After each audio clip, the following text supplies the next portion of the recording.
308. And technical skills. But things have changed now. An avenue to free activity in all fields of political, economic, and cultural life has opened up to them. We must see to it that the intellectuals take a firm stand on the side of the people and participate zealously in the building of a new Korea, contributing all their knowledge and skills to the building of a democratic, independent, and sovereign state. In order to build a prosperous, independent, and sovereign state, we must form regular people's armed forces. If a nation is to win complete independence and build a prosperous, independent, and sovereign state, it must have its own army. Without a powerful national army, a country cannot become an independent state. The history of our country affords ample proof of this. Our people did not have a national army in the past strong enough to defeat foreign invaders, and thus they lost their country to the Japanese imperialist aggressors and had to lead the life of a stateless people. Never again must our people become colonial slaves. We, therefore, must organize regular people's armed forces at all costs. We have a liberated homeland and its people, fired by a great patriotic enthusiasm, and have fighters who waged a hard-fought revolutionary war against Japanese imperialism for 15 years. We should form regular armed forces without delay, having these fighters as the backbone. Even under the deepest adversities in the days of Japanese imperialist colonial rule, we formed the anti-Japanese People's Guerrilla Army, a revolutionary armed force. Now that our country has been liberated, we can organize a better people's army on the foundation of the revolutionary armed force. In the future all our youths, filled with patriotic ardor, should take up arms and be ready to fight for the country and the people, even at the cost of their lives. To build a new country, we should reconstruct the industrial facilities and farms wrecked by the Japanese imperialists in their flight as fast as possible. They even ruined our handicrafts. At present we have neither food nor consumer goods. We have not even a single 309 pencil. The people as a whole should be mobilized to get at least the handicrafts functional before anything else, and to rehabilitate and re-equip the devastated factories and enterprises. Everyone should come out in the nation-building effort. Those with money could donate their money, those with technical skills their skills, and those with strength their strength. In this way we would first secure the conditions for the people to earn a living. The successful implementation of all the tasks arising in building a new country necessitates the close unity of all the people. Unity for our liberated people is the source of might and the guarantee for victory. Success in building a new Korea depends on the firm unity of our 30 million people. All the patriotic, democratic forces, except the pro-Japanese, traitors to the nation and other reactionary elements, should strive to build a new Korea, closely knit together under the banner of the Democratic National United Front. When all democratic political parties, groups, and people from all walks of life who truly love their country and nation and care for its future, rise up in close unity to build a new country, our sacred cause of nation building will make good headway. You should make efforts to energetically bring about the unity of all patriotic, democratic forces. Friends, we communists formed the Central Organizing Committee of the Communist Party of North Korea on the 10th of this month and proclaimed the birth of the party to the world. As you all know, in the past the Japanese imperialists conducted absurd, wicked propaganda to nullify the influence the communists had on the masses and to harm their prestige. Not having yet shaken themselves free from the influence of such evil anti-communist propaganda, some people still hold a prejudiced view about the Communist Party. The Communist Party is the working class's militant unit and vanguard that jealously champions the interests of workers and other toiling masses and that strives for the building of a democratic, independent, and sovereign state. For us communists, there is not end. 310. Cannot be any other aim than to struggle for the true interests and welfare of the working masses. At its recent inaugural Congress, the Communist Party laid down as its basic political line at the present stage to found a democratic people's republic and develop our country into a prosperous, democratic, independent, and sovereign state, and advanced its immediate tasks. These tasks are to form a democratic national united front comprising patriotic, democratic forces from all walks of life and, on this basis, to set up the Democratic People's Republic, to facilitate the democratic development of the country by eliminating all reactionary elements including the remnant forces of Japanese imperialism and the lackeys of international reaction, to lay the firm foundation for an independent and democratic state by forming people's committees in all localities and introducing democratic reforms, restoring and developing the economy and improving the material and cultural standards of the people. The Communist Party and its members will strive unyieldingly to put its political line into practice which fully accords with the fundamental interests of all the Korean people.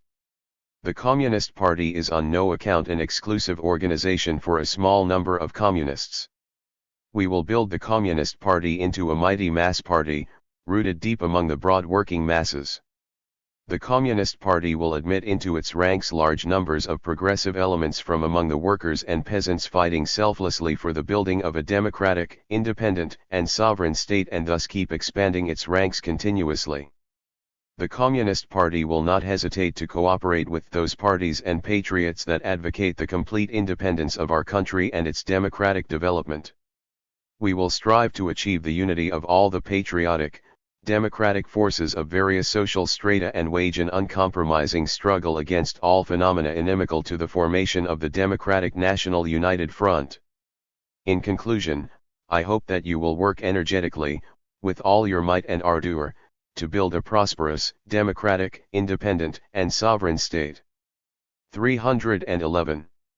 Every effort for the building of a new, democratic Korea. Speech delivered at the Pyongyang Mass Rally of Welcome. October 14, 1945. Dear fellow countrymen, I should like to express warm thanks to you for giving us such an enthusiastic welcome today. We are very glad to meet compatriots of ours in our liberated country. We have fought the Japanese imperialist aggressors for a long time to achieve the historic cause of the country's liberation and bring about this day of meeting. The vicious Japanese imperialism that oppressed and exploited our nation for the past 36 years has collapsed and the dark clouds hanging for long years over the 3,000 land of our fathers have been dispelled and, at last, the day of liberation has come, which our people awaited so anxiously. The 30 million people of Korea, groaning under the barbaric colonial rule of Japanese imperialism, have been restored to freedom and liberation by the smashing of the fetters of colonial bondage and, having emerged from their cheerless life, have entered onto a wide avenue leading to a new life. Today our 3,000 land is radiating hope, like the bright morning sun. Despite the cruel repression of Japanese imperialism, our people waged a gory struggle against the Japanese imperialist aggressors at home and abroad to restore their unfortunate country, without losing. 312. Their revolutionary constancy and national faith. The true patriots of Korea, in particular, took up arms and waged a long and arduous struggle against Japanese imperialism to win liberation for their country and freedom and happiness for the people. When faced with hardships, they mustered even greater courage, bearing in mind their country and people trampled underfoot by the Japanese imperialists. Courageously overcoming all difficulties and trials, they fought heroically to achieve the sacred cause of national liberation. I should like to pay my deep respects to the revolutionary fighters and to you, fellow countrymen, who have fought staunchly for the historic cause of national liberation despite cruel repression and persecution by Japanese imperialism. Availing myself of this opportunity, I should also like to express heartfelt thanks to the heroic Red Army of the Soviet Union who assisted in our people's cause of liberation. Dear fellow countrymen, thanks to the decisive role of the Soviet Army in the Second World War, the fascists, heinous enemies of mankind, were defeated. There is now a new situation in the world. Casting off the yoke of fascism and imperialism, the peoples of many countries in Europe and Asia are advancing along the new road of democracy, and oppressed nations in every part of the world are making an energetic bid for freedom, democracy, and national independence. The world reactionary forces are today on the road to decline and ruin, and the international democratic forces are growing in scope and strength with a new, irrepressible great power. This was the international situation at the time when our people embarked on the road of creating a new history. Now that the old dream of national liberation has been realized, the Korean people are faced with the historic task of building a new Korea. From now on, our people will have to promote the work of building their state and attaining complete national independence. We must build a democratic, independent, and sovereign state in liberated Korea. This is in full accord with the specific realities of 313. Korea and the will of our people. Only by building such a state can we make our country wealthy, strong, and enlightened and bring prosperity to our nation. Unless we build a democratic, independent, and sovereign state, we cannot achieve national prosperity and progress nor break away from colonial slavery. From their experience of life in the past, the Korean people are well aware how wretched it is to be colonial slaves. In bygone days, the Japanese imperialists seized Korea and, enforcing their barbaric colonial rule on its people, cruelly suppressed them, arrested, imprisoned and slaughtered them at random, and wreaked havoc in order to strangle the nation. The Korean people were subjected to the severest national oppression and exploitation by the evil Japanese imperialists and forced to live as colonial slaves amidst tears of blood, deprived of even elementary political rights and democratic liberties. Never again will our people tread the path of colonial slavery nor repeat the bitter life of a ruined people. The masters of liberated Korea are none but we, Korean people. The workers, peasants, and other sections of the working masses, who had borne vicious insults and humiliations under the colonial rule of Japanese imperialism in the past, should become the true masters of the new Korea, and it is they who should decide all national affairs. We should build a new, prosperous, and democratic Korea, a genuinely people's country where all the people participate in state administration and the working masses can enjoy prosperity. To achieve this, the question of power should be solved before any others. The government to be built in the new Korea will be a genuinely people's government, capable of defending the interests of the masses in every way and firmly guaranteeing the prosperity and development of the country and the people. It is precisely a democratic people's republic that will form such a government. We should set up a people's government body in every region as 314. Fast as we can, and build it up and, on this basis, found a democratic people's republic. Then, the people's government should provide true political rights and a happy life for our people, who had groaned so long under oppression in the past. In order to build a new, democratic Korea, a vigorous struggle must be waged against the reactionaries, including the pro-Japanese elements and traitors to the nation. The pro-Japanese elements and traitors to the nation are even now hatching all sorts of plots to hinder the building of a new Korea.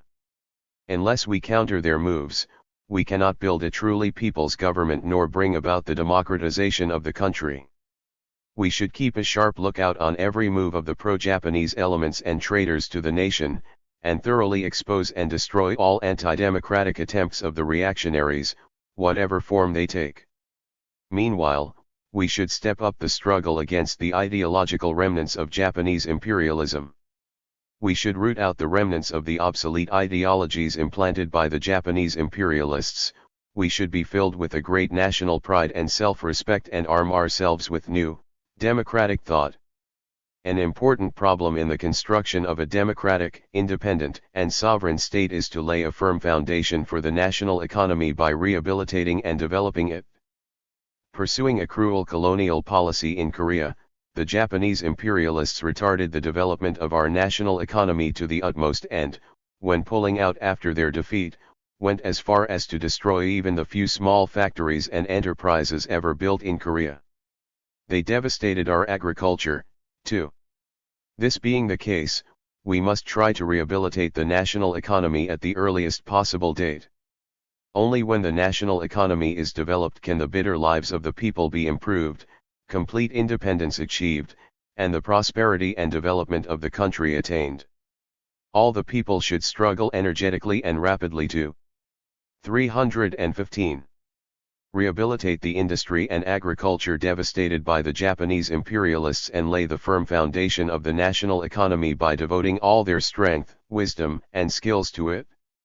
An urgent task in building a prosperous, enlightened country is to introduce a democratic system of education and bring about the flourishing and development of our national culture. In the past, the Japanese imperialists enforced the colonial policy of enslavement education to keep our people ignorant and backward and work them like beasts of burden, and made deliberate efforts to suppress the Korean language, spoken and written, besides all the precious cultural heritages of our nation, and to obliterate our national consciousness. We must get rid of the remnants of the Japanese imperialists' reactionary colonial system of enslavement education and establish a people-oriented education system to provide the sons and daughters of our working people with broad opportunities for learning, and strive to revive and develop our national culture on a democratic basis. Fellow countrymen, the work of nation building today that confronts the Korean people is a truly great and important undertaking. Success in carrying out this historic cause depends entirely on the efforts our people make. We should do everything possible for the building of a new, democratic Korea. This great work of building a democratic, independent, and sovereign state cannot be accomplished simply by the efforts of a particular political party or one individual. In order to build a new, democratic Korea, the whole nation must unite firmly and all the people must join in. Only by rallying the whole nation, can we frustrate all the maneuvers of the pro-Japanese elements and traitors to the nation, put an end to the present disorder quickly and step up the cause of nation building.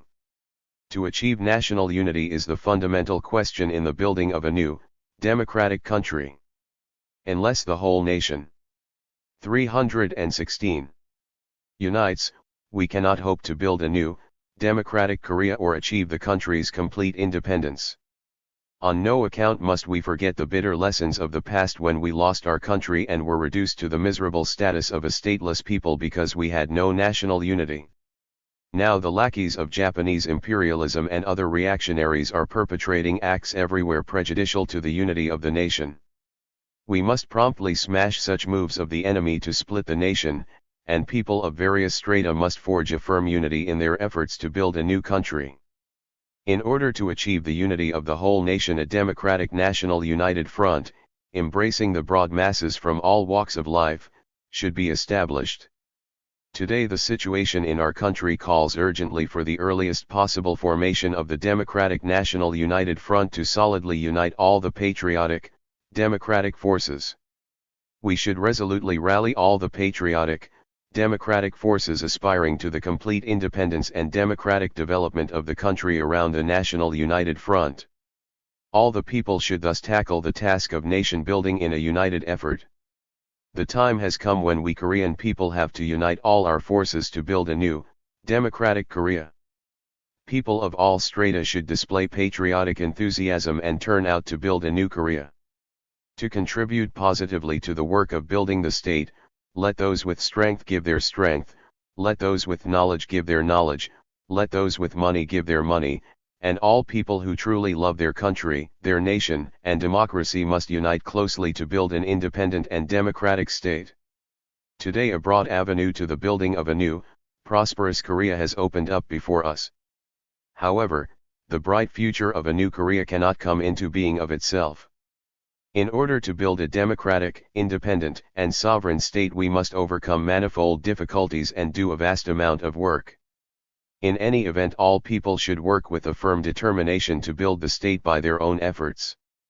317. When our people unite their strength and wisdom, they will find nothing is beyond their power and that no fortress is unassailable. Our people are an intelligent people who have a brilliant national culture. Liberated today from the colonial rule of Japanese imperialism, our people are full of enthusiasm to build a new, democratic Korea and ardently desire the achievement of complete independence at the earliest possible date. Therefore, it is well within our power to build a prosperous, democratic, independent, and sovereign state through our own efforts. Let all the Korean people fight courageously in unison for the building of a new, democratic Korea with great hopes for a bright future and a firm faith in victory. Long live the independence of Korea! Long live the unity and cohesion of the Korean people! 318. Decision on the land problem. Adopted at the first enlarged Executive Committee meeting of the Central Organizing Committee of the Communist Party of North Korea October 16, 1945. 1. All the land formerly owned by the Japanese imperialists and the pro-Japanese reactionary Korean landlords shall be confiscated and distributed among the peasants to be cultivated by their labor. 2. All the forests, rivers, ponds, and lakes which formerly belonged to the Japanese imperialists shall be dispossessed and made the property of the people, and the local organs of power shall be authorized to manage them. 3. All irrigation facilities, formerly owned by the Japanese imperialists and reactionary pro-Japanese landlords, shall be confiscated to be managed jointly by the peasants' committees or the people's committees and used by the peasants. However, the water taxes on the irrigation facilities run by Korean landlords shall be decided upon in consultation with the people's committees or the peasants' committees. 4. The farm crops produced on land confiscated from the Japanese imperialists and reactionary pro-Japanese landlords shall be the property of tenant farmers and the tax be paid to the local organs of power, at the rate of about 30% of the harvest. 5. The farm rent on the land which was under the control of the Oriental Development Company may be reduced to 30% or 319. Less as agreed by the People's Committees and the Peasants' Committees concerned in consideration of the specific conditions in the respective regions, the difference in fertility of paddy and non-paddy fields, etc. 6. The tenant farmers who cultivate the land of Korean landlords shall pay the landlord's farm rent at a standard rate of 30% and relevant taxes shall be paid by the landlords to the local organs of power. 7. The Korean landlords shall pay the land income tax, which is to be assessed through a correct investigation of their actual conditions that will ensure them a secure livelihood. 8. Definition of pro-Japanese, traitorous landlords. 1. The traitors to the nation and their successors who, prior to the annexation of Korea by Japan, rendered services to Japanese imperialism and the annexation of Korea by Japan. 2. Those who worked viciously in collaboration with the predatory agencies of Japanese imperialism after the annexation of Korea by Japan. 3. Those who cooperated directly or indirectly with Japanese imperialism in its war of aggression. But the land ownership of those who were formally appointed as public officials shall be recognized, provided that their neighbors or tenant farmers prove that it was against their will. 9. Regulations on land distribution. 1. The land shall be distributed in principle to the farm hands and poor peasants. 2. In land distribution, priority shall be given to those who took part in the national and class movements and in the national liberation movement and their bereaved families, in the event of their wish to take up farming. 3. In land distribution, priority shall be given to those who participated in the anti-Japanese guerrilla struggle and their bereaved families, in the event of their wish to take up farming. 4. In land distribution, priority shall be given to the bereaved. 320. Families of those who were killed in the Japanese imperialist war of aggression, in the event of their wish to take up farming. 5. Those who now till the tenanted land shall also have priority in the distribution of relevant land. 10. The land of reactionary pro-Japanese landlords shall be surveyed, and a verifiable investigation shall be conducted not only of its location and size but of all the past and present acts of the landlords. 321. On launching the party paper. Talk to the officials in the Information Department of the Central Organizing Committee of the Communist Party of North Korea October 17, 1945. Several days ago we formed the Central Organizing Committee of the Communist Party of North Korea. As a result, our working masses, including the working class, have acquired a powerful vanguard, the general staff of the revolution, which will lead them unswervingly in the building of a new, democratic Korea. Now that the party has been founded, we must quickly launch its newspaper, the party organ. The party paper plays a very important role in accurately educating party members and the masses of the people and mobilizing them for revolutionary struggle. It is a mighty propagandist promptly disseminating the party's line and policy widely. It is a reliable organizer staunchly defending that line and policy and arousing the masses for their implementation. The publication of the party paper is essential for informing party members and other people promptly and correctly of what the party intends to do, leading them along the right road, and for rallying broad sections of the masses around it to ensure success in the revolutionary struggle. The present political situation in our country is very complex. Although Japanese imperialism has been destroyed, American troops, an imperialist army, are stationed in the area south of the 38th parallel. Since the first day of their landing in South Korea, they have been whipping up the reactionaries, including pro-Japanese elements and other traitors to the nation, in an attempt to get a 322 foothold, obstructing the democratic advance of the South Korean people in every possible way. Meanwhile, factionalists and renegades of the revolution, who in the past did enormous harm to the anti-Japanese national liberation struggle and the Korean Communist movement, are each trying, under the guise of revolutionaries, to draw the masses of the people over to their side. In particular, pro-Japanese elements and other traitors are making every attempt in Seoul and everywhere else across the country to divide the democratic forces and get a reactionary foothold. At present, however, we do not acquaint the masses as well as we should with the party's line of exposing and frustrating the reactionaries' plots and moves and firmly uniting all the patriotic, democratic forces to build a new, democratic Korea. Local party organizations and the people themselves are not very familiar with this line and are quite at a loss as to what has to be done and how. By founding the party paper without delay, we must show party members and the people the course of action to follow and inspire them to wage a vigorous struggle to frustrate the reactionary activities, and how to build a new country. It would be best to name the party paper Jongno. It is an important duty of our party that the masses of the people should be well informed of the party's line in the complex political situation prevailing in our country and be guided along the right road. Therefore, it is proper to name the party paper Jongno, in the sense that our party charts the correct line for the people and leads them to follow it. Seeing as our country was liberated quite recently, the publication of the party paper will have many difficulties to overcome. However, we have had experience of publishing work in the past during the arduous revolutionary struggle against the Japanese imperialists. This is a precious asset for successful publishing activities today. If we organize the work competently on the basis of our experience of revolutionary publishing work in the days of the anti-Japanese revolutionary struggle, we will be able to overcome the difficulties. 323. Arising today in issuing the party paper. As we do not have the forces to open a separate newspaper office in the present conditions, the editing of the paper should be the responsibility of the Information Department for the present, and the materials should be prepared by members of the Executive Committee of the Party Central Organizing Committee and leading personnel of the departments. In the meantime, when the foundation for issuing the paper has been prepared, there should be a separate office, and fine comrades from among the information workers should be appointed as full-time reporters to write for the paper. The paper should be a weekly at first and, after the staff is enlarged, a daily. Close attention must be paid to improving the quality of the party paper. From the very first issue, the editing of the party paper should be substantial and of good quality.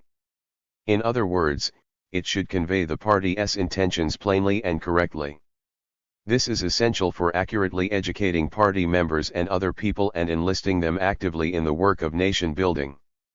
If the party paper fails to convey the party's plans correctly or only carries long, clumsy articles using many difficult words borrowed from Chinese ideographs, it will be unable to fulfill its role well as an organizer and an propagandist.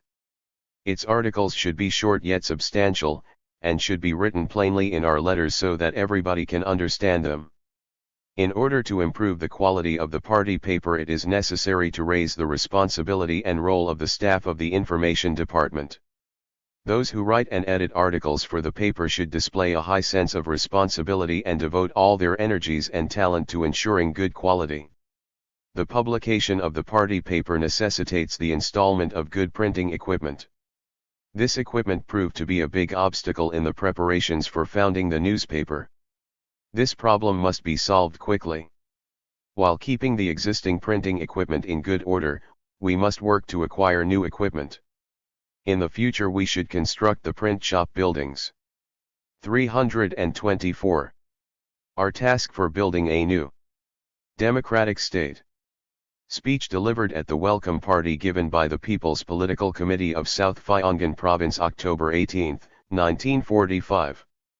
I would like to offer my heartfelt thanks and respects to you, officials of the People's Political Committee of South Pyongan Province, for having arranged this significant gathering for me, and to representatives of all the social quarters and noted persons of Pyongyang present here. I crossed the Amnok River when I was 14, firmly determined not to return before Korea became independent. Young as I was, I could not repress my sorrow as I sang the song of the Amnok River someone had written and wondered when I would be able to step onto this land again, when I would return to this land where I had grown up and where our forefathers' graves were. But the day I longed for has come at last. We have reunited in this way. What a joy it is for us! We did not forget you in the homeland even for a moment while fighting in alien lands. We were well aware that you ardently loved the country and sympathized with and supported us fighting outside the country. This was of great help to us. We owe our country's liberation to the armed struggle and various other types of struggle, legal and illegal, like your struggle, against Japanese imperialism, waged by many revolutionaries and patriotic. 325. People of Korea at home and abroad. Your struggle gave enormous encouragement to those of us fighting in foreign countries. There is a saying that a stateless people are more miserable than a dog in a house of death. This is true. The country is more precious to us than anything else. In foreign countries we felt this more keenly and fought for the country's independence. We were firmly convinced at the time that the day would dawn, the happiest day of all, when we would liberate the country and build a new joyous life in spite of all difficulties, and so we kept on fighting valiantly. We knew that the Soviet Union, our neighboring country, sincerely helped the oppressed nations in their liberation movement, and we firmly believed that if we fought in common with the Soviet people we would certainly win. So we fought to the end in the face of all difficulties and won freedom and liberation at last. Our aim of beating off Japanese imperialism has been attained. Now our struggle has entered a new stage. We are faced with the great and difficult task of building a new, democratic state. What should we do to bring this great task to fruition? First of all, we must root out the evils of factional strife, that scourge of the liberation movement in our country. At one time factional strife ruined our country and prevented our nation from uniting to fight the foreign invaders. We must not repeat this mistake. Unity is everything to us. All patriotic, democratic forces should unite firmly. As yet, we have no national united front. We must create a democratic national united front which would resolutely rally all forces that are patriotic and genuinely democratic. Next, we should promote friendship and solidarity with friendly nations in every way. We should do everything in our power to strengthen friendship with the Soviet Union. The Red Army not only helped the cause of our people's liberation at the cost of its blood, but also remains in our country to help our struggle to build an independent and sovereign democratic state. We must not be too much of a burden to our loyal friends, but must strengthen our unity and establish a new power by ourselves at the earliest date. Thus, we 326 will see that our country advances side by side with the friendly countries of the world on an equal international footing as a completely independent and democratic state. One of the most urgent tasks confronting us is the rehabilitation of industry, and the reconstruction and development of the national economy. With all possible speed we should readjust and rebuild the factories, mines, and enterprises wrecked by the Japanese imperialists in their flight, so that production gets underway. By doing this, we will provide a secure livelihood for the workers, eliminate unemployment, and stabilize the living of the people as a whole. In order to reconstruct and develop our national economy, freedom of business activity should be given to entrepreneurs and their initiative encouraged. All the entrepreneurs should work honestly and industriously in the interests of the country and the people. It is important to develop agriculture along with industry. Unless agriculture is developed, it is impossible to solve the food problem and develop industry. All the people should possess great patriotism for these tasks to be carried out successfully. The Japanese imperialists trampled upon the national pride of the Koreans and instilled a servile spirit in our youths. It is essential to revive national pride in our people in order to build a democratic and independent state. We should root out the colonial servile spirit and advance with a high sense of national pride and self-confidence in everything we undertake. Let us unite our strength and work vigorously to build a new, democratic state. 327. The present internal and international situation and the tasks of women. Lecture given to women officials in Pyongyang, October 25, 1945. Comrades. Some time ago I was asked by several women comrades to speak about the present internal and international situation and the tasks of women. It is very good that our women want to know about the present internal and external situation and their tasks.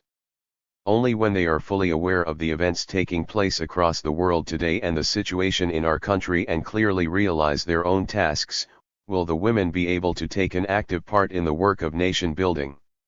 Now, I would like to speak first about the internal and international situation. As you know, Fascist Germany and Italy and militarist Japan unleashed the Second World War and plunged the whole world into the Holocaust of war.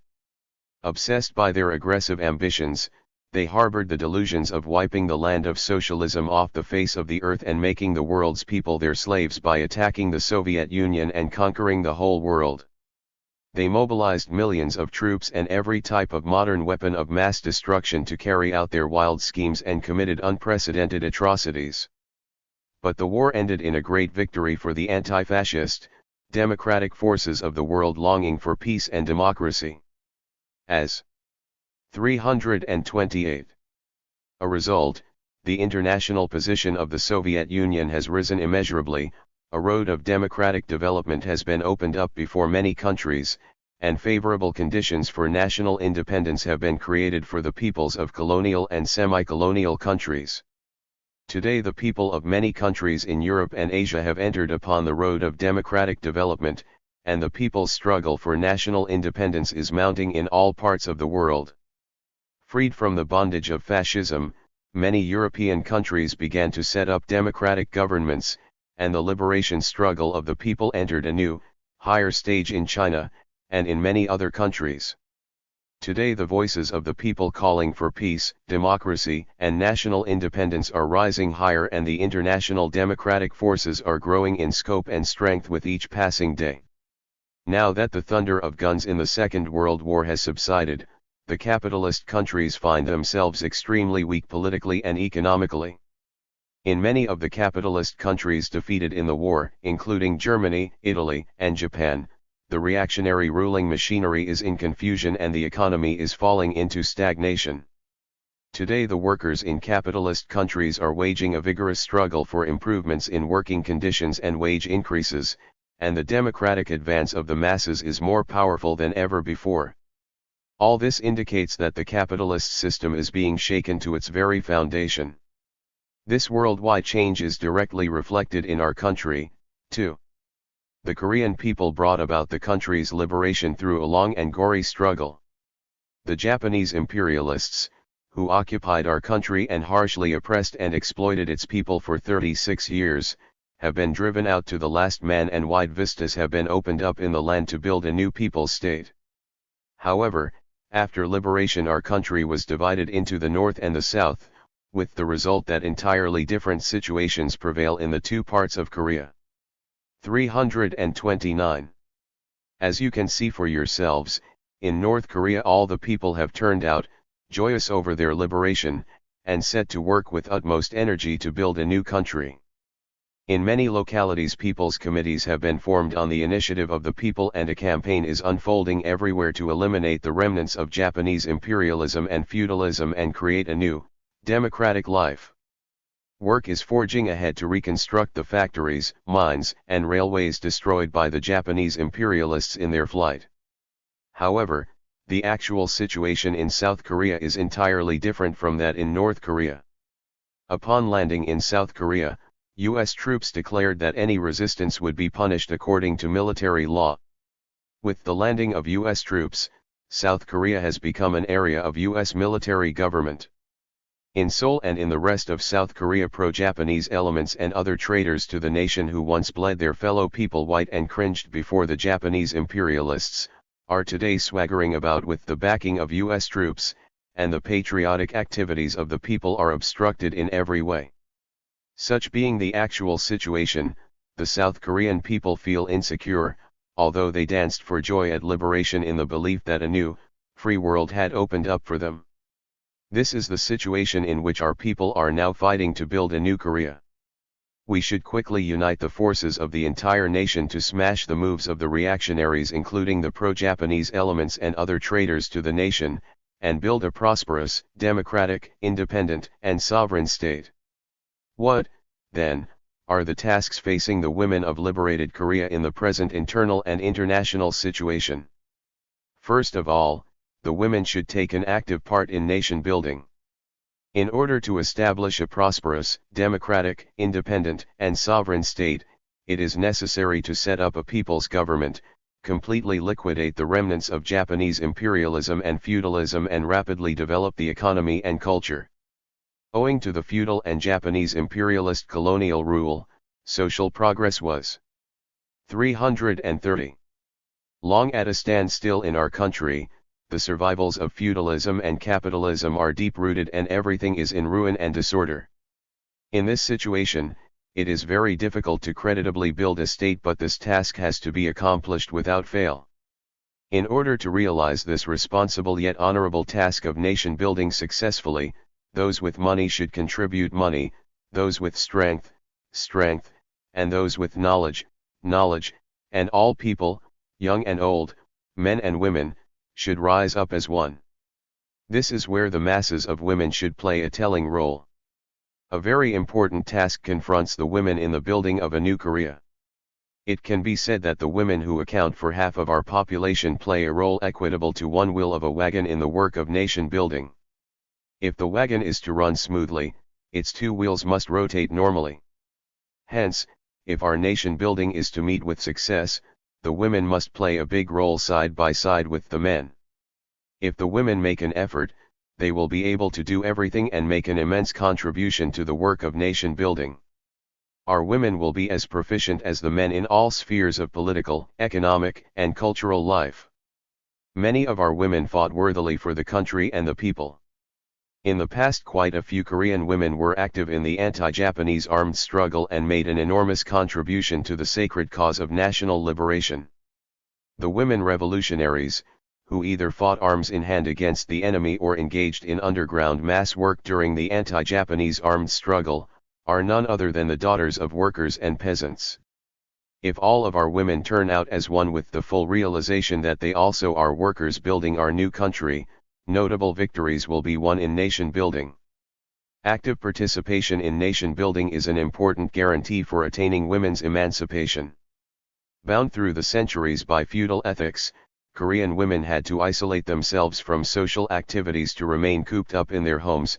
They lived a bitter life, held in contempt, and endured 331 every kind of humiliation. If our women are to extricate themselves from this old position and achieve social emancipation, they must join in the work of nation building. Some women hesitate to take part in nation building at present, saying, "What good can we women do? If we women push ourselves forward, nothing will come of it." Moreover, some women sneer behind the backs of other women who are engaged in social work. This is not an attitude worthy of the women of liberated Korea. Unless they get rid of this wrongful attitude, they can never bring about their own social emancipation. We are now fighting to build a new, democratic society. Our work of nation building is at the same time an important revolutionary work to free the women from their double and treble fetters and social inequalities. Only by participating in the work of nation building can they extricate themselves from their old positions. Naturally, women participating actively in the work of nation building under the present conditions will meet with many difficulties. They not only lack experience in social and political work but also shoulder heavy household loads. When, in the future, the country's situation improves, favorable conditions will be created for women to take up social work. But things are different at present. Nevertheless, they should not hesitate about participating in building the country because of hardships and obstacles. It is wrong to think that the great and extensive work of building a new country is going to be easy. We should face up to hardships and bottlenecks lying ahead of us in building the country and overcome them. Our women should be fully aware of their responsible duties in building a new Korea and plunge into social and political work, making every effort to help build the nation. The women should definitely raise the level of their ideological consciousness in order to work well in nation building and achieve their social emancipation. They will be unable to become true builders of a new Korea if they do not raise the level of their ideological consciousness. Those 332 who are not awakened politically and ideologically will be unable to display a high degree of enthusiasm in nation building, and to really enjoy the freedoms and rights they are entitled to. In the past the Korean women were totally ignorant, so they acknowledged all forms of social and domestic maltreatment and contempt and regarded their wretched position as that of women of a colonial country as their lot. When they raise the level of their ideological consciousness and become politically and ideologically mature, they will not repeat their bitter, hard life of the past, they will be able to build a new, happy life. If the women are to increase their level of ideological consciousness, they must learn to read and write and so do away with illiteracy. Literacy is essential for them to read newspapers and books and thus be informed of the situation and the country's demands. They must study widely to raise the level of their ideological consciousness. If they are illiterate, they cannot learn advanced revolutionary theories or acquire scientific knowledge. In order to build a prosperous country, they must also take an active part in the country's economic and cultural construction, and for this, they should know how to read and write. There is an old saying that knowledge is power. This is by no means accidental. In the past the Korean women were prevented from studying, even though they wanted to, by very tight social and domestic restrictions. But now all women are provided with conditions for studying. Bearing in mind that as long as they are illiterate, they can neither raise their level of ideological consciousness nor contribute to the work of nation building, the women must strive to learn how to read and write. The women members of the anti-Japanese People's Guerrilla Army did not stop studying for a single moment even in conditions of continuous battle. Although they were dog-tired and were numb with cold in snowstorms, they studied by a campfire late into the night, and carried their books while on the march across steep mountains. They did this so that they could arm themselves firmly with advanced 333 ideas and revolutionary theory and fulfill their revolutionary duties with credit. All our women must follow their example and make every effort to study persistently. They must rid themselves of their illiteracy as soon as possible and acquire advanced ideas and scientific knowledge in order to become fine workers for building a new country. Besides learning, the women should wage a vigorous struggle against the remnants of Japanese imperialist ideas and feudal abuses in order to raise the level of their ideological consciousness. Vestiges of Japanese imperialist and feudal ideas are still rooted deep in the minds of our women. Quite a few women think a life of idleness is good and hold labor in contempt, and envy the rich. They are reluctant to undertake social work and have no national pride.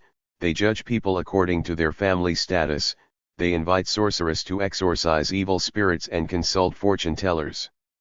All this is a manifestation of the survivals of Japanese imperialist and feudal ideas. Unless they shake off the vestiges of Japanese imperialist ideas and old feudal practices, they can never become genuine democratic women of a new Korea. All the women should come out as one in the struggle to root out the remnants of Japanese imperialist ideas and feudal abuses. We should wage an energetic campaign against the survivals of Japanese imperialist ideas and feudal practices among women, so that they will rid themselves of ignorance and become politically and ideologically awakened. Today one of the important tasks facing the women is to widely promote the founding of a mass democratic organization of women. If our women are to carry out their responsible duties well, they must have their own mass democratic organization. Only when they form a democratic organization and are united in it, will they be able to contribute to the building of a new country by united efforts and grow up into fine workers through democratic education and organizational training. However great their enthusiasm for nation building is, and no matter what bold efforts they make, the women 334 will not succeed in accomplishing their tasks for nation building and their own social emancipation unless they are all united in one organization. Therefore, a women's democratic organization should be set up as soon as possible to effect this unity. All the women officials should correctly understand the significance of setting up the women's democratic organization and lead the masses of women to accelerate this work. Thus, all the women will be firmly united in a single democratic organization in order to join the struggle to build a new, democratic Korea and achieve their social emancipation. Such, in general, are the major tasks facing the women in the present internal and international situation. The women officials should clearly understand the women's immediate tasks and actively mobilize the broad masses of women to the struggle to realize them. 335. On forming the Democratic Youth League. Concluding speech delivered at the meeting of Active Democratic Youths October 29, 1945. Comrades. This meeting of Active Democratic Youths is attended by Korea's most progressive youth. The course of action the youths should take and their immediate tasks in building a democratic, independent, and sovereign state were discussed at it. This is of profound significance in developing our youth movement. In the past, the Japanese imperialists, who had occupied Korea, established a government general and set up an enormous machinery of repression, such as the army, gendarmerie, police, and prison. Thus, they suppressed our people cruelly and reduced Korea to a supplier of food and raw materials, to a military base for their invasion of the continent. They seized control of our key industries and plundered our wealth at their pleasure. Their plunder of the Korean people was an unheard of thing in history. Not only that, they pursued a policy of colonial enslavement education in our country, and made a desperate attempt to deprive us even of our mother tongue and our names. The Korean people, however, did not remain passive under the evil Japanese imperialists' colonial rule but waged a tireless struggle against it. The resourceful, valiant youths burning with a determination to liberate the country always stood at the head of the 336 Korean people's struggle against the Japanese imperialists. Korean youths were courageous in the nationwide struggles waged against the Japanese imperialists, such as the March 1st movement, the June 10th independence movement and the Gwangju student incident. Especially at the turn of the 1930s, our true young communists took up arms and went off to fight the Japanese imperialists. During 15 long years of heroic struggle they defeated and wiped out Japanese imperialist aggressors and accomplished the historic cause of national liberation. Indeed, the Korean youths performed immortal exploits in the sacred struggle for national liberation. Comrades, the liberated Korean people are now confronted with the important task of building a new, democratic state. The struggle to carry out this task is going on under extremely complex and difficult circumstances. Now that the army of the Soviet Union, a socialist state, has entered North Korea and the troops of the United States, an imperialist country, have landed in South Korea, totally different situations prevail in North and South Korea today, with the 38th parallel as the demarcation line. Unlike in North Korea, where the reactionary forces are curbed by the patriotic, democratic forces, in South Korea the pro-Japanese elements and other traitors to the nation, backed by the U.S. forces, are busily preparing their political foothold and are openly maneuvering to check the struggle of the people for the creation of a new, democratic Korea. The situation in South Korea is a serious impediment to our nation-building endeavors. We must fearlessly surmount all obstacles placed in the way of building our nation and set up a democratic, independent, and sovereign state without fail. Of course, an international conference will be convened in the future to discuss the Korean question and other problems of post-war world peace. But, no matter what resolution this conference may take on the Korean question, it depends entirely on us, Korean people, whether we get the better of. 337. The difficulties ahead of us and build a unified, democratic, independent and sovereign state in our country. If our 30 million fellow countrymen are not united and, consequently, weakened, we cannot build a democratic, completely independent and sovereign state no matter what just decision the international conference may adopt. The masters of Korea are precisely the Korean people. And success in building a new, democratic Korea depends, in the final analysis, on the unity of our nation. Therefore, we must achieve the unity of all patriotic, democratic forces. One pressing problem, in particular, is to closely unite all young people, who are energetic, brave, and eager for the country's prosperity and development, under the banner of democracy. In order to rally the vast masses of youth as one, we must set up a democratic youth league. Its founding is not for satisfying the political lust of just a few, but for uniting all the youths of Korea to successfully build a democratic, independent, and sovereign state which will provide our people with a happy life.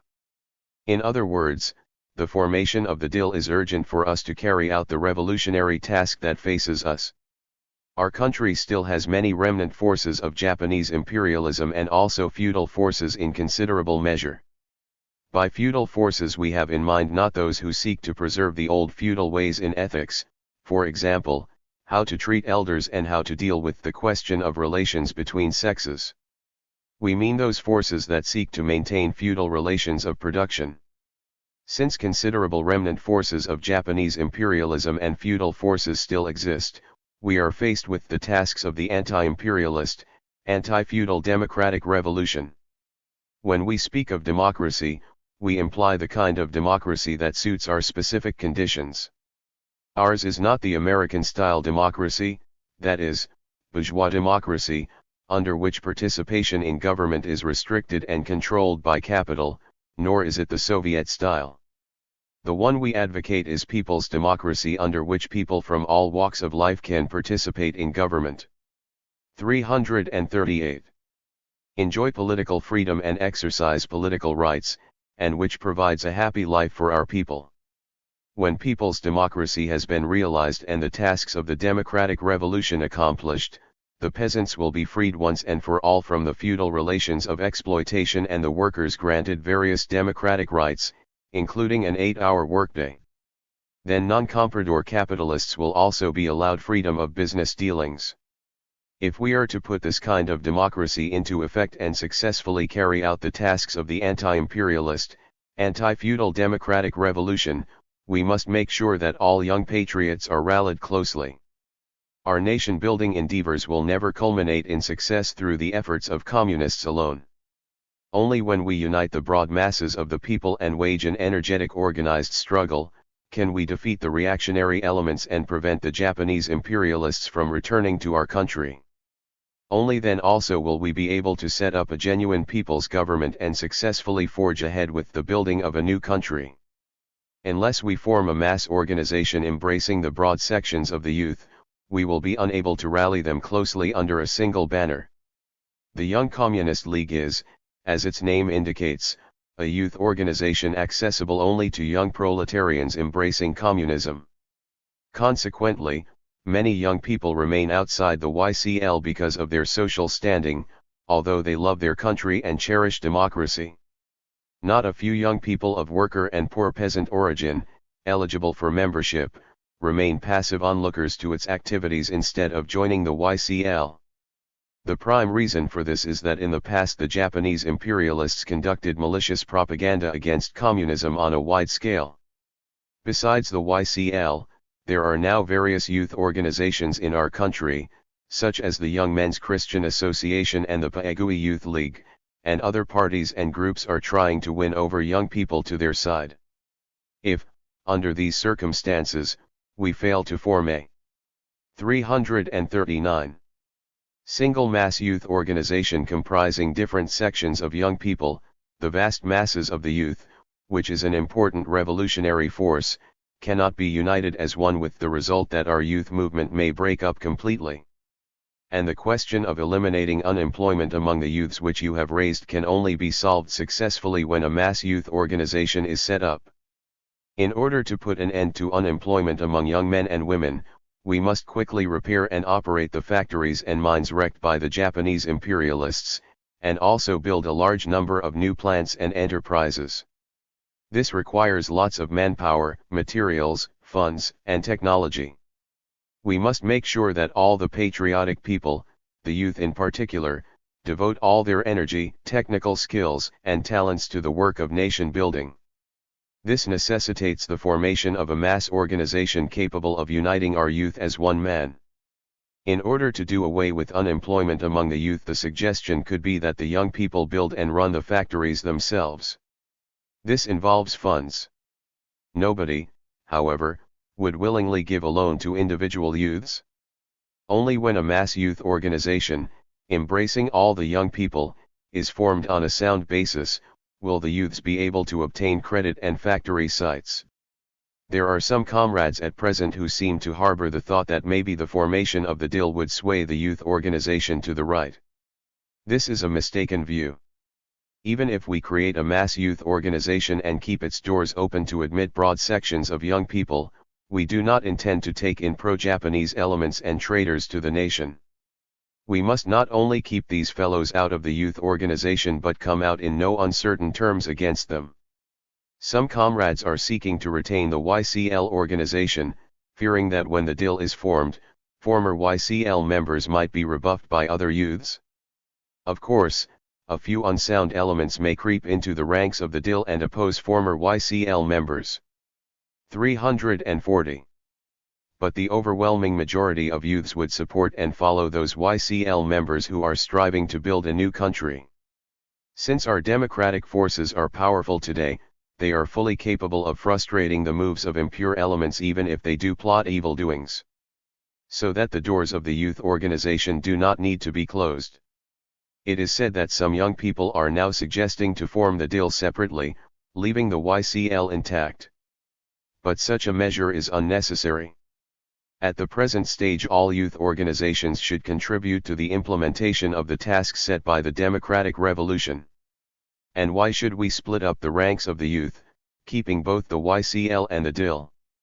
This is senseless and quite harmful to the revolution. Only when we dissolve the YCL on our own initiative and found the DIL, can we steer the broad sections of youth undeviatingly along the path of democracy. We have ample possibilities to form the DIL and unite the broad masses of the youths in it. Today our young people have the common obligation to carry out the tasks of the anti-imperialist, anti-feudal democratic revolution. Those youths who love the country and are anxious to build a new Korea, no matter what social quarters they come from, should dedicate all their strength and wisdom to the democratic revolution. In fact, not only the youths of worker and peasant origin but also those from other social stratum now subscribe to the anti-imperialist, anti-feudal democratic revolution and are ready to take an active part in building a democratic Korea. This is an important condition making for the unification of our young people in a single youth organization. And we are now carrying on the youth movement under favorable circumstances. We rallied the youth and other people from all walks of life even in those difficult days in the past when we waged the armed struggle against the Japanese imperialists. I will tell you of an incident in the anti-Japanese armed struggle. At that time there was a unit in China called the Anti-Japanese National Salvation Army. They hated the communists for no reason at 341. All and often brutally killed them. Nevertheless, we braved this danger and went to meet their commander with the aim of fighting the Japanese imperialists together. We explained to him that the Korean and Chinese peoples had the same aim in the struggle and persuaded him to join us in the struggle against the common enemy. Thus, we conducted the assault together on the Dongning County seat where large troops of Japanese imperialism were concentrated, and won the battle. In this battle we communists took on the most difficult and painful tasks and displayed valor and a self-sacrificing spirit. Our anti-Japanese guerrillas showed a noble spirit in rescuing Achence's soldiers from danger. In this battle we not only delivered the enemy a telling blow, but also exerted a good influence on the ideologically weak Ajinsa men and raised their morale considerably. After the battle they fought well alongside us against the Japanese imperialists. Later many of the Ajinsa soldiers became communists under the influence of the noble traits of our communists. Like this, even under such tough conditions we won over the Ajinsa soldiers through joint action with them. So, under the favorable conditions in which we are conducting a legal struggle today, there is no justification for failing to win over various sections of the youth. If you go among the masses of youth and work energetically, you will be able to unite all the patriotic youth closely. The young enthusiasts, who are progressive fighters, must take the lead in the youth movement and try to win over the broad masses of the youths, and unite all young men and women inclined towards the building of a democratic, independent, and sovereign state. All patriotic youth should be enrolled in the DIL organizations, irrespective of religion or property status. Since workers and peasants make up the overwhelming majority in our class composition and form the major force of the revolution, primary importance should be attached to winning over young workers and peasants. The formation of the DIL requires adequate preparation, however.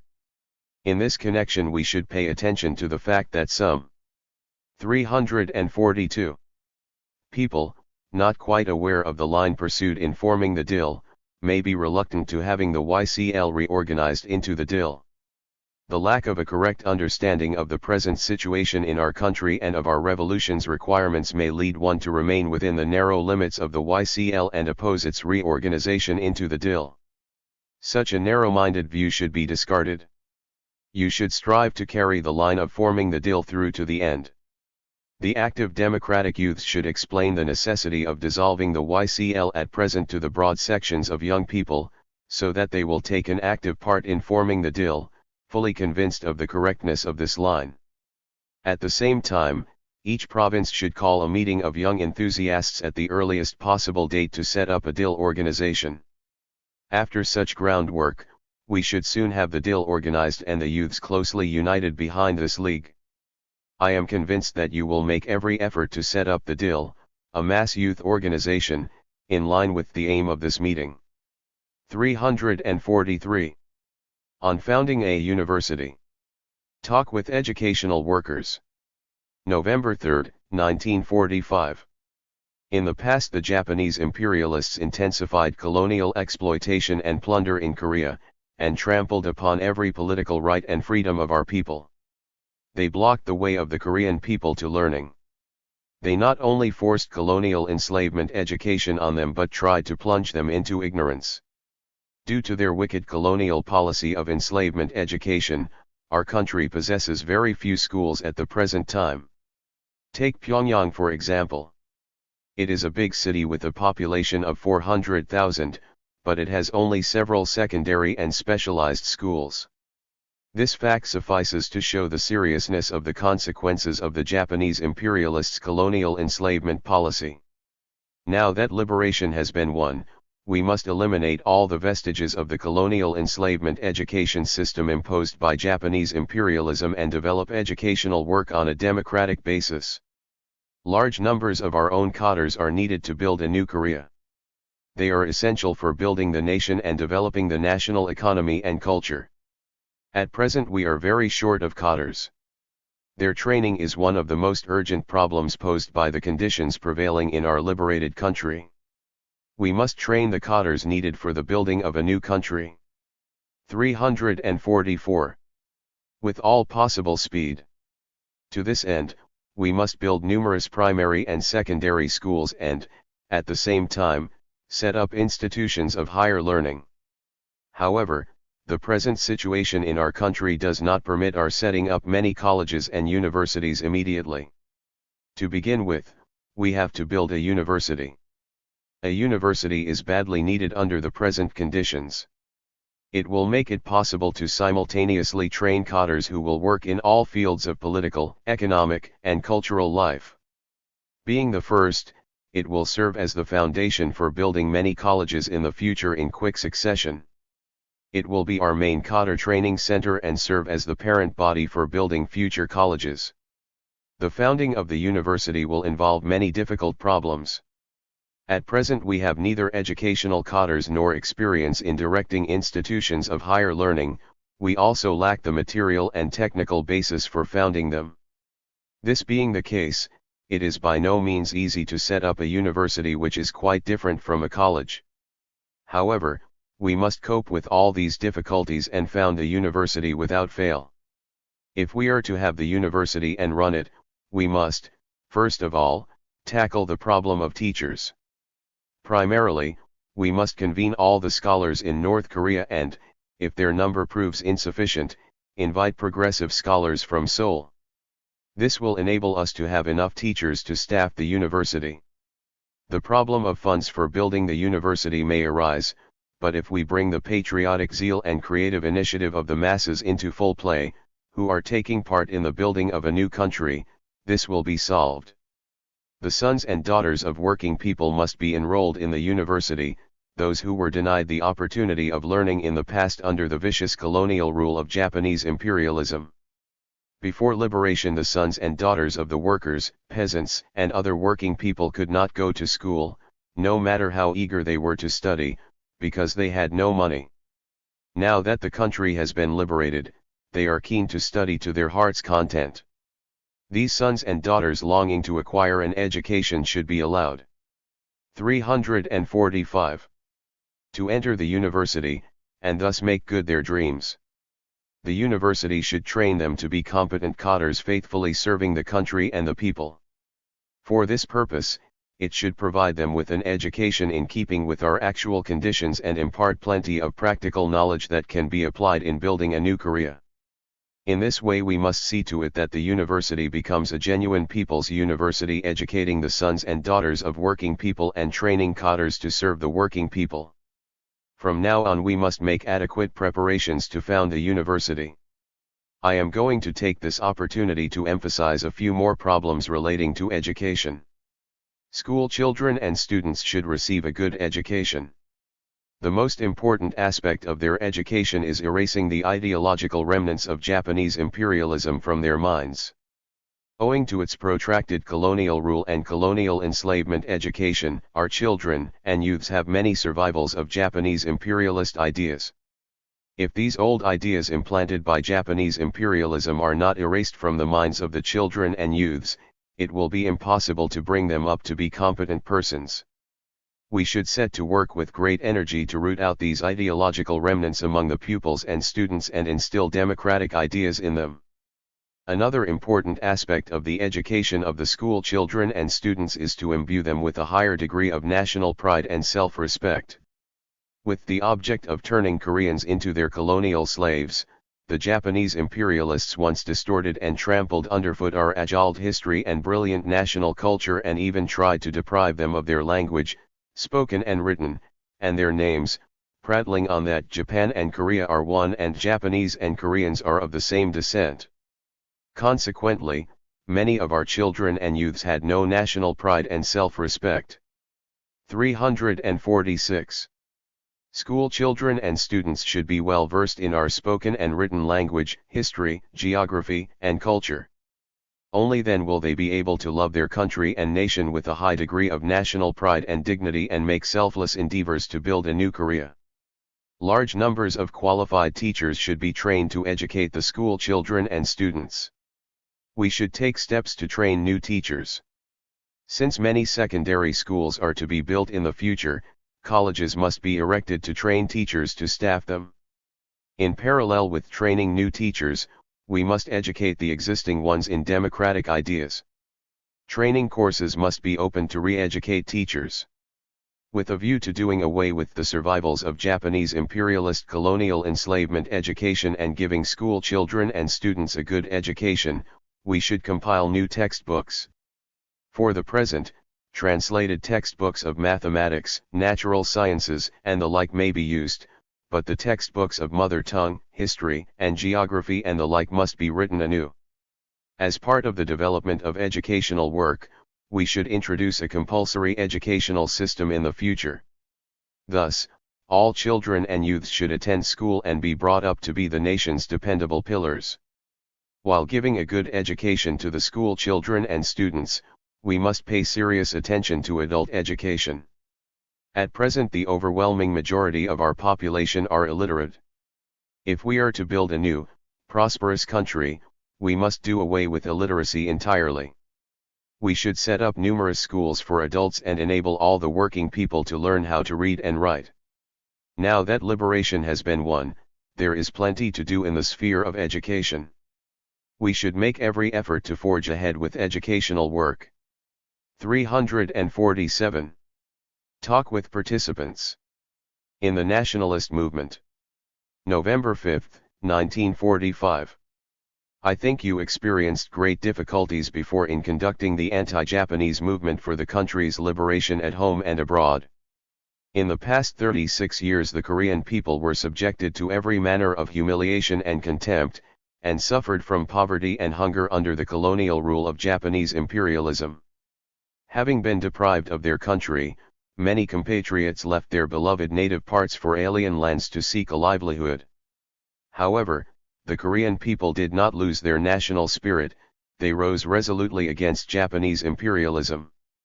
For long years Korean revolutionaries and patriots carried out various ways of struggling, including armed struggle and underground activities for their country's liberation and independence. They endured trying ordeals and shed a great deal of blood in these battles. Our people, who fought a protracted gory battle against Japanese imperialism, have at last accomplished the historic cause of liberating the homeland. Now that their country is liberated, our compatriots who were scattered in foreign lands, are returning to their homeland. In days long past, they had crossed the Amnok and Tumen rivers and the Korea Strait, shedding tears of blood, overcome with the sorrow of a ruined nation. But today, they are recrossing them with tears of emotion, overwhelmed with the joy of liberation.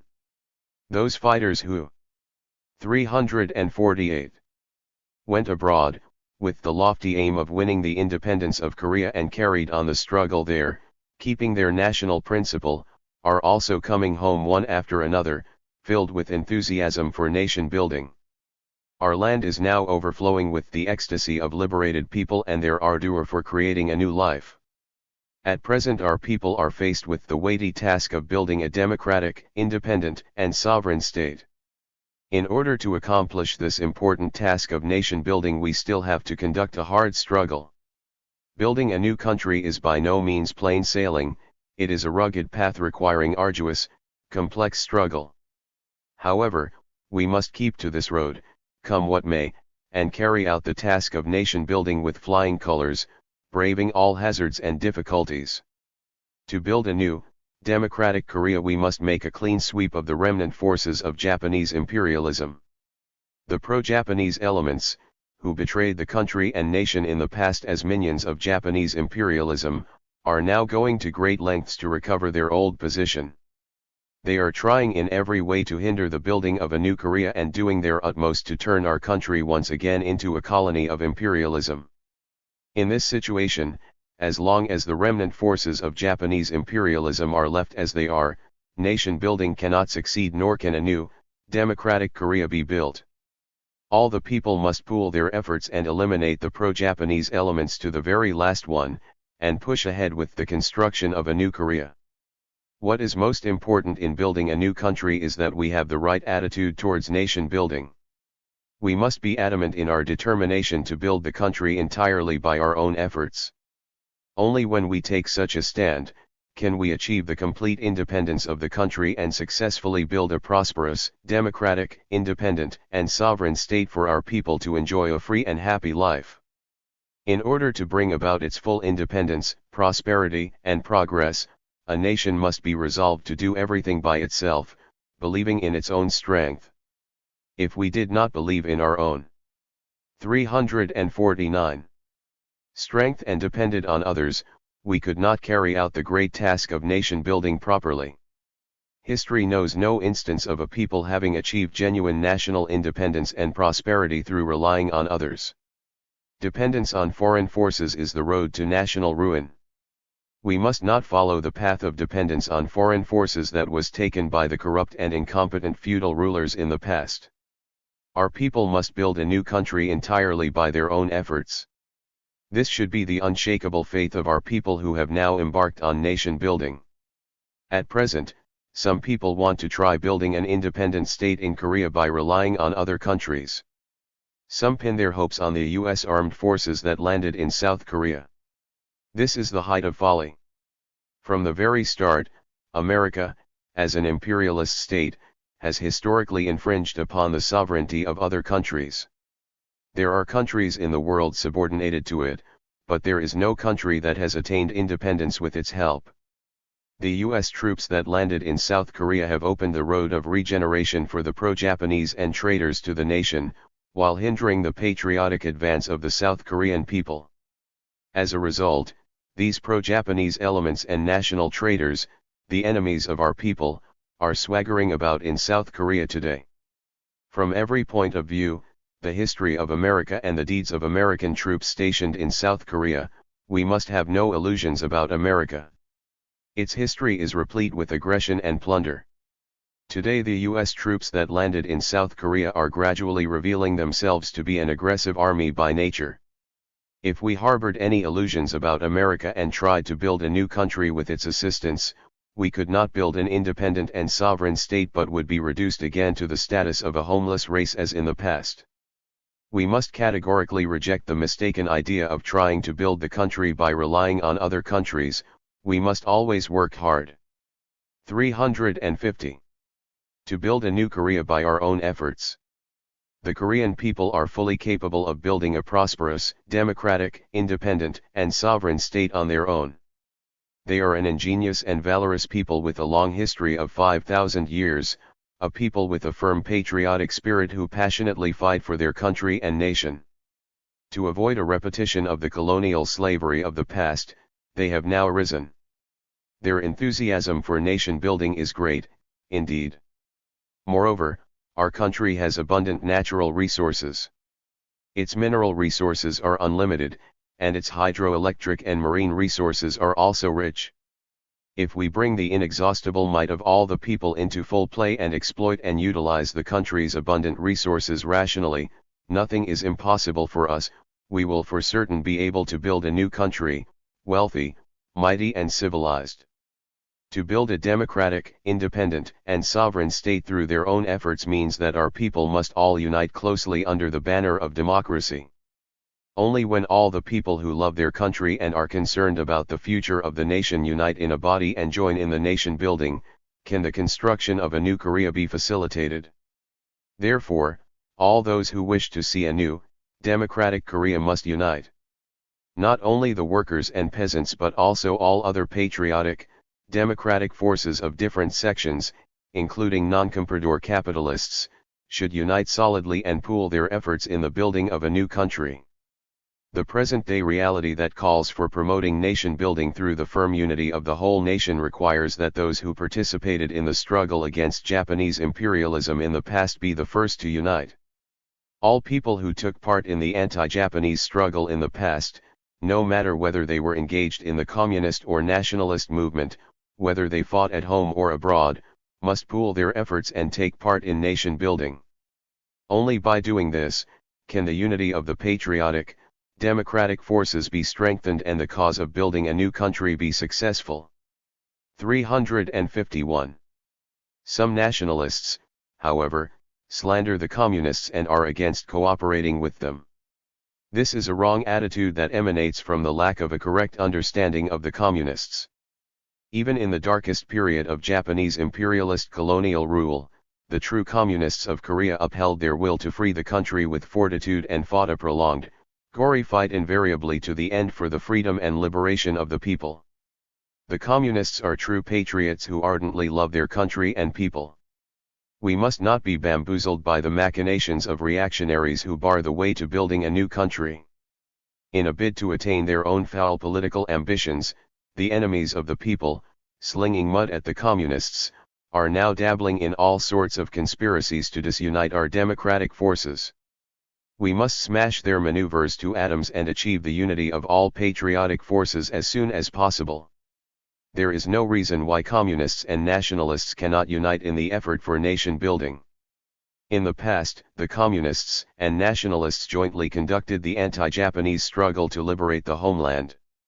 For the sake of the freedom, happiness, and prosperity of our nation, all must unite closely and build a new, democratic Korea through concerted effort. Unity alone is the patriotic road to take for the country and the people. It is the true road to nation building, the road to guaranteeing a new, democratic Korea. If nationalists are really concerned about the fate of the country and the people, they should join with the communists and work together with them. We sincerely respect the patriotic nationalists who want to make a positive contribution to nation building and hope that they will play a great part in the building of a new Korea. You must have a correct idea of the communists and work hard to see that all nationalists will try to build a new country in cooperation with us communists. I hope that you will take an active part in the worthy undertaking of nation building, an undertaking aimed at building a prosperous, democratic, independent, and sovereign state. 352. Let us surmount the difficulties standing in the way of nation building. Speech delivered before the workers of the Pyongyang Railway Factory November 10, 1945. Dear railway workers. Fascist Germany and militarist Japan, those heinous enemies of mankind, were defeated and the Second World War ended in victory for the freedom-loving, peace-loving democratic forces. As a result, a large number of small and weak nations and exploited peoples the world over were liberated from the imperialist yoke and embarked upon the creation of a new life.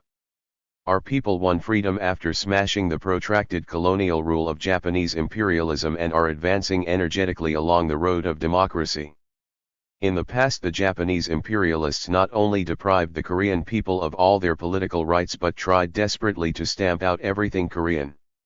In particular, with a view to meeting the manpower and material needs of the criminal war of aggression they had started, the odious Japanese imperialists drafted large numbers of young and middle-aged people of Korea for military or labor service and plundered our natural resources, and in the end, even robbed us of our brass tableware. Under Japanese imperialist colonial rule, our people led a miserable life in hunger and poverty, and were subjected to all sorts. 353. Of national insult and ill-treatment. They harshly exploited and oppressed the railway workers, too, and forced them to live like slaves. The Korean people, despite their ruthless suppression, waged a fierce struggle for long years to liberate the country and achieve national independence. The true Korean communists and other patriots took up arms and engaged in a heroic anti-Japanese armed struggle, thus accomplishing the historic cause of national liberation. Today, with the advent of liberation, our workers and people have regained their usurped country and become its masters. All the industrial and transport facilities, including factories, mines, and railways, which the Japanese imperialists had used to plunder Korea of its resources and squeeze its workers mercilessly, are now in the possession of the people, and we are in a position to build a new, democratic Korea in this land. However, we should not expect all questions to be solved easily, simply because our country has been liberated. Many difficulties confront our people who have embarked upon the building of a new Korea. Our country is liberated from Japanese imperialist colonial rule, but it has been split into the north and the south, with the 38th parallel as the demarcation line. The situation in the country is very complicated. The reactionaries are viciously attempting to prevent the building of a new country by taking advantage of the complex situation today. In South Korea, the pro-Japanese elements, national traitors, and other reactionaries are plotting to obstruct the democratic progress of the country in every way under the aegis of the American troops. They go to the lengths of slipping subversive elements and saboteurs into North Korea to impede the struggle of our people who have risen up to build a new Korea. This inevitably places a big obstacle in the way of our nation building. Our economic situation today is likewise very difficult. Our national economy is very backward owing to the predatory colonial policy that was pursued for such a long period by the Japanese. 354. Imperialists, moreover, even the few factories, mines, and railways that existed are really negligible because they were all wrecked when the Japanese were defeated. Our people are now very badly off. We lack everything, including food. We must begin to build everything from scratch. All we have are empty warehouses and account books. We have to build a new country on the ruins, with only these warehouses and account books at hand. Whether we overcome the present difficulties or not is a matter of importance affecting the future of our country. If we do not get the better of them, we may encounter even greater difficulties in the future and not succeed in building a new, prosperous democratic Korea. However, having failed to get the better of the present food shortage, you are making a clamor. Some people even go so far as to ask us for rice. How would we have any rice now after we had to fight the Japanese imperialist aggressors on Mt. Picchu for such a long time to win back our usurped country? The railway factory workers are not the only ones suffering from the food shortage today, the workers of other factories and the peasants are also suffering. It is shameful and a serious matter, indeed, that you workers, who must take the lead in nation building, should not succeed in surmounting the food shortage and are clamoring so loudly. Stirring up trouble will not bring you rice, we can get rice only when all of us work hard in close unity. Our present difficulties can never be eliminated by the efforts of a few people. Some railway workers are now saying that the management bureau director should be dismissed because he does not give them food and wages on time. But you need to consider this matter more deeply. True, a resolute stand must be taken against the practice of being indifferent to the worker's life and working in a bureaucratic manner. However, since the country's food problem and economic situation are so difficult, the dismissal of some official will not solve the matter. You have to have a correct understanding of the 355 specific conditions of the country, which was liberated not long ago, and, therefore, behave fittingly. Instead of making a clamor just because there are difficulties in building a new Korea, we should join our efforts to courageously overcome the difficulties that lie ahead. In the past we revolutionaries fought the Japanese imperialists for as long as 15 years and won out even in indescribably arduous conditions. We armed ourselves with weapons snatched from the enemy and solved everything for ourselves, thus valiantly getting the better of the difficulties facing us. The anti-Japanese guerrillas sometimes went hungry for days on end, crossing steep mountains and sleeping under the open sky, exposed to the wind. Nevertheless, they did not succumb to the difficulties, but fought to the end under the banner of the anti-Japanese struggle. Whenever adverse circumstances arose, they volunteered to take the bull by the horns and carried out their revolutionary assignments with credit in the face of all hardships. When they fell in the fight against the enemy in the steep mountains of an alien land, they shouted at the top of their lungs, "Long live the independence of Korea, and long live the Korean Revolution," and laid down their youth and lives without hesitation in the sacred cause of freedom and liberation for the country and the people. Even though they were guerrillas fighting against the Japanese, how could they not know that it would be much better to live comfortably in a warm house with their parents, wives, and children? But they devoted their all to the struggle solely to defeat predatory Japanese imperialism and to win back their robbed country. We should follow this example of the anti-Japanese guerrillas. Let us all get the better of the difficulties and rise to build a new, democratic Korea. The working class is the most progressive and revolutionary class. It was none other than the working class who, in the past, fought bravely against Japanese imperialism to the end. Our workers who have now become the masters of the country ought to make every effort, at the head of the masses, to build a prosperous, democratic, independent, and sovereign state. 356. Comrades. In order to build a new Korea, we have to rehabilitate and develop the economy by restoring the devastated industries as fast as possible. For this, we must first restore the railways, the arteries of the country, and return transport onto a normal footing. Unless the railways are operated normally, the people's living standards cannot be improved, nor can the national economy be developed, nor a new, democratic Korea be built successfully. Only when the railways are operated normally can people travel as they wish, and materials be transported promptly to places needing them to lay the economic foundation for building an independent and sovereign state. Therefore, the obligations of the railway workers in the building of a new Korea are very important. Today the workers and technicians on the railways are confronted with the important task of restoring the damaged railways quickly and normalizing the disordered train services. When they were defeated, the Japanese imperialists damaged our railway facilities and drove off many locomotives, passenger cars, and goods wagons in their flight. As a consequence, the train services are not functioning properly now, so loads of materials have piled up at stations and are being spoiled. This places a great impediment before nation building and the task of improving the people's standard of living. We must right this abnormal situation at the earliest date. In order to run the railways properly, the damaged locomotives, passenger cars, and goods wagons must be repaired and the railway lines, bridges and tunnels restored rapidly. Needless to say, this is difficult to do because there are not enough railway technicians and skilled workers. However, if the workers and technicians put their heads together, they can easily cope.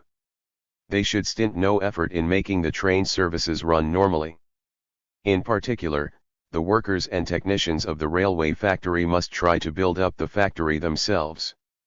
All the technicians and workers, who had worked in this factory previously but are now employed elsewhere, must be made to return. 357. Today all the materials and equipment in the railway factory are owned by the people. You are the masters of the factory. Its workers and technicians must work energetically to restore and repair as many passenger and goods wagons as possible, manage the factory skillfully by taking good care of the equipment, economizing on materials and raising their technical skills. In the future we must normalize the rail transport and, on this basis, develop rail transport further. The narrow gauge should be replaced by the standard gauge and then, the railways can be switched over to electric traction. The officials and workers on the railways should keep such prospects in view in their work. In order to restore the damaged railways rapidly and develop rail transport, the railway officials and workers must discard the ideological survivals of Japanese imperialism and foster a spirit of working selflessly for nation building. At present they retain many ideological remnants of Japanese imperialism. I am told that some workers in this factory try to do only the easy jobs, instead of thinking how to undertake difficult jobs for the building of a new country. This is also a manifestation of the survivals of Japanese imperialist ideology. If all workers thought like this, who would run the factories and the railways and who would be responsible for the future of our liberated homeland? Today our workers, as genuine masters of the country, work not for the Japanese imperialists and capitalists but for their own well-being and the well-being of all other people, and for the building of a new, prosperous Korea. Therefore, they must try to work more and regard it as a great honor to do harder jobs than others do. Railway officials must get rid of all forms of bureaucracy, and see to it that the workers are fully aware of being masters of the railways and do away completely with the servile spirit of working any old way as in the days under Japanese imperialist rule. All the officials and workers in this field should campaign resolutely against the erroneous attitude of neglecting state property, idling about and managing rail transport in a slipshod manner, as well as against the 358 habit of remaining indifferent to nation building. Thus, everyone should try to restore and readjust the railway facilities as soon as possible, manage the railways efficiently, and energetically participate in nation building with an ardent patriotic spirit. Strict discipline should be enforced on the railways to achieve smooth running rail transport. Strict discipline and order on the railways are essential to avoid railway accidents and ensure the smooth flow of transport. All railway employees should set up a strict discipline and system of work, obey the orders and instructions of superiors, and consciously abide by the set discipline. At the same time, you must be on the alert against any acts of reactionaries to impede nation building. At present reactionaries are lurking within our ranks, spreading false rumors and plotting to destroy our factories and railways. All railway officials and workers should keep a sharp lookout for their insidious moves and expose and shatter their subversive activities and sabotage in good time, thus securely defending the railways and their factories and protecting the gains attained in the building of a new country. Our workers must steadily raise their political, theoretical, technological, and cultural levels in order to play the vanguard role in nation building. The situation today is different from that of pre-liberation days when the workers lived in ignorance outside the realm of politics. If you know nothing and have a low intellectual level, you can neither have foresight, nor analyze, or assess any questions properly, nor do much towards nation building. You should study and study in order to arm yourselves with progressive ideas and raise your politico-theoretical, technological, and cultural levels. I firmly believe that you will make every effort, as befitting the new Korea's working class, to restore the railways, the arteries of the country, as soon as you can by overcoming all difficulties, and will ensure the smooth work of rail transport. 359. For the establishment of a genuine people's government. Speech delivered at the Second Enlarged Executive Committee meeting of the Central Organizing Committee of the Communist Party of North Korea, November 15, 1945. Comrades, in order to achieve the complete independence and sovereignty of the country and carry out the Korean Revolution effectively, it is essential to solve the question of power. People's committees are now functioning in different areas, but a central organ of power has not as yet been organized. People from all walks of life who love their country and nation earnestly hope for the early establishment of a central government and the building of a democratic, independent, and sovereign state. We should take active measures to set up a central government by properly organizing the broad masses who are so enthusiastic about nation building. However, we must not thoughtlessly organize any type of government, just for the reason that we have to solve the question of power quickly. Finding a correct solution to the question of power is a sacred duty for us communists. The kind of power there should be in our country, freed from Japanese imperialist colonial rule, is a very important matter that has a bearing on the destiny of the country and the people. If an anti-popular power is set up in Korea, as the pro-Japanese and traitors to 360. The nation claim, we will be unable to bring prosperity to the country and the people and, moreover, our country will be reduced again to a colony of imperialism. All the Korean people, who have set out to build a new country after liberation, call for the establishment of a genuine people's power capable of achieving the country's prosperity and progress and ensuring them a happy life. This is a legitimate demand posed by the Korean people, who for long years were deprived of their country and were cruelly oppressed and exploited by the Japanese imperialist aggressors. We have to set up a democratic government in accordance with the will of all the people and thoroughly prepare for it. Nevertheless, some people, ignoring the desire of the masses, try to establish an anti-popular government. Certain people are saying that the People's Republic, rigged up by a few individuals in Seoul, should be recognized. We can never recognize such a government. We oppose the People's Republic because it cannot be a political power that would fight for the interests of the Korean people. The People's Republic is composed of those elements who cannot count on the support of our people. It comprises Syngman Rhee, an anti-communist and a pro-American, and pro-Japanese elements and national traitors as well as sham revolutionaries factionalists, but excludes the real patriots, steadfast communists. It is self-evident that a government of this type cannot be a political power championing the interests of the masses. In short, the People's Republic cannot be considered otherwise than an anti-popular, bourgeois regime for exclusive privileged classes.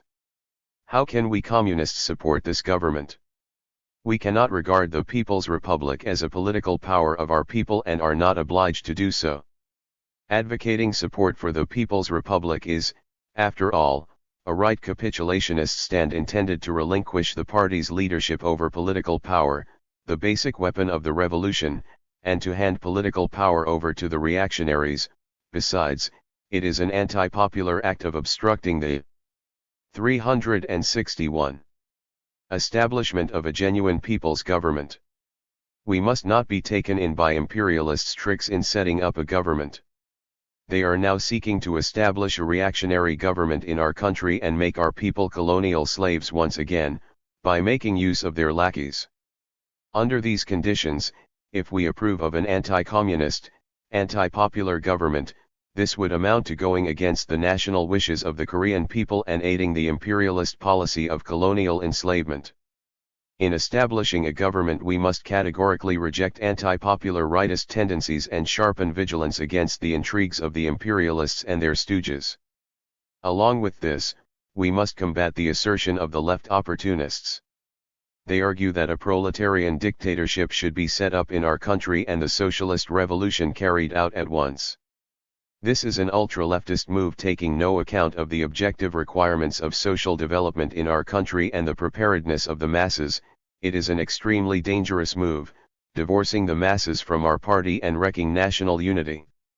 The Communist Party must totally repudiate erroneous rightist and leftist views and approaches manifested in the question of establishing a government and strive to find a correct solution to the question of power in accordance with its political line.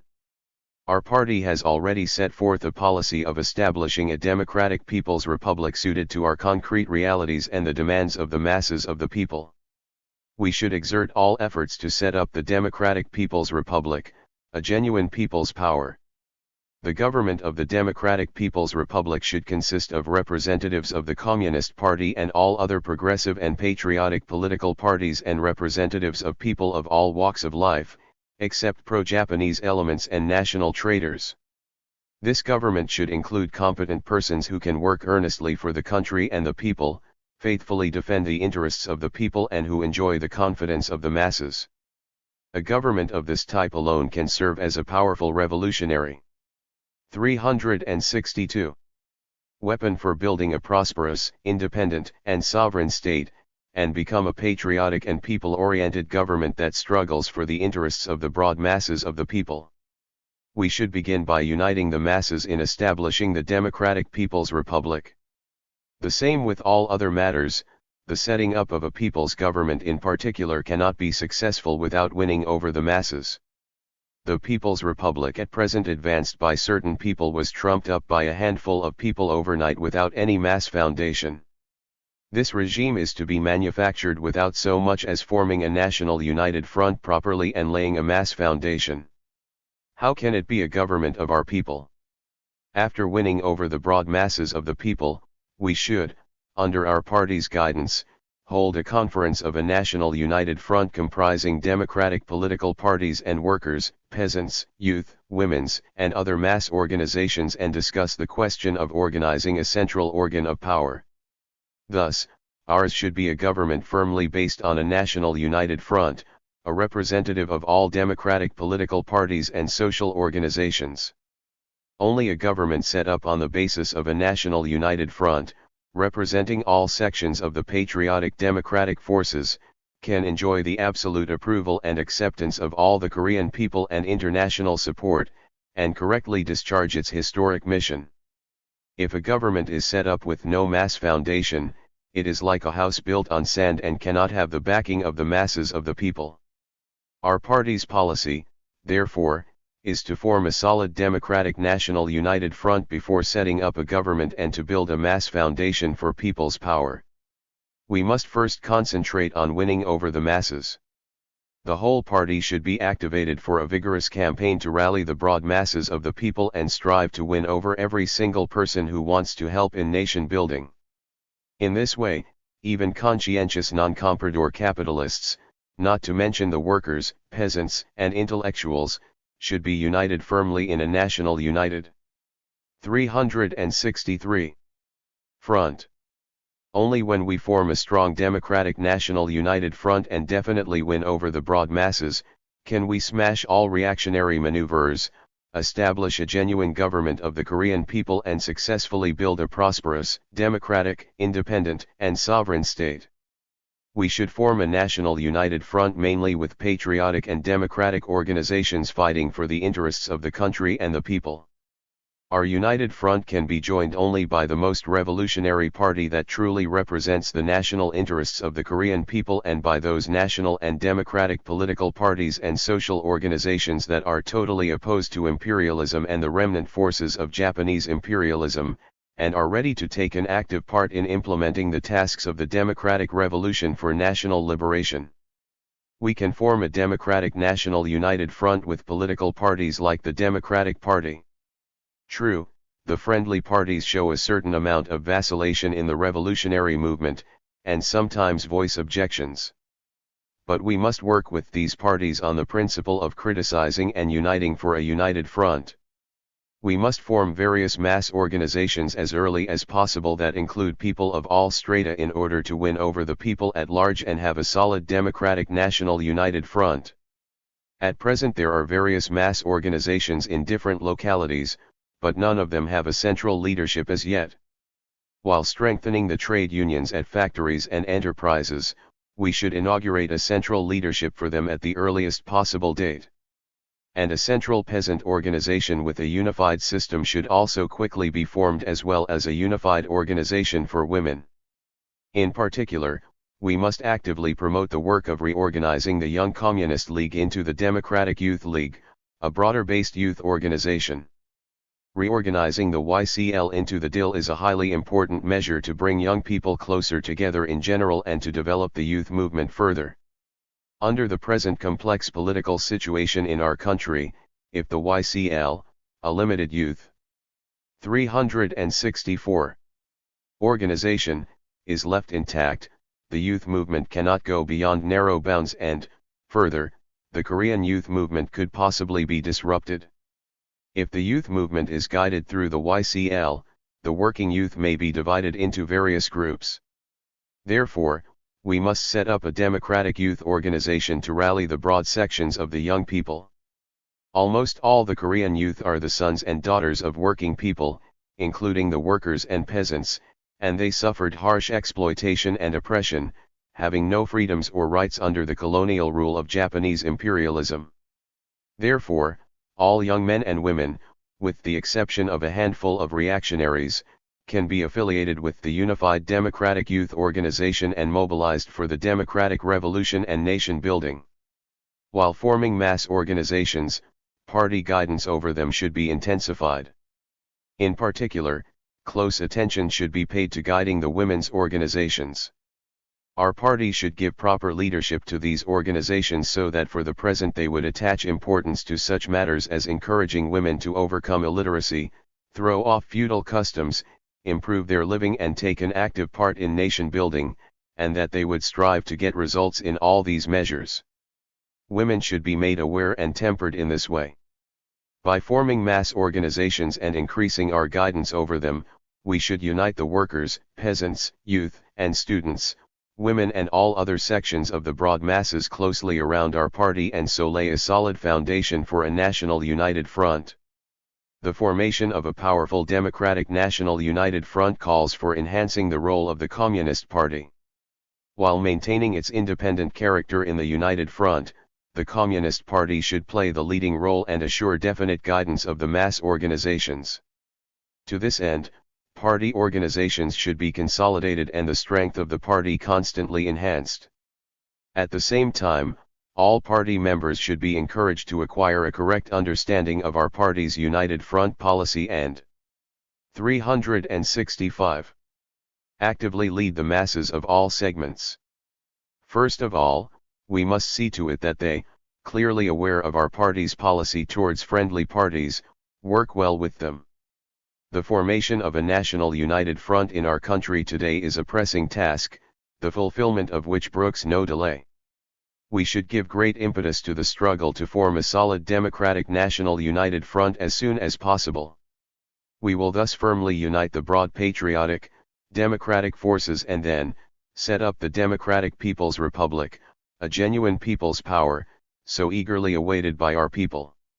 In order to be successful in setting up a unified democratic government, we should first step up preparations in North Korea, where favorable conditions have been created for the building of a new country. We have to form a democratic national united front that will embrace the broad patriotic, democratic forces of different sections in North Korea and, on this basis, form a provisional central organ of power which will represent the interests of the people. This provisional government should definitively win over the vast masses to the revolution and lay a secure groundwork for establishing a unified central government. It should put into effect a series of people-oriented and democratic policies to this end, the correct solution of the land problem, rehabilitation and development of industries, stabilization and improvement of the people's standard of living, establishment of social order and introduction of a democratic electoral system. We organized people's committees in different localities in preparation for the setting up of a provisional central organ of power in North Korea and, at the same time, have taken concrete steps to organize administrative bureaus. These bureaus should direct the respective economic spheres, effect interprovincial relations in North Korea and bring order into the confused state of affairs. We will have to strengthen the local people's organs of power and administrative bureaus and, on this basis, organize a provisional central organ of power in North Korea like a Provisional People's Committee of North Korea and lay a solid foundation for the establishment of a unified central government. 366. Lastly, allow me to make a few brief remarks on the land problem raised at today's meeting. The solution of the land problem is a primary task arising in the anti-imperialist, anti-feudal democratic revolution. A correct solution of this matter is indispensable for abolishing the feudal relations of production that fetter our social development, for freeing the peasant masses from age-old backwardness and poverty, and for building a new, democratic Korea. Our party, therefore, should put special emphasis on the solving of the land problem. In the future we will confiscate the land of the landlords and distribute it among the farmhands and poor peasants. As regards the land shared out among the peasants, the right to only cultivation should be granted, but not the right to sell. This alone will prevent the revival of the exploitation system in the countryside and realize the centuries-old desire of our peasants to become the masters of the land. If the land problem is to be solved correctly, the peasants must be well prepared politically. We should awaken them by campaigning to introduce the 3:7 tenancy system in the rural areas, so that they themselves would make insistent demands for land. Our party should intensify its information work through its organ and its members to ensure that the peasants take an active part in the struggle for the acquisition of land. We should enroll many farmhands and poor peasants in the party, who have been tested and steeled in the struggle to solve the land problem, and should expand and strengthen the peasants' organizations.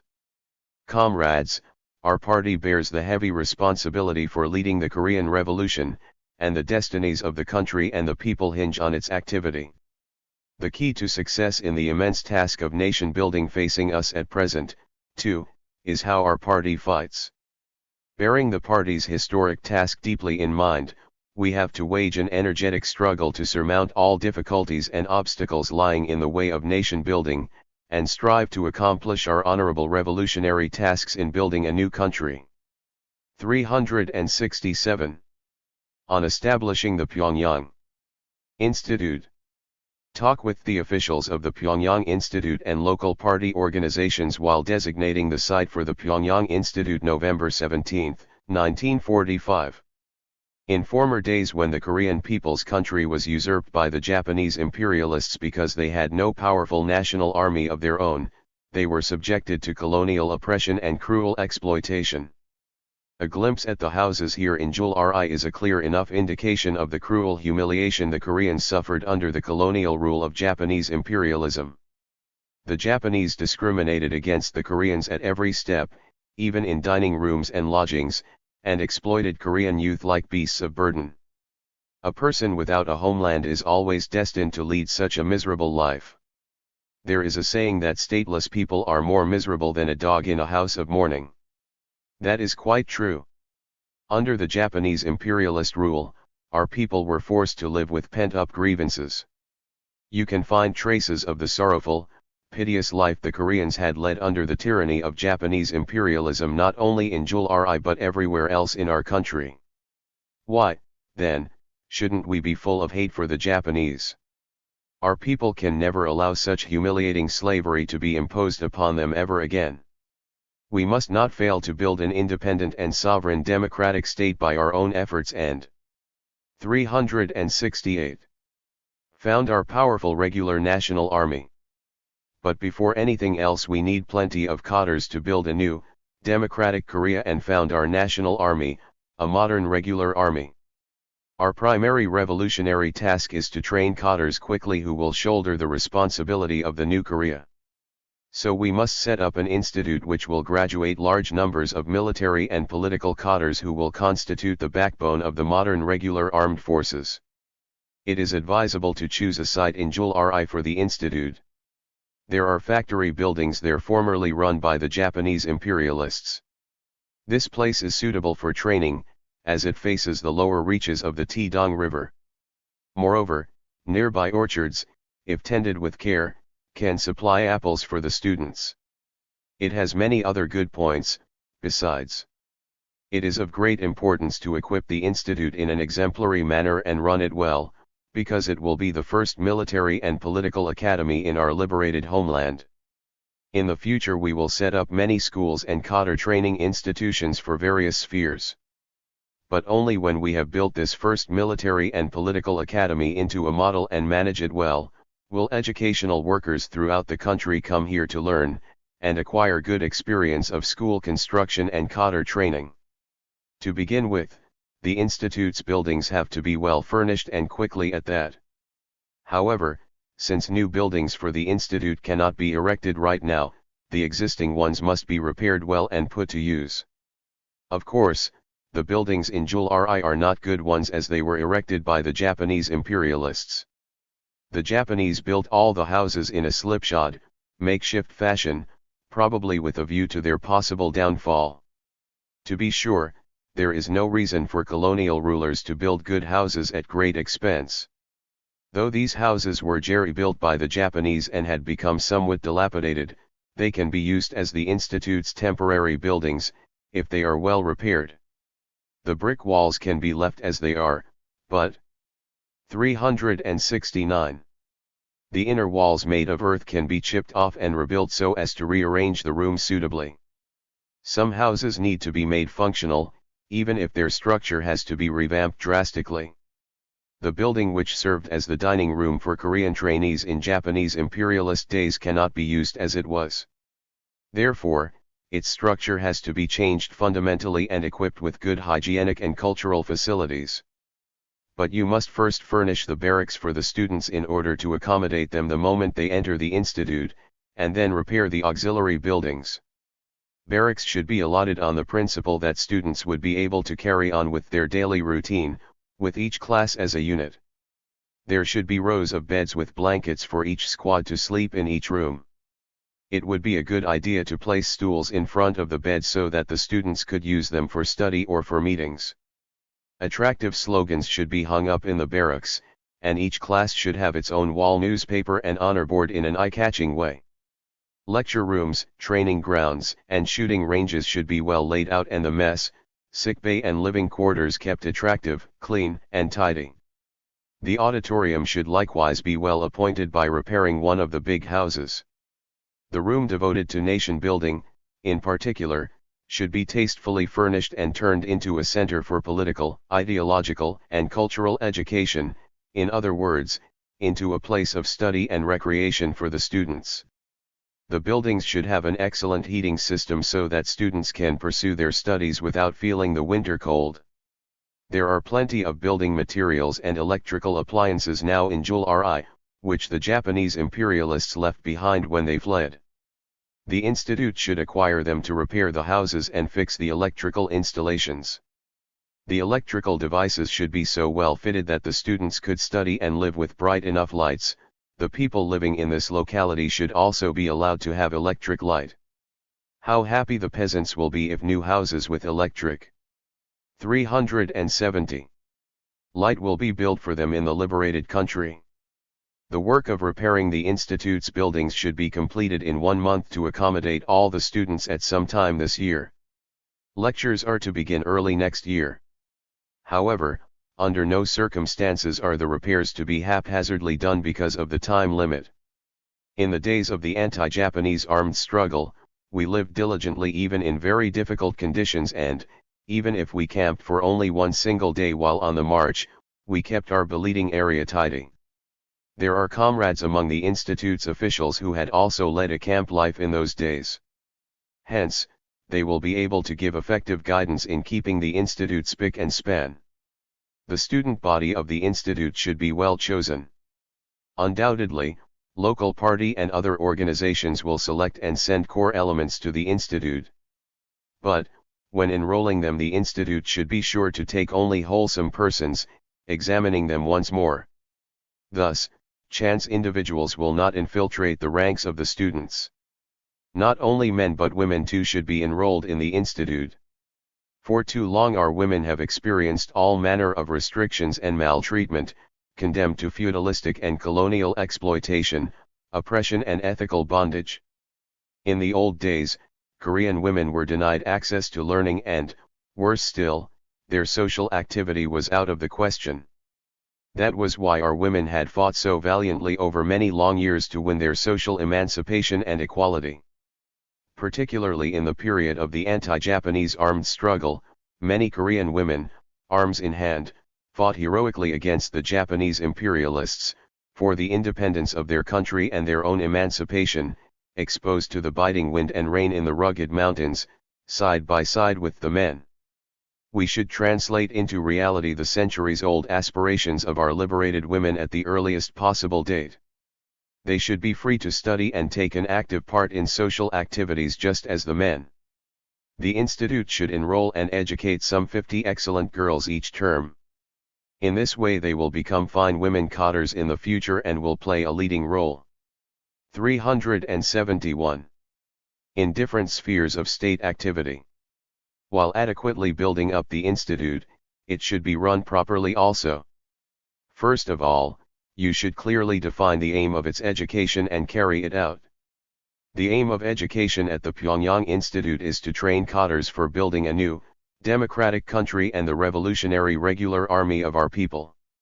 The principles, contents, and methods of education at the institute should all serve this purpose and fully tally with it. Education here should not be conducted the way people were taught to read and write in the past as a means of serving the feudal rulers, nor should it be conducted the way the Japanese imperialists imposed colonial enslavement education on our youth and children to make them their servants. The educational system at the institute should be revolutionary and people-oriented, through and through, faithfully serving our revolution and people. Along with theories, problems arising in revolutionary practice should be explained to the students one by one in easy-to-understand terms and their principles brought home to them, so that they possess revolutionary theories, advanced scientific knowledge and practical ability. Our educational policy is to give a practical education combining theory with practice and applying what has been taught in everyday life. It is highly important for the institute to intensify the political and ideological education of the students. This education should be conducted in conformity to the actual conditions of the students and the revolutionary tasks set before us.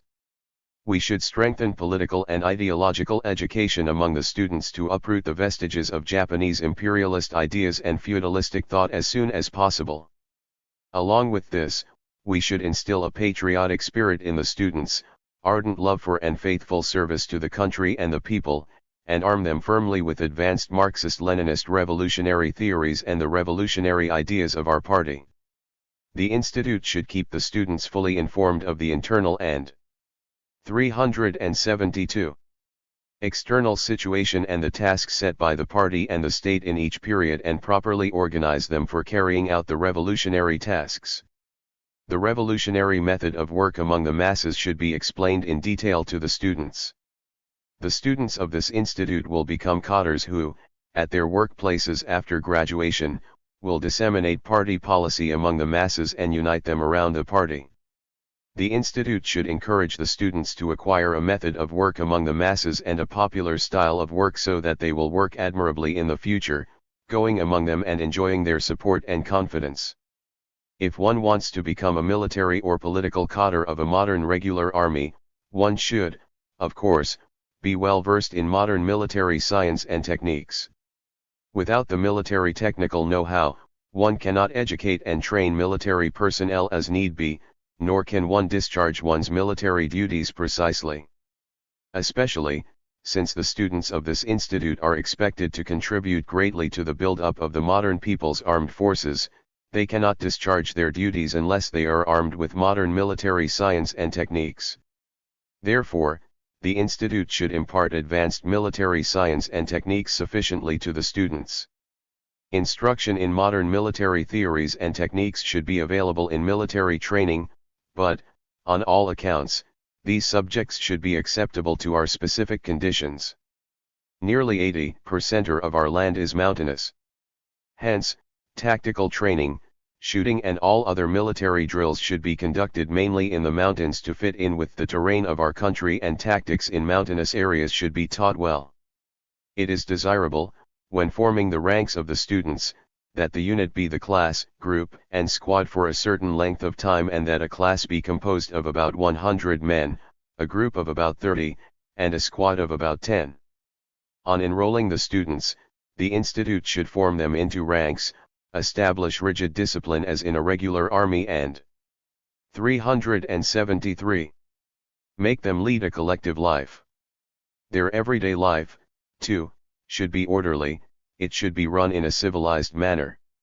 Thus, all activities and life at the institute will prove to be education for them and an example. The institute should make adequate preparations to set up military schools for the various services and arms by developing itself when necessary in the future.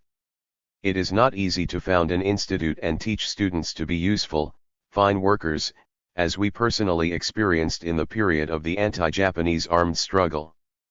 This is a very complicated and difficult matter. Bringing up a child so that he can stand on his own feet is no easy task.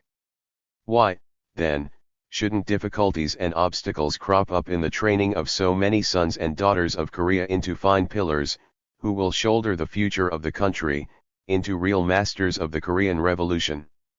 In view of the situation in our recently liberated country, it may, as a matter of course, be difficult to build and run an institute. There is no need to think that there is any mystery about this job, however. If we organize the work scrupulously, drawing on the experience gained in rearing the reserves of the revolution while fighting in the mountains, we can succeed. It all depends on whether or not our officials pitch in, heart and soul, with a revolutionary spirit and confidence. Coming to the conclusion that the institute is of great significance in founding a regular army, it may possibly be accompanied by the machinations of reactionaries.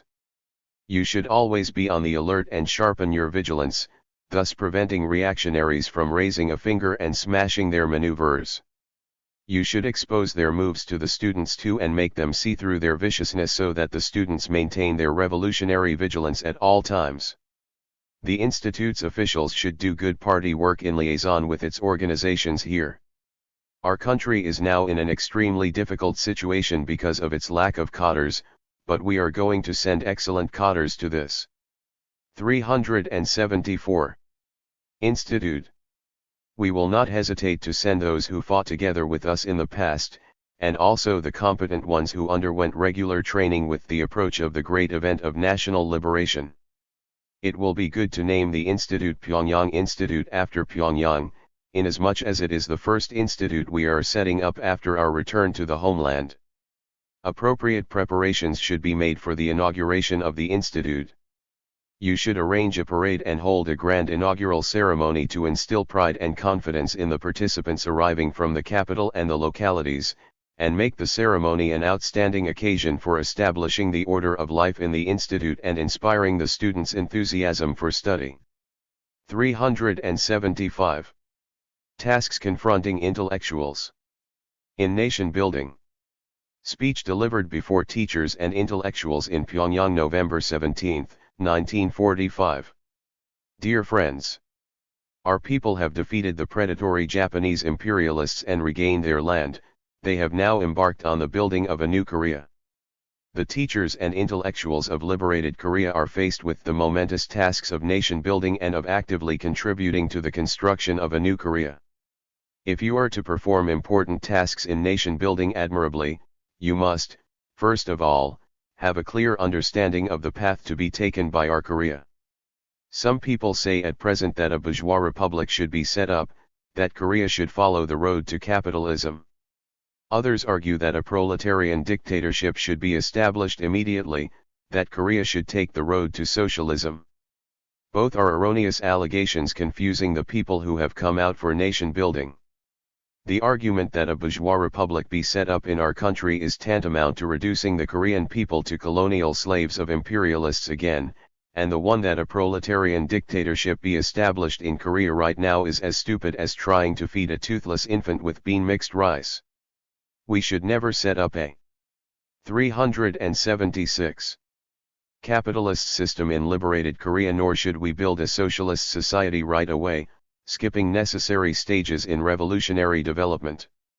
Our country is now at the stage of anti-imperialist, anti-feudal democratic revolution. We should under all circumstances build a progressive, democratic society that would be appropriate to this character of our revolution. Our homeland has been liberated from the colonial rule of Japanese imperialism, but its survivals still remain in no small measure, hampering the building of a new Korea. With its defeat, the pro-Japanese elements, its stooges, sustained a telling blow, but they still have considerable forces to counter the democratic forces. These remnant forces are seeking to divert the people from the path of struggle in building a new, democratic Korea, and to lead them to oppose democracy, and are plunging into all sorts of reactionary moves. The complete independence of the country cannot be achieved if we do not thoroughly get rid of these remnant forces. The feudal forces which were hand in glove with Japanese imperialism still exist to a considerable extent in our country today, besides these remnants forces. They are reactionary forces which, as a major social foothold of the Japanese imperialist aggressors in the past, impeded our agricultural development and exploited our peasants harshly. Unless these forces are wiped out in our country, it is impossible to ensure the democratic development of society. We should eliminate the remnant forces of Japanese imperialism and the feudal forces entirely and build an independent and sovereign democratic state. To do this, we should carry out the tasks of the anti-imperialist, anti-feudal democratic revolution and establish a democratic people's republic. In order to carry the nation building to triumph, we must unite all patriotic, democratic forces. We must unite the whole nation, including the workers, peasants, patriotic intellectuals, religious people, and conscientious native capitalists. People of all walks of life. 377. Who love their country and nation and treasure democracy, should form a national united front at the earliest possible date, and rise up for nation building in firm unity. Now some intellectuals, it is said, are pondering over which way to go in the present complicated political situation. The road for the intellectuals of liberated Korea to follow is quite clear. Our teachers and intellectuals must reject the road to reaction. If they, like some intellectuals, follow in the wake of pro-Japanese elements and traitors to the nation and serve imperialists, they will commit a grave crime against the country and nation. If our intellectuals truly want to serve the country and the people, they should take the course of helping in the construction of an independent and sovereign state, firmly united under the banner of democracy. You should understand that this is the only right path for you to take. In days gone by, our teachers and intellectuals were spiritually depressed, being the target of relentless national oppression and discrimination by the Japanese imperialists. At the time of Japanese imperialist colonial rule, the teachers and intellectuals of Korea were considered to have committed a crime for studying Korean history and geography, and their pursuit of science and truth was totally blocked. In those days, though they had anti-Japanese feelings and national conscience, the overwhelming majority of them served in Japanese imperialist establishments against their will, under coercion, for a living. But the present position of the liberated teachers and intellectuals has changed radically. Our teachers and intellectuals, together with the workers and peasants, have become the masters of the country, and broad vistas have been opened for them to study science and search for the truth, and work for the people by fully displaying their talents and abilities. Now is the time for the intellectuals to work for their country and nation. Teachers and intellectuals should devote all their knowledge and expertise to the building of a new, democratic Korea. Knowledge and expertise have their worth and can produce a tangible effect when used in the interests of developing the country and promoting the 378 welfare of the people. Intellectuals should place their knowledge and skills at the service of their country and people in an active form and stint no efforts for the national progress and prosperity. To begin with, teachers and intellectuals should actively join in the work of enlightening and awakening the masses of the people. The building of a new, democratic Korea calls for the strength of the broad masses of the people and, if they are to be actively organized and mobilized to contribute their strength to the nation-building effort, they should be awakened politically. Our people are not well prepared politically as yet and not clear about which way to choose. In this situation, great efforts must be made to educate the masses. Teachers and intellectuals, in particular, should play an important role in this work. Teachers and intellectuals should fully explain and publicize the character and tasks of our revolution among the vast masses, thoroughly exposing the reactionary nature of all the intrigues and machinations of pro-Japanese elements and traitors to the nation. At the same time, they should explain to the masses that for the successful fulfillment of the tasks of the anti-imperialist, anti-feudal democratic revolution and the early establishment of the Democratic People's Republic it is necessary to form a democratic national united front and bring about the unity of all patriotic, democratic forces. Thus, it should be made certain that the people have a correct understanding of the road to be followed by Korea, and to come out actively, united, in the struggle against the Japanese imperialist and feudal survivals obstructing nation building. In educating the masses, attention should be paid to the use of simple words understandable to them. If you explain something in difficult terms, the masses of the people will scarcely be able to understand and will not take the trouble to understand, either, so this type of information work will get you nowhere. You should always use simple words common among our people when conducting information work to reach the hearts and minds of the masses. In order to awaken broad sections of the people, a vigorous anti-379 illiteracy campaign should be launched. In the past, the Japanese imperialists pursued a colonial obscurantist policy in our country to make the Korean nation their permanent slave. Consequently, many Koreans were denied access to schooling and remained illiterate. They did not even know how to read or write their own names. We must try to eliminate this baneful aftermath of Japanese imperialist colonial rule as soon as possible. Otherwise, the political and cultural level of the people cannot be raised, nor can the zeal of the masses be aroused in nation building.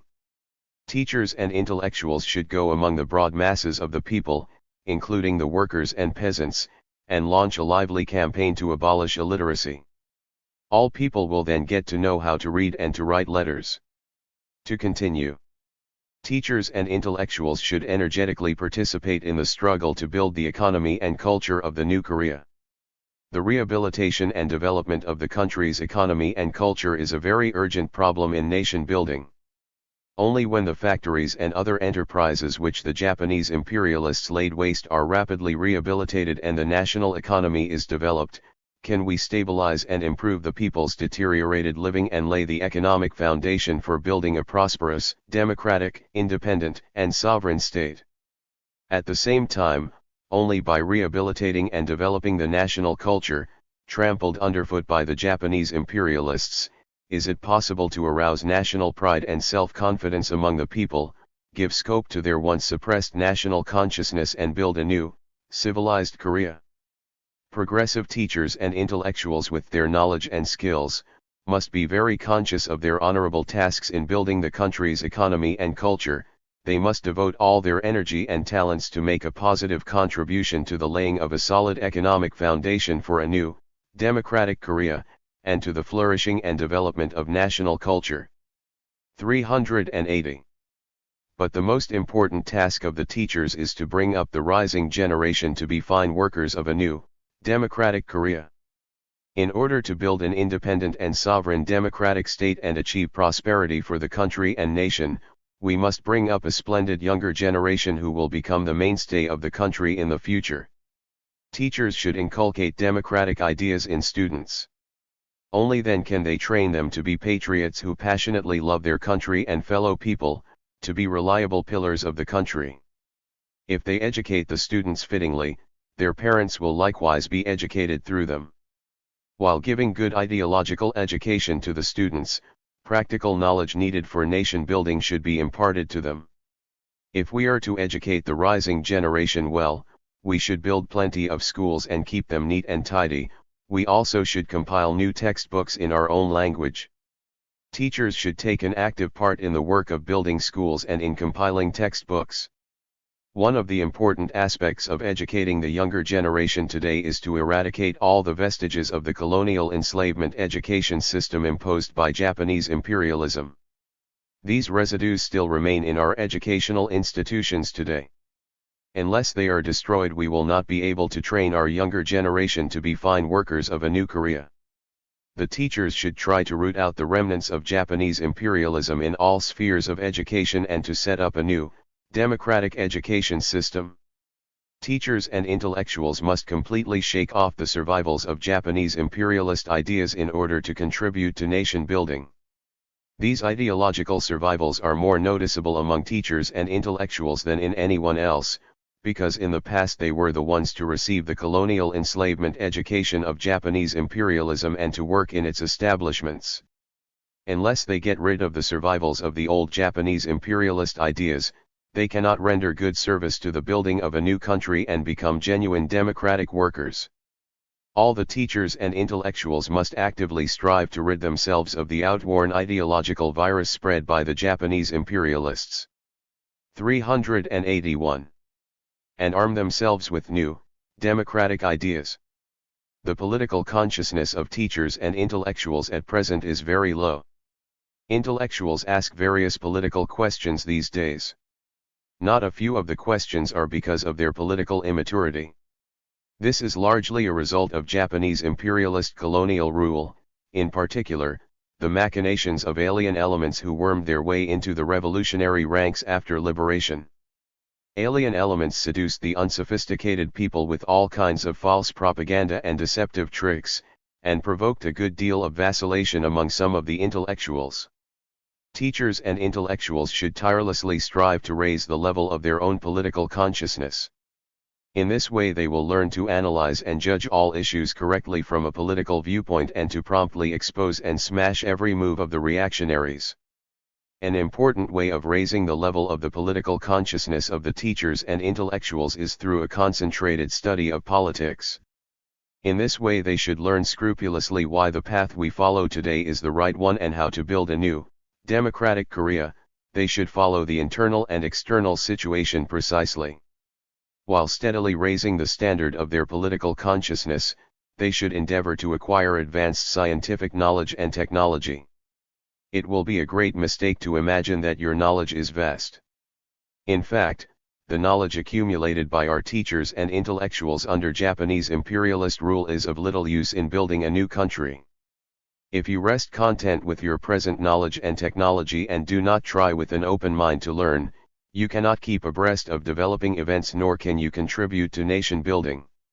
You should never be self-complacent but strive to raise your standard of scientific knowledge and technology. Our people expect a great deal of their teachers and intellectuals. You should accomplish the responsible tasks ahead of you with credit by devoting all your energies to the building of a new, democratic Korea and the education of the rising generation. 382. The present tasks of the South. Korean Youth Movement. Talk with youth workers from South Korea. November 19, 1945. I am very glad that you have come to visit me, even though you had to travel such a long distance. You said that in their struggle to build the country the broad sections of the youths in South Korea are now exposing and denouncing the crimes of those who collaborated with the Japanese and betrayed the nation. That is wonderful. The South Korean youth workers must lead the masses of the youth along the right path who are striving to build a new Korea with high patriotic zeal. You asked me which road liberated Korea must follow. This is a very important question. Only when they well know the road our country is to follow can the youth workers be efficient in their work among the youth. Today, the oppressed peoples the world over are struggling for national independence and the voice of the masses of the people demanding freedom and democracy is growing even louder as the days go by. In short, the world is heading rapidly for national independence, liberty, and democracy. Freed from Japanese imperialist colonial rule, our country, too, must advance along the road of democracy. We must wipe out the remnants of Japanese imperialism and feudalism, build a new, democratic society and win complete national independence as soon as possible. 383. The ardently patriotic, enthusiastic youths must work harder than anybody else for the successful fulfillment of the great cause of nation building. Our youths must play a notable part in the struggle for the building of a new country, just as in the past they performed heroic feats in the sacred struggle for national liberation. Now our revolution demands that all patriotic young people join in the work of nation building, united firmly under the banner of democracy. We have worked out a policy in North Korea, to meet the requirements of the revolution, for the formation of the Democratic Youth League, a mass youth organization, capable of rallying all patriotic youths, and are striving to carry it out. The South Korean youth movement, too, must advance in this direction. You said that on hearing of the policy on founding the DIL, South Korean youths are going to form a similar organization. I think that is exactly what they should do. It is an urgent task in the prevailing situation to rally the broad masses of young people in South Korea and develop the youth movement along democratic lines. The landing of U.S. troops in South Korea has created a grave situation there. Reactionary elements, who have begun to raise their heads with the presence of the Americans there, are now working more openly against the people. At the instigation of the American reactionaries, collaborators with the Japanese and traitors to the nation are impeding the patriotic nation-building activities of the young and other people in South Korea in every way. They are resorting to all sorts of plots to stamp out the democratic forces and mislead our people into coming out against democracy. The situation makes it imperative for the South Korean people, the youths in particular, to firmly unite as one. Only when they stand solidly together, can the young patriots of all strata frustrate every scheme of the pro-Japanese elements and traitors, win genuine freedom and rights and contribute to building a democratic, independent, and sovereign state. To achieve the unity of the masses of the young people in South. 384. Korea, a single democratic mass-based youth organization must be founded. At present, there are many youth organizations in South Korea. The fact that there are different organizations prevents the masses of young people from uniting and even results in a split in the youth movement. Only when a single mass-based youth organization is set up, can a division of the movement be prevented, its sound development guaranteed and broad sections of the youths enlisted actively in nation building. The formation of a democratic youth organization and the unity of the broad masses of the youths in South Korea are also vital for the creation of a united front. As I said to comrades from Seoul some time ago, a solid democratic united front embracing people of all strata, who love their country and nation, must be formed in order to frustrate the reactionary moves in South Korea and succeed in nation building. To this end, the broad masses must be enlisted in the youth and other social organizations for laying a firm foundation for a united front. It is advisable for a democratic youth organization to be formed at the earliest date and that it work efficiently for nation building in unity with other democratic social organizations. It is important to work out a good program and rules when founding a democratic organization for the broad masses of the youths in South Korea. They must fully reflect the aspirations of young people from all walks of life. Only then will the youths actively support the organization and join it. The program must clearly define its nature as a mass youth organization for all patriotic and democratic-minded young men and women and state its fundamental aim as striving to build a democratic, independent, and sovereign state. It should also set out the immediate tasks of the organization, to wipe out the survivals of Japanese imperialism and feudalism in all spheres, to actively participate in rehabilitating and developing the national economy and culture and abolishing illiteracy, to strive for equality of sexes, to win. 385. Freedom of speech, press, assembly, association, and religion as well as the right to elect and to be elected, and to promote friendship and solidarity with the democratic youths of the world. The rules, too, must be well prepared.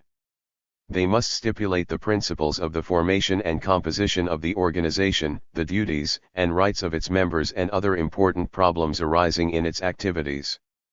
In particular, the formalities of recruiting must be defined precisely. They should not be so complicated as to bar even qualified people from being admitted. The draft program and rules must be explained and propagated among the masses of young people. In South Korea, various youth organizations are asserting themselves at present, confusing young people as to the path they should follow. Under these circumstances, the mass youth organization must give wide publicity to its democratic program and rules so that young people would be eager to join it, with a clear understanding of the validity of its formation as well as their duties. If it is to admit broad sections of young people and advance the youth movement in South Korea, the Democratic Youth Organization must build up its cadres properly. Even if you found a mass youth organization and adopt its program and rules, no matter how good, you cannot rally the broad sections of the youths and enhance the role of the organization without a fitting build-up of its cadre ranks. Therefore, you must pay primary attention to consolidating the ranks of cadres. They must be fine persons with sound ideology, a strong fighting spirit and organizing ability. Such people will not vacillate whatever the difficulties, they will lead the masses of the youths in the building of a new country. In order to build up the cadre ranks of the youth organization, the existing youth workers must undergo constant training in practical activities. At the same time, youth workers should be taught in some kind of training institutions, too. Though it may be rather difficult under the situation in South Korea, short evening courses or 386. Something similar could be set up for the education of promising youngsters as cadres. One of the important questions in developing the South Korean youth movement is to mercilessly combat all kinds of factional tendencies. Our nation once failed to unite because of factional strife, and the country was swallowed by Japanese imperialism. Factional strife also brought disaster to the national liberation and communist movements in our country. Instead of fighting Japanese imperialism in unity, the factionalists indulged in scuffles. Moreover, factionalism affected even the youth movement badly. And some are even now taking to factional strife, when the country has been liberated. We must not tolerate such a practice. The South Korean youth workers must always be on the alert to prevent the emergence of factions in the ranks of the youths and combat uncompromisingly even the slightest manifestation of factional tendencies. The youth organization must have strict organizational discipline if it is to forestall the rise of factions among the young people. If the discipline is slack, decisions and instructions of the organization will not be carried out effectively and factional tendencies may appear. You must strive to fix strong organizational discipline so that no violations of the decisions and instructions will be made and no factionalism be allowed to infiltrate.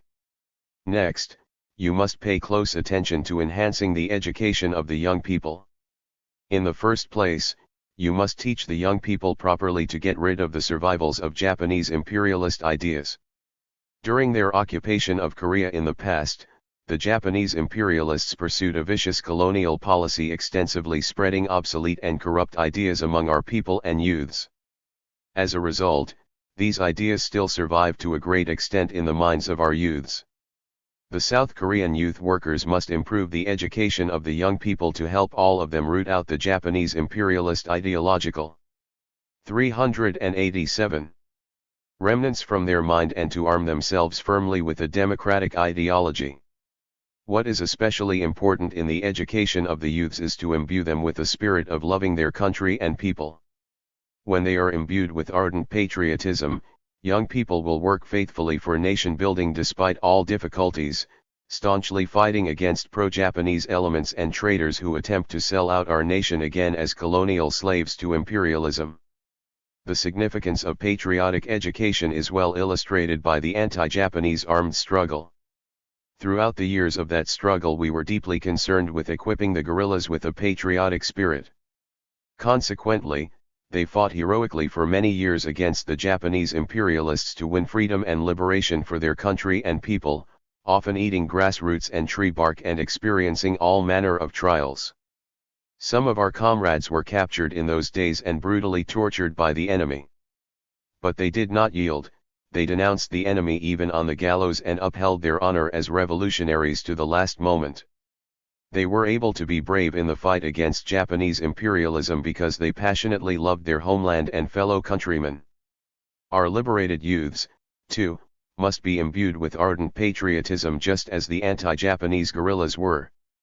The South Korean youth workers must intensify education for young people so that all of them would have a high sense of national pride and dignity, and would love their country dearly. In this way the youths, who are sensitive to the new and have a strong sense of justice, will be trained to willingly dedicate even their lives to the struggle for their country and people. Now I would like to clear up some questions for the South Korean youth workers. Some maintain that those who worked in Japanese imperialist institutions are pro-Japanese elements without exception. This is not correct. In defining pro-Japanese elements we must consider the fact that our country was under Japanese imperialist colonial rule for a long time.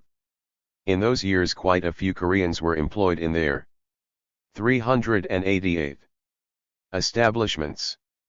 Most of them, however, were compelled to do so. They had to earn a living. You cannot brand them all as pro-Japanese elements, can you? By pro-Japanese elements we mean those who helped the Japanese imperialists deliberately and actively and committed atrocities, hand in glove with them. Those who were passive should not be regarded as pro-Japanese elements, even if they were forced by the imperialists to serve in their institutions or obliged to do so to earn a living. Rejecting such people as pro-Japanese elements would not benefit the revolution. Victory in the revolution depends on how many people we win over. And winning over the masses is more urgent in the present situation in South Korea. Only when the broad masses of the people there are united, can you successfully fight the reactionaries who are trying to set our country against democracy. Therefore, you must have a truthful idea of what a pro-Japanese element is and define him accurately, so that you can win over as many people as possible. You must have a correct understanding also of the kind of democracy that is now professed by the Americans in South Korea. It is bourgeois democracy for the landlords and capitalists. Democracy advocated by the pro-Japanese elements and traders in South Korea is also bourgeois democracy, that is, American-style democracy. Clamoring for bourgeois democracy, the Americans, the pro-Japanese elements and traders are now plotting to rig up a reactionary regime in our country. You must not be deceived by their scheme. The democracy we need is not the American brand of democracy, we need a genuine democracy for the broad masses of the people. The South Korean youth workers must try to establish a people's government which will ensure genuine democracy as desired by the masses of the people. Work with the youths is worthwhile and honorable. When we were younger, we had experience both with urban and rural youths and found it really worth our while. 389. If you work well among the young people and arouse them to activity, you will have nothing to fear. If you organize and educate them properly, they will display strength enough even to move even a mountain. In the past we aroused the masses of young people to a powerful struggle against Japanese imperialism. We united many young people and fought bare-handed at first, and later arms in hand by founding the anti-Japanese People's Guerrilla Army with the youths. Thus, we defeated Japanese imperialism and achieved the great victory of national liberation. You must clearly understand the importance of work among the youths and strive for success. The youth workers must prepare well, both politically and ideologically, working hard to read many good books and enhance their level. You may encounter many difficulties and obstacles and even fail at times in your work among the youth. But you must not feel frustrated. You must cope courageously with all difficulties, always confident of victory. I hope you will strive to develop the South Korean youth movement by frustrating all the schemes of the reactionaries, and to build a new Korea. 390. Patriotic youths, unite under the banner of democracy. Speech delivered at the meeting to form the Democratic Youth Organization of South Pyongan Province November 26, 1945. Comrades, I would like, first of all, to warmly congratulate the youth delegates of South Gyeonggi Province for making such valiant efforts to unite the patriotic youths of liberated Korea and build a new, democratic Korea. This meeting, aimed at forming the Democratic Youth Organization of South Gyeonggi Province, is of great importance in strengthening and developing the youth movement in our country. The formation of this organization will go a long way towards hastening the founding of the Democratic Youth League, rallying broad sections of the patriotic youths and raising the role of young people in nation building. After they were liberated from the yoke of Japanese imperialist colonial rule, our people embarked on a serious struggle to create a new history. For nearly half a century, they were deprived of the country by the Japanese imperialist aggressors and forced to live the life of colonial slaves. Now that they are liberated, they are eager to build a new, democratic Korea, free and independent, and strive to set up their own government as soon as possible. However, even now, more than 3 months after liberation, the 391 democratic central government for which our nation is craving has not been instituted. This is partly due to international relations, but, to our regret, we cannot but admit that the main reason is that our nation has not yet been closely united owing to the maneuvers of the reactionaries, including pro-Japanese elements and other traitors to the nation. We must build a democratic, independent, and sovereign state and, to this end, set up a democratic people's republic, a genuine people's government, without fail. This is the only path we must take. Our cause of nation building is of truly great importance and, in the course of bringing it about, we would meet with many difficult problems. Nevertheless, we must courageously surmount every obstacle and difficulty, thus realizing our goal. In order to found the Democratic People's Republic, the whole nation must unite firmly under the banner of democracy that augurs a bright future for the country and a happy life and great hope for us. Unless all the people are united, it is impossible to create a free, happy life and build a genuinely independent state. Therefore, we must do everything we can to rally the broad masses of the people close together. First of all, you must have a clear idea of what is meant by the people. Some construe it in too narrow a sense. By the people we do not mean the workers and peasants alone, we mean people from all walks of life except pro-Japanese elements, national traitors, and other reactionaries. These people can all be rallied under a single banner. However, it is no use crying for the unity of the nation in words only. Since liberation, everybody has been talking about the unity of the nation, but our nation is not yet united. We must achieve unity not in words but in deeds. We need the firm unity of all the patriotic, democratic forces. Only the unity of the patriotic people who love their country, nation, and democracy can be reliable. We must rally people of all strata who really want to see a democratic, independent, and sovereign state built and the country and the people prosper, to step up the work of nation building. 392. It is especially important to unite the masses of young people solidly. They are the vanguard fighters of the revolution. They are the most courageous in the revolution, and no revolutionary struggle can be victorious without their active participation. The same is true of our nation-building effort today. Young people are the main pillars in the building of a new, democratic Korea. In order to have nation-building succeed, all the patriotic youths, including young workers, peasants, and intellectuals, should be united under the banner of democracy. Only when the patriotic youths of all strata aspiring to democracy unite solidly and participate actively in the building of the country, will we be able to surmount all the difficulties confronting us and build a new, prosperous, and democratic Korea victoriously. This, precisely, is the reason why we are confronted with the task of forming a democratic youth organization embracing broad sections of the patriotic youths. We have already proposed the policy of reorganizing the Young Communist League into the Democratic Youth League and, accordingly, a meeting of active democratic youths was held in October to discuss and decide on the founding of the DIL. However, the work of reorganizing the YCL into the DIL is proceeding very slowly and, moreover, there is a continued tendency to split the ranks of young people. In some local areas various youth organizations are being formed, which do not conform with the line of founding the DIL. In some other areas, they are even trying to create reactionary youth organizations and draw the unawakened young people into them.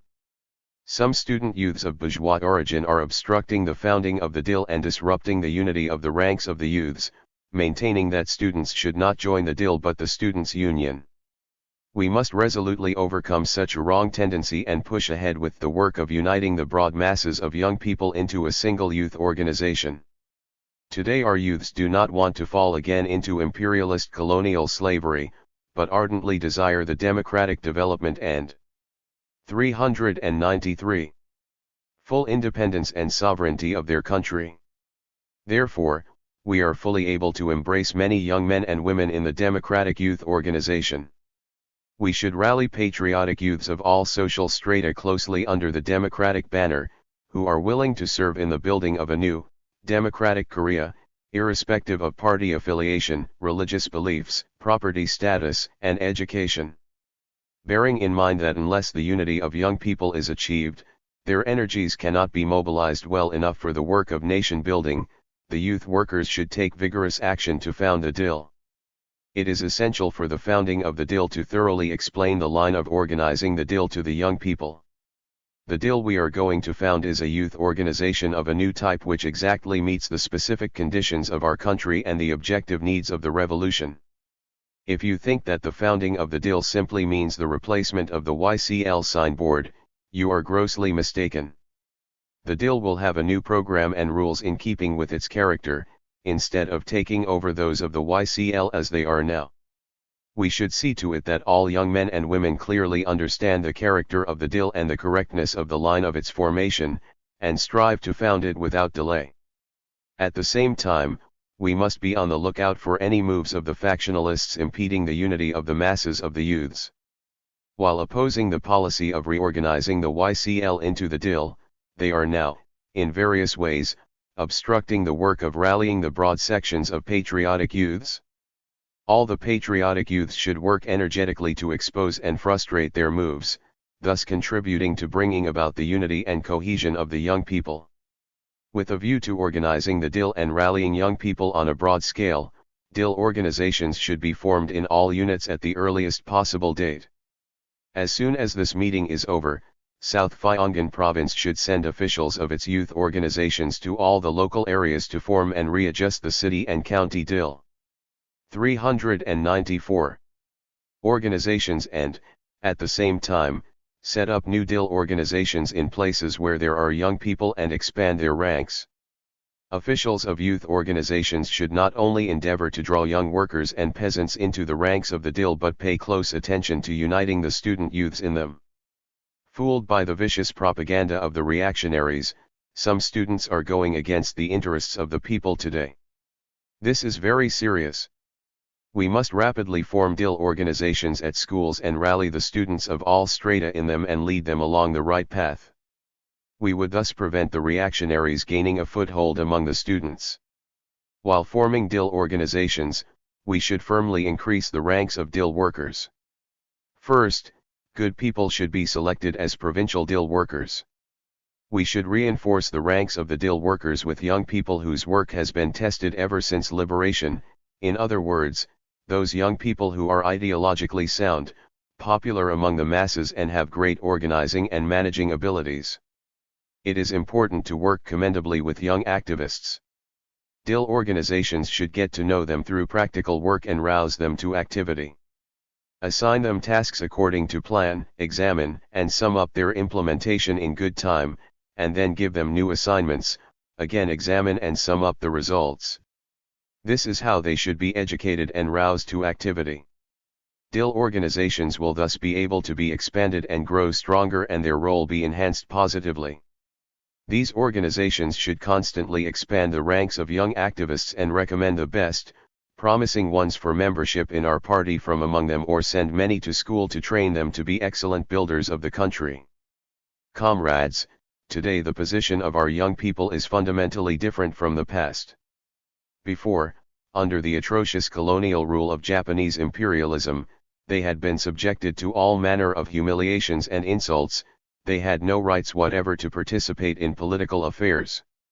After liberation, however, they came to take part in 395. Government with genuine political rights and became the masters of the country. All patriotic youths should be true builders of a democratic, independent, and sovereign state and continue to advance to become reliable pillars of the country.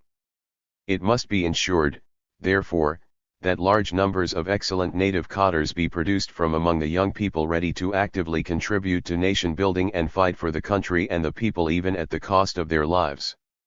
Today our young people are confronted with really responsible yet honorable tasks in the construction of a new country. The prosperity of our liberated country depends largely on how they fight and work. Patriotic youths from all walks of life should realize keenly the great mission they have been charged with in the building of a new country, and everyone, rallied closely under the democratic banner, should join in the nation building. By making selfless efforts to build a new, democratic Korea, they must carry out their responsible tasks with credit as youths of liberated Korea. First and foremost, they should wage a resolute struggle against the enemies of the people who are hindering the building of a new, democratic Korea. There are now quite a few reactionary elements in our interior seeking to disrupt the unity of the democratic forces, and putting obstacles in the way of the masses striving to build a democratic, independent, and sovereign state. Those who are trying to halt our people's advance are the lackeys of Japanese imperialism, pro-Japanese elements, and other national traitors. They are enemies of the people who betrayed the country and nation and bled our people white in the past, and who today are trying frantically to do the same. These days the pro-Japanese elements and other traitors have been, under various ostentatious signboards, plotting craftily in all areas to fool the people and put a spoke in the wheel of nation building. We should wage a vigorous struggle against them by the united efforts of the masses. 396. All our young men and women should stand close together, shoulder to shoulder, in the forefront of the struggle against the pro-Japanese elements and other traitors. Korean youths, be brave. Give a sharp rebuff to the reactionaries obstructing the building of a new, democratic Korea. This is the important fighting slogan set before our youths today. The enemy's anti-popular moves will be smashed for certain when the masses are organized and when our young people struggle in steel-strong unity.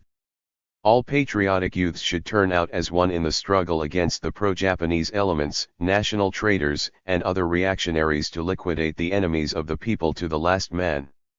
This is the prerequisite for strengthening the unity of the young people and making a success of the building of a new, democratic Korea.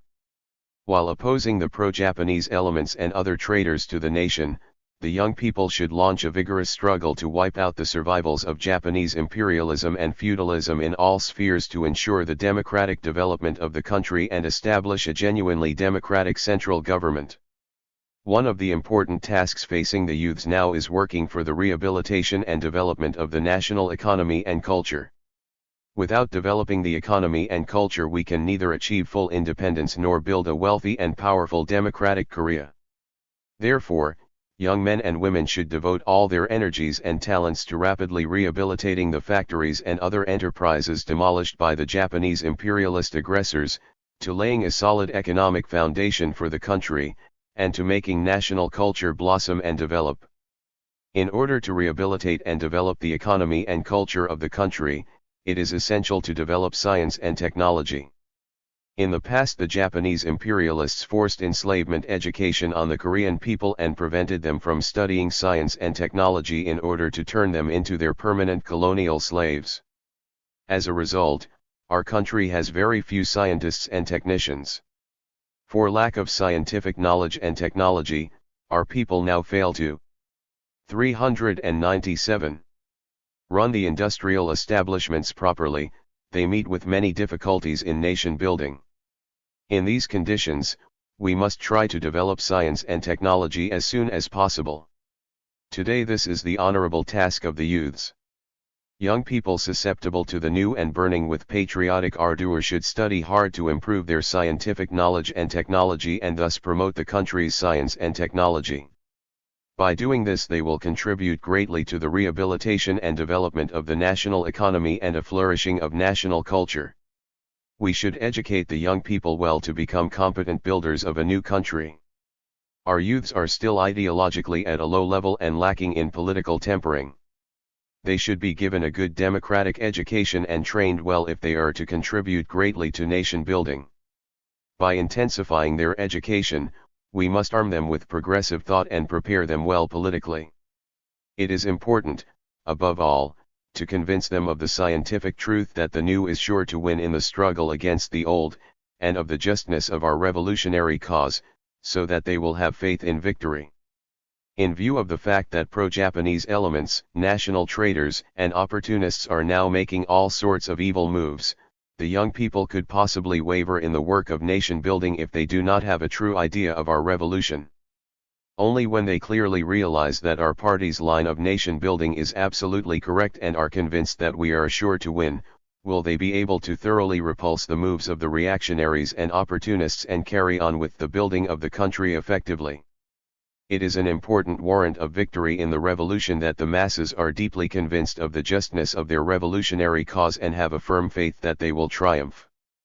We should commendably educate the young people to be firmly confident of the justness of the line of building a democratic, independent, and sovereign state and to have faith in victory, so that they will fight to the end to fearlessly surmount all obstacles and difficulties in nation. 398. Building and build a new, democratic Korea. In educating the young people, it is especially important to inspire them with great national pride and dignity. In the old days the Japanese imperialists distorted our history and trampled upon our national culture, making every attempt to smother our people's national consciousness. As a result, even now quite a few people and youths are lacking in national pride and dignity. Therefore, the education of young people should be increased in order to wipe out the mentality of a colonial slave and heighten national dignity among them. In order to instill national dignity in them, they must know well our history and culture. We must teach them to have a clear understanding that the Koreans are a resourceful people with a long history, a brilliant national culture and a fine patriotic spirit, and that if only we make the effort, we can build as prosperous and powerful a country as others in the world. By doing this, we would become sure that all the young people strive to carry out their honorable revolutionary tasks, confident that they would be able to accomplish the cause of nation building by their own efforts. And we must give the young people an adequate education, explaining in detail the present internal and external situation, and have them clearly understand their important duties in nation building. Our young builders of the country, young workers, peasants, and intellectuals, should advance proudly, with a high national pride and dignity, shoulder to shoulder with the democratic youths across the world, and do their bit to strengthen friendship and solidarity with progressive young people the world over. Thus, they would demonstrate to the whole world the enterprising, driving and gallant stamina of the Korean youths. In conclusion, I would like to emphasize once again that we must achieve the unity of the whole nation and, by our concerted efforts, crush the enemies of the people who are hampering the building of a new country, and set up a democratic, independent, and sovereign state as soon as possible. 399. Which path should liberated Korea take? Speech delivered at the mass rally in Sinuiju November 27, 1945. Fellow countrymen, I have been back home for several months now, but various circumstances have prevented my coming here. Only today have I the opportunity to meet you. Availing myself of this occasion, I would like, first of all, to express my wholehearted thanks for the warm welcome you have given me.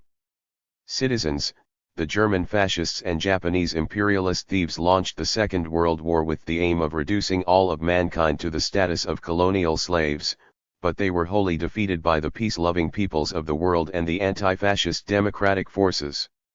As a consequence, many small and weak nations have been set free from the yoke of fascism and imperialism to embark on the road of building a new life. For the past 36 years 30 million of our compatriots were subjected to harsh treatment and merciless exploitation, deprived of all political rights and freedoms under the Japanese imperialists' fascist oppression. After suffering the hard life of a colonial slave, large numbers of our fellow countrymen were finally compelled to leave their dear homeland, where their ancestors had lived generation after generation, for alien lands like Manchuria, across mountains and rivers in quest of a livelihood. They had to lead a bitter life in foreign 400 lands, too, subjected to national oppression and humiliation. Our people, however, never yielded to the Japanese imperialists.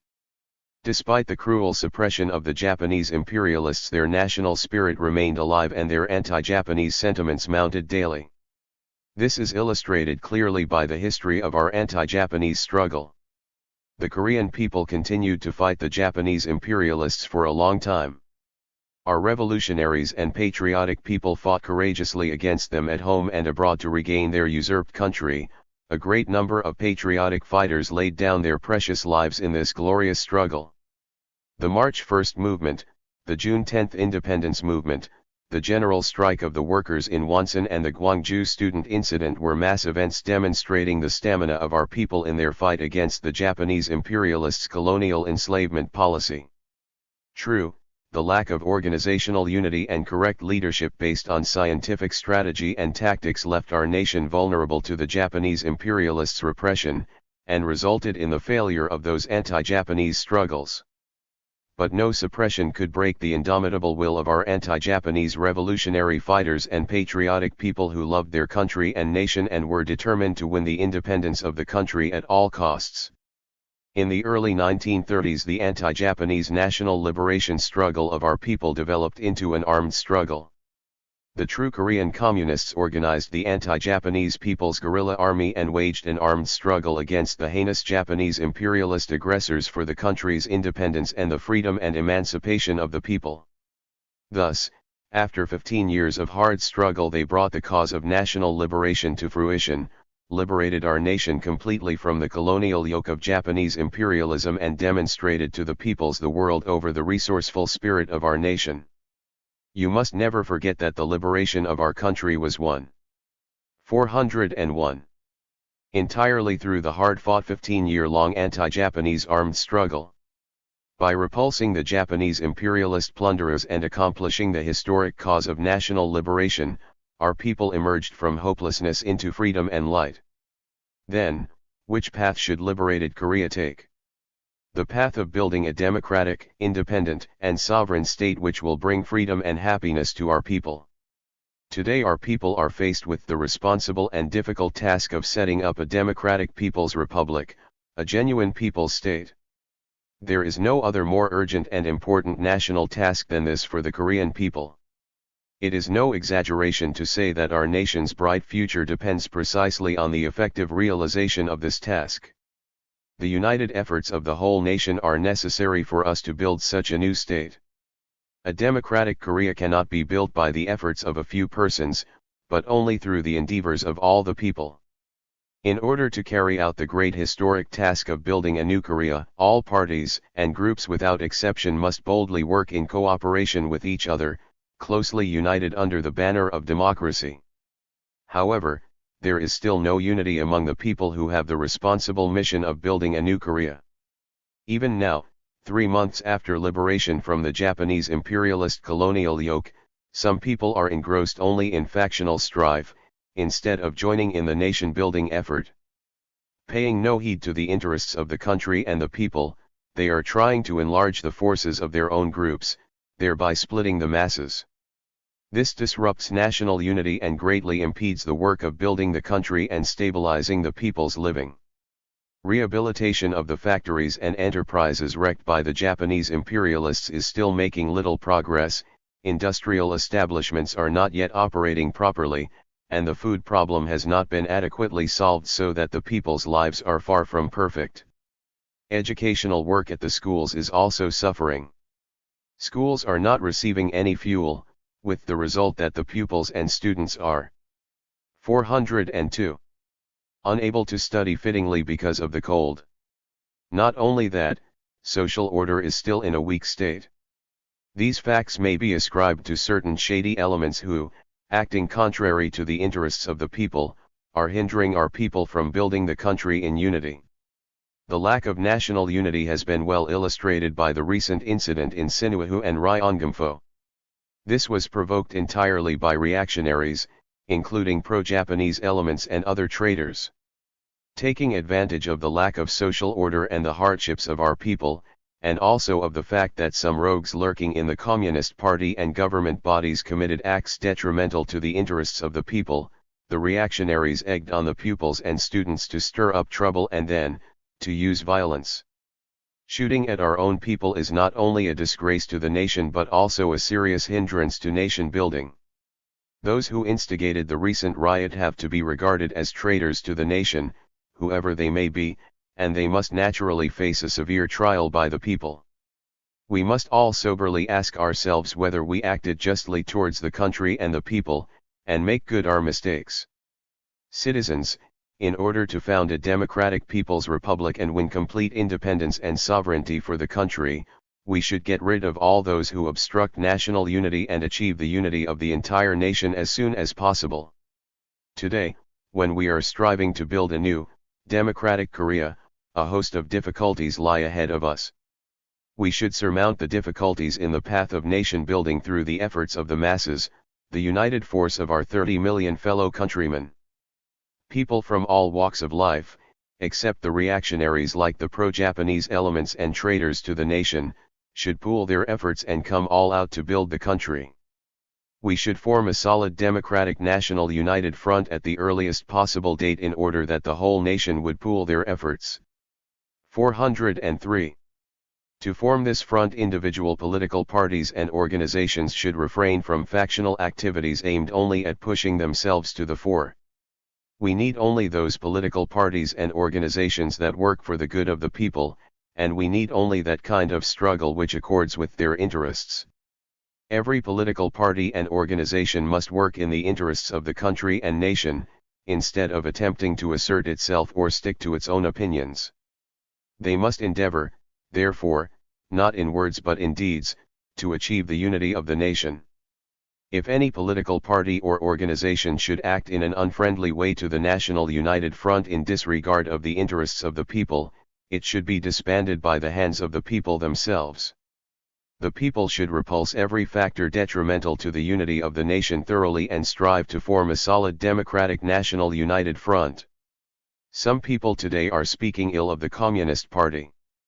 They have the wrong idea. The Communist Party is the most advanced, revolutionary political party upholding the interests of workers, peasants, and other working people. All its lines and policies are for the masses at present and truly represent the interests of our people. The Communist Party is doing everything possible to form a solid national united front in our country and, on this basis, to set up a genuine people's government and found a democratic, independent, and sovereign state providing a life of plenty for all the people. Only when all the people support the party can our nation building effectively proceed.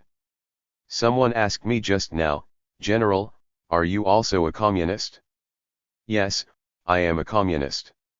Communists are true patriots fighting unswervingly for the complete independence of the country and the happiness of the people. If a man called a communist does not love his country and nation, he is not a true communist. I am not the kind of communist who looks up to foreign countries but one who relies on our own people and fights for the benefit of the Korean nation and people. 404. We must distinguish real communists from sham ones. You must not call all communists bad or think badly of the Communist Party just because of some misdeeds of a few shady alien elements who have infiltrated the party. Former stooges of Japanese imperialism, who wormed their way into the party in disguise, are perpetrating wicked deeds, threatening people and feathering their own nests. In this way they have tried to isolate the party from the masses of the people and lower its prestige in their eyes. We should clean out the party of such shady alien elements to make it a mass party which truly enjoys prestige among the masses and their unquestioned support. Well aware that without the leadership of the party there can be neither a national united front nor the prosperity and development of our country, you should actively support its line and policies and join the communists in building a new, democratic Korea.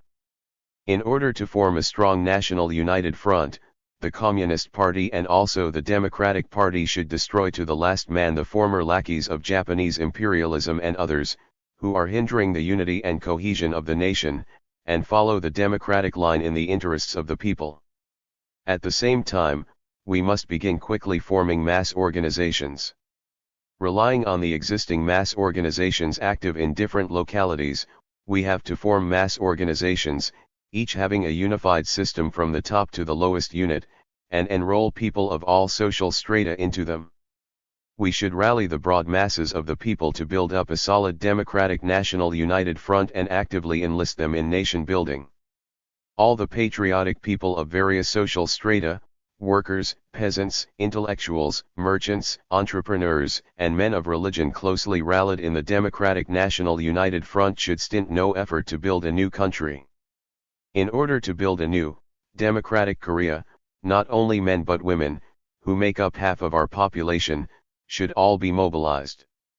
They should energetically try to participate in state and political 405 activities on an equal footing with the men. They must try their utmost to get rid of feudal conventions and to raise their political and cultural level, thereby becoming fine workers capable of building and running the state, and to actively contribute to nation building. Further, we should stabilize and improve the people's living. Unless their standard of living is stabilized, we cannot commendably form a national united front nor build a new, prosperous country. We should rehabilitate the factories and enterprises and get them functioning as soon as possible so as to provide everybody with a job, thus eliminating unemployment. At the same time, we must take immediate steps to settle the food problem, and provide food rations regularly to factory and office workers, teachers, and students. We should stabilize prices. So far the profiteers' unscrupulous steps have prevented the stabilization of prices and have affected the lives of the people enormously. While combating profiteering, we must take concrete measures to stabilize prices. The introduction of democratic reforms is the basic step for stabilizing and improving the living of the people.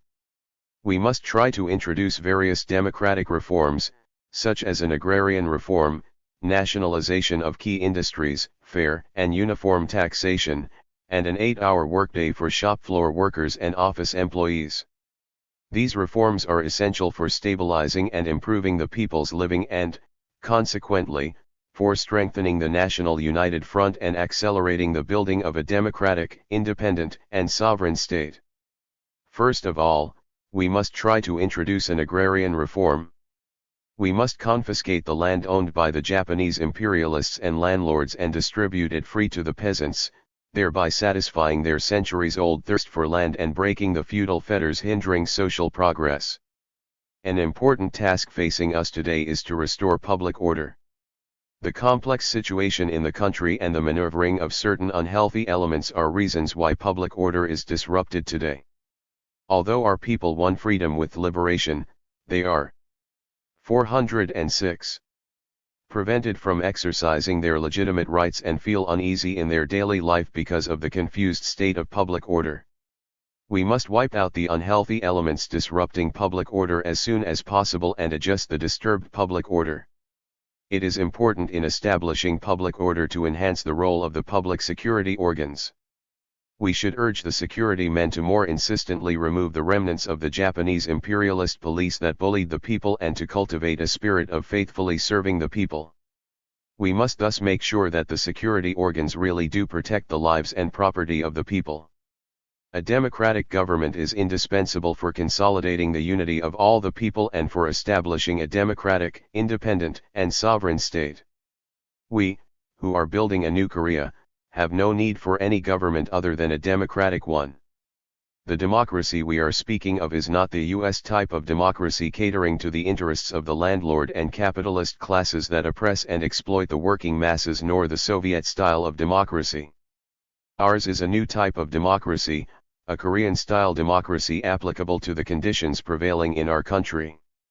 We should make every effort to give full play to this genuine democracy and thus exercise a democratic government that provides the people with political rights and freedoms, relies on their forces, and guarantees their interests and happiness. In order to follow a correct democratic policy, we must raise the role of the people's committees, the organs of people's government. If these committees are to conduct their activities in the right way, they must be supervised effectively. Our people are entitled to control and supervise their activities. All the people should exercise supervision fittingly so that the people's government organs would be cleansed of pro-Japanese elements, traitors to the nation and other reactionaries, and that the people's committees could always work faithfully in the interests of the people. We must ensure that the people's committees endeavor to establish state and public order by relying on the people's strength. 407. Bring about the ideological unity of the masses, develop production, and improve the people's standard of living. Citizens, all the Korean people, wherever they work, should try to bring to completion the historic cause of building a new country, closely united under the banner of democracy. Only then will we be able to build a prosperous, democratic, independent, and sovereign state at the earliest possible date. Long live the independence of Korea! Long live the unity and cohesion of the Korean people! 408. Let U.S. create the Air Force of the New Korea. Encouraging speech delivered at the Sinuahu Aviation Association November 29, 1945. Our nation that had been exploited and oppressed for 36 years under the tyranny of the evil Japanese imperialists, won freedom and light with the country's liberation. The Japanese imperialists occupied Korea in the past and carried off as much of our valuable resources as they wanted to, and left no stone unturned to utterly destroy our national consciousness and culture. They slaughtered large numbers of innocent people and tried to exterminate the Korean nation, even to the point of depriving the Koreans of their mother tongue and names. Regarding the Koreans as an inferior nation, they did not teach them any technical skills. On the contrary, they forced unbearable colonial slavery on our people. Nevertheless, the Korean people did not yield to the Japanese imperialist aggressors and fought dauntlessly for long years against their colonial rule. The guerrillas waged a bloody armed struggle to defeat predatory Japanese imperialism and liberate the country and the people and, at last, vanquished the Japanese invaders and achieved national liberation.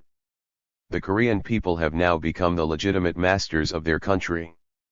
The beautiful land of 3000 Ri and its rich mineral resources have all become their property. 409. Our liberated people are now confronted with the honorable task of building a prosperous, independent, and sovereign state, a new, democratic Korea. We must devote all our energies and wisdom to the earliest realization of this historic task. The most important factor in creating a new, democratic country is the close unity of all the patriotic, democratic forces. We have to liquidate the pro-Japanese elements, traitors to the nation and other reactionary forces, and strive to unite all the patriotic, democratic forces. If our country is not to become a colony of foreign imperialists again but to develop into a prosperous, independent, and sovereign state, it must have a powerful people's army. In organizing a regular national army, the formation of an air force is of great importance. So far Korea has had no air force of its own. We have to form an air force for the new Korea that is capable of reliably defending the blue skies of our country. To this end, we have to form an aviation organization, to begin with, and develop aeronautics. It can be said that aeronautics is a yardstick for measuring the level of a country's development and the progress of its science and technology. We have to try hard to raise aeronautics, as well as techniques in all other fields, to a higher level. At your request and wish, I have agreed to accept the presidency of the Aviation Association of Korea. Since our country has just been liberated from the Japanese imperialists' colonial rule, it is below world standards in very many respects. We have to make a new start now in everything. We can and must advance to be on a par with the developed countries in the technological sphere and in all others. Bearing this firmly in mind, we must strive to reach world standards as soon as possible. The Air Force in any country is affectionately regarded by its people and leaders. Stalin called the Soviet Air Force My Hawk. We should create a People's Air Force quickly to reliably defend the skies of the new Korea. We must create air routes so that Koreans could travel by air. 410. In our country, however, there are very few people, at present, who are familiar with aeronautical techniques. In the past, Koreans had no opportunity to learn such techniques. It is very good that you are learning aeronautics. This can be regarded as a precious bud in the building of a new country. Just as the peasants sow and look after the buds with great care, so must this bud to form an air force of the new Korea be nursed carefully, enabling our young people to fly the skies of their motherland at will. You have now a serious responsibility in creating the Air Force. You must be both the seed and the bud of the Korean Air Force which is to be set up in the future. If you are to fulfill this heavy responsibility, you have to first arm yourselves firmly with the Marxist-Leninist ideology and a revolutionary world outlook. In the past, the Japanese imperialists tried to turn the Korean people into subjects of the Japanese Empire, clamoring that Japan and Korea are one and that Japanese and Koreans are of the same descent, and imposed colonial enslavement education on our youths over a long period. Many Koreans worked at Japanese establishments for a living or were pressed to serve the Japanese army on behalf of Japanese imperialism. Therefore, we Koreans retain to a large extent ideological survivals of Japanese imperialism. While you retain these old ideological vestiges, you cannot contribute to the building of a new country. You have to try strenuously to root out these ideological hangovers as soon as possible and arm yourselves with the progressive ideas of Marxism-Leninism. You should now steadily improve your technical standards by studying and training diligently. Aeronautics is intricate and cannot be mastered in a short space of time. You must not rest content with your present technical standards but learn constantly from advanced aeronautical techniques and carry on vigorous training to improve them further, while training large numbers of aeronautical technicians. 411. Physical fitness is most necessary for learning aeronautics. You have to build up your strength physically by leading a well-regulated life and regularly doing various physical exercises zealously. Since you lead a collective life, you have to enforce a rigid discipline. This is a place where a good many young people will be assembled. You should quickly found a youth organization and intensify organizational life and political education among the young men and women. If you want to defend the skies of the country reliably, you should become members of the Communist Party. You cannot become party members just for the asking. In order to become party members, you must be an example to others in work and study harder. Needless to say, you will meet with many obstacles and difficulties in forming the Air Force. You can hardly expect to have none in the undertaking you are tackling as pioneers. But you must not become disappointed. If we help each other and pool our efforts and talents, we will be fully capable of surmounting them all. We have to surmount all difficulties courageously by our own efforts, never hesitating or shrinking before them. If we inform the masses of the people of the Air Force through wide information work for them to get a correct understanding and knowledge of it, we will be able to muster unreserved nationwide support. Our people will actively back the formation of the Korean Air Force. And our attempts to build the Air Force will also receive international assistance. We must be firmly resolved to overcome all the difficulties ahead of us. An inflexible determination will enable us to cope with everything. From now on, we need not hesitate in anything we do for the good of our country. You must continue to engage in research and in your endeavors to develop the Korean Air Force. Where there are airfields, there are possibly people who are familiar with aeronautical techniques. You should organize aviation. 412. Associations in such places and bring these people together, enroll young people wishing to study aeronautics in them and thereby actively expand your ranks.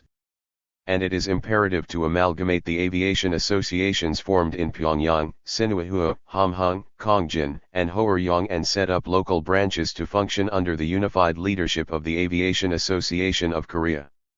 In the future we will be able to join the International Aeronautical Federation. You have to march forward energetically with the firm belief that you can build up world-class Air Force. Our goal of building a prosperous, independent, and sovereign state and creating a people's Air Force will certainly be reached. 413. Students should actively help in building a democratic country.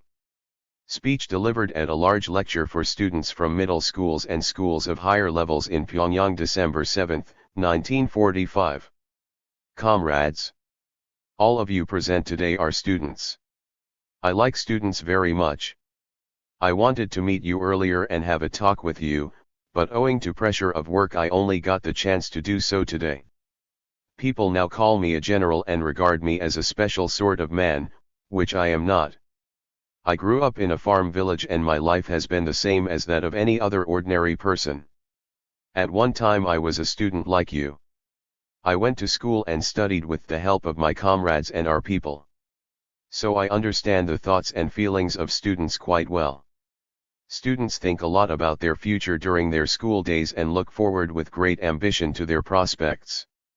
You, too, must be thinking in various ways of your promising future. School experiences are long remembered. I still remember my school days when I used to brood over Korea's destiny, and such recollections always revive a sense of pride in me.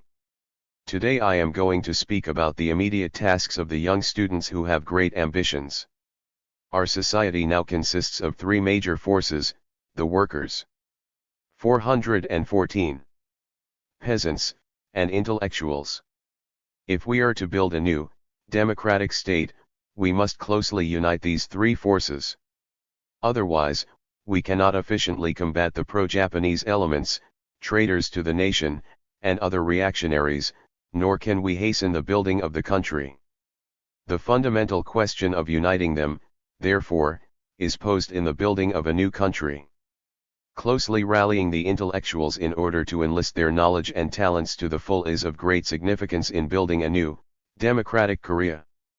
Intellectuals must devote all their efforts to this cause, and the young intellectuals especially must zealously participate in the work of nation building. Young intellectuals are sensitive to the new, aspire after a new society with a fervent revolutionary spirit, and are willing to devote their knowledge with patriotic ardor to the development of the country and the prosperity of the nation. So they can play a very important part, both in the revolutionary struggle and in the building of the national economy and culture. Students with knowledge should strive to contribute to the work of nation building more than anyone else. You are the new generation that has to carve out the future destiny of the country. You have to work hard to become the pillars of a new, democratic Korea, and true workers advancing with the destiny of the country on your shoulders. Ardent students, I will speak frankly about the situation in our country to you, who ardently wish to fight for justice, even braving sacrifices. We have already driven the Japanese imperialist aggressors from our land and carried out the historic cause of national liberation. This did not come about of its own accord. Some people are saying that the liberation of our country is a bloodless revolution. But this is not really the case. Our people have waged a long drawn-out struggle with blood to win back their usurped country from the Japanese imperialists. True Korean communists fought heroically, arms in hand, to overthrow Japanese imperialist colonial rule and liberate the country. They have shed their blood in plenty in this struggle. 415. The country has been liberated, but its complete independence has yet to be won. It is nearly 4 months since liberation, but our people have not yet set up the independent, sovereign state they have longed for so ardently. Our road of building a new Korea is fraught with many difficulties. At present, many people do not understand the road Korea should follow. They are groping about in different directions. They are no better prepared for this than a first-year pupil, if their preparedness can be likened to a grade in the school system. In fact, the state of affairs in our country can be likened to building a new army with recruits. In the main, this is because our country had no revolutionary party in the past.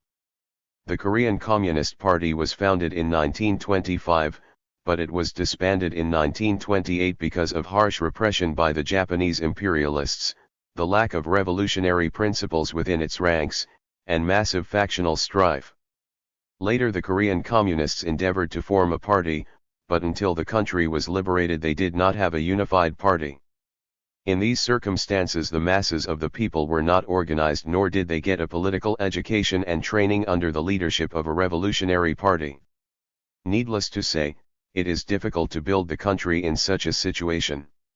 Nevertheless, we must overcome all difficulties courageously and build a new Korea, come what may. A most urgent task for us today is to do away with the remnants of Japanese imperialism. Pursuing a vicious colonial policy, the Japanese imperialist aggressors sowed the seeds of imperialism everywhere during their occupation of Korea. For this reason there are many survivals of Japanese imperialism. Although the aggressors have been disarmed and their colonial ruling machinery liquidated in our country, their collaborators and ideological hangovers still exist. The Japanese imperialists have only laid down their arms, but they themselves have not been wiped out. They and their aggressive ideology still persist. This you are well aware of. 416. Take one example. When we returned to Pyongyang after liberation, we found our national flag flying at the house of a Japanese who used to brag that his country was the strongest in the world. I asked a child from that house why they had put up the flag. The child answered, "They say we are now obliged to hoist the Korean national flag, but that someday we'll put up the Japanese national flag again." The child's answer shows that the Japanese imperialists still nurture the imperialist aggressive ambition to invade Korea and China again and then conquer the rest of Asia. In view of this, we have to try hard to eradicate the survivals of Japanese imperialism. If we do not eliminate these remnants completely, we shall be unable to build a democratic, independent, and sovereign state, and the imperialists may conquer our country once again. First of all, we must totally liquidate the remnant forces of Japanese imperialism. The stooges of Japanese imperialism are working against our people in every way, concealing themselves among the masses. So we must step up the struggle against the stooges who actively helped the Japanese imperialists in the past and who will do so in the future, too. We should at the same time eliminate the ideological survivals of Japanese imperialism from the minds of the people. Its ideological influence still remains in everyone's mind because our people were subordinated to its colonial rule for such a long time. That is why the struggle against these ideological remnants must be intensified. In order to wipe out these remnants, the national consciousness of the people must be enhanced. We must see to it, therefore, that ideological education is intensified so that all the people would strive to combat these survivals with a high sense of national pride and self-respect. The survivals of Japanese imperialism cannot be wiped out in a day or two. In order to wipe them out, all the people must fight tirelessly. Homes, political parties, public organizations, and the rest. 417. Of the country must join in the struggle to sweep away the remnants of Japanese imperialism and pursue it ceaselessly and forcefully. Our young students must be in the forefront of the battle to do away with the surviving forces and ideological remnants of Japanese imperialism. We must liquidate the survivals of Japanese imperialism as early as possible, set up the government so desired by the Korean people, build the economy and culture, and thus create a new society where everyone will live in happiness. In this way we will attain complete independence and sovereignty and bring prosperity to the country and the people. The entire nation must unite solidly in order to efficiently combat the survivals of Japanese imperialism and successfully build a new, democratic Korea. If everyone does what he thinks with no regard for national unity, we shall be unable to surmount the difficulties in our path and accomplish the cause of nation building. Uniting the entire nation does not mean banding people together without principle.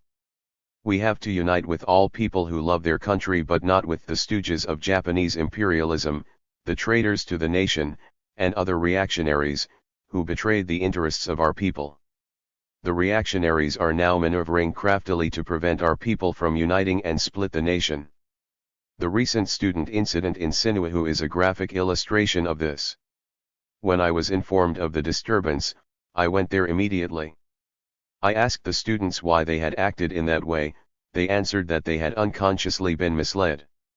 The incident was not thought up by the students themselves, but triggered off by the reactionaries who incited some naive students to the unrest behind the scenes.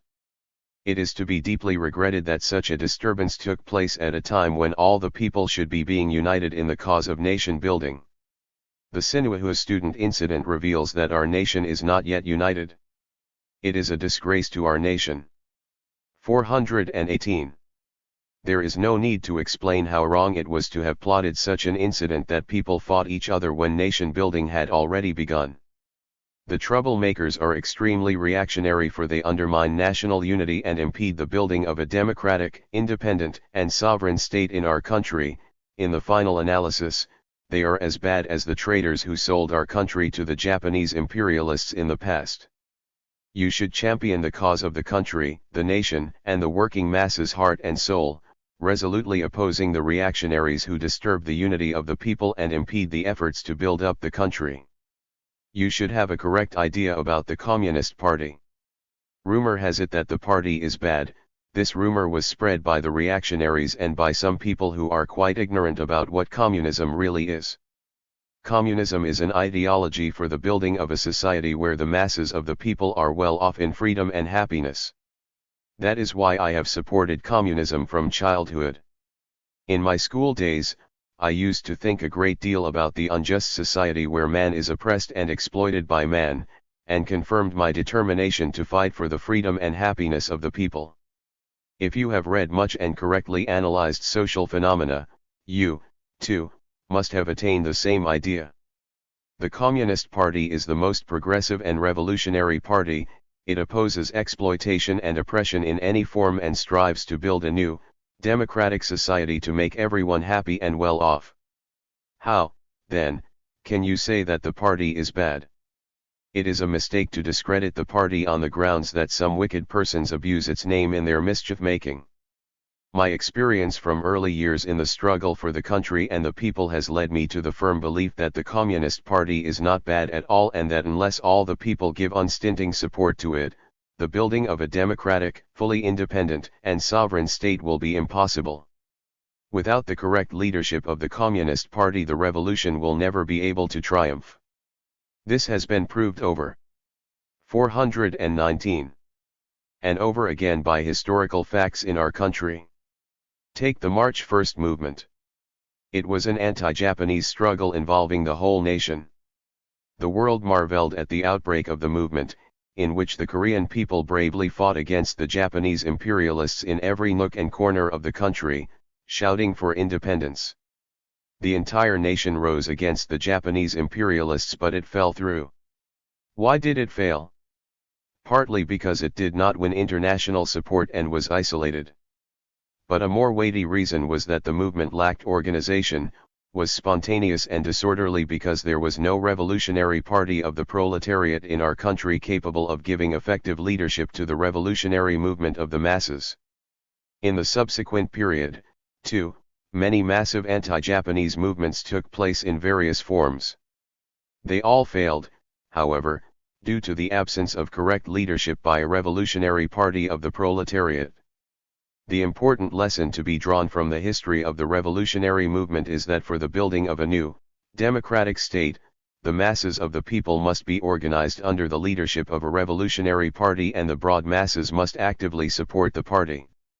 The misconception on the part of some people about the Communist Party is also largely due to hooligans who, worming their way into the party, are engrossed in feathering their own nests and in wielding power. The communist ranks have no room for undesirable elements who violate the interests of the people.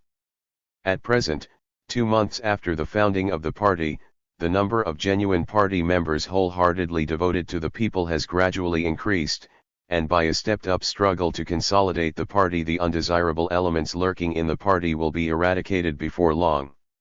You students must have a correct understanding of the Communist Party and support it ardently and advance energetically along the road indicated by it.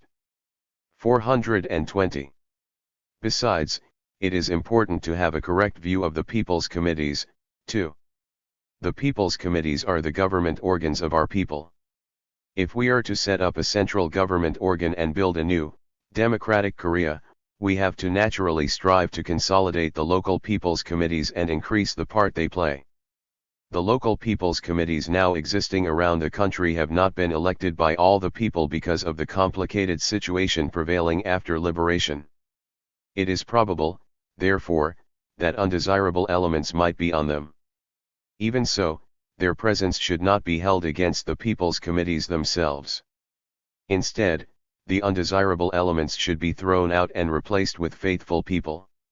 You, students, must support the people's government organs and actively help to consolidate them. The same is true of your attitude towards the public security organs. Our security organs are dedicated to the work of protecting the lives and property of the people and guaranteeing peace and order and the well-being of the people. If any of the security workers commit acts not in keeping with their mission, we must take steps to correct their mistakes. It would not suit to hold their misconduct indiscriminately against the security organs themselves. We should staff the organs with good people and help them to carry out their mission fittingly. If you are to actively contribute to the building of a new Korea, you must have a correct political view. Otherwise, you could also be deceived by the reactionaries, for they are now resorting to vicious means, in one way or another, to bring false charges against our workers who are striving for nation building. You have to guard against being fooled by the reactionaries, who are obstructing the cause of nation building in pursuit of their selfish interests. In your tireless efforts to increase your political awareness, you must acquire a high level of political consciousness that will enable you to judge all questions correctly and maintain the right stand and attitude. 421. One of the important tasks facing young students today is to actively help to educate the masses. Our task is to enlighten and awaken the broad masses if we are to build the country successfully. Only when we step up education of the masses, clearly show them the road Korea should follow and bring the revolutionary tasks home to them, will they participate in the work of nation building voluntarily and dedicate all their strength and wisdom to the struggle for building a new Korea.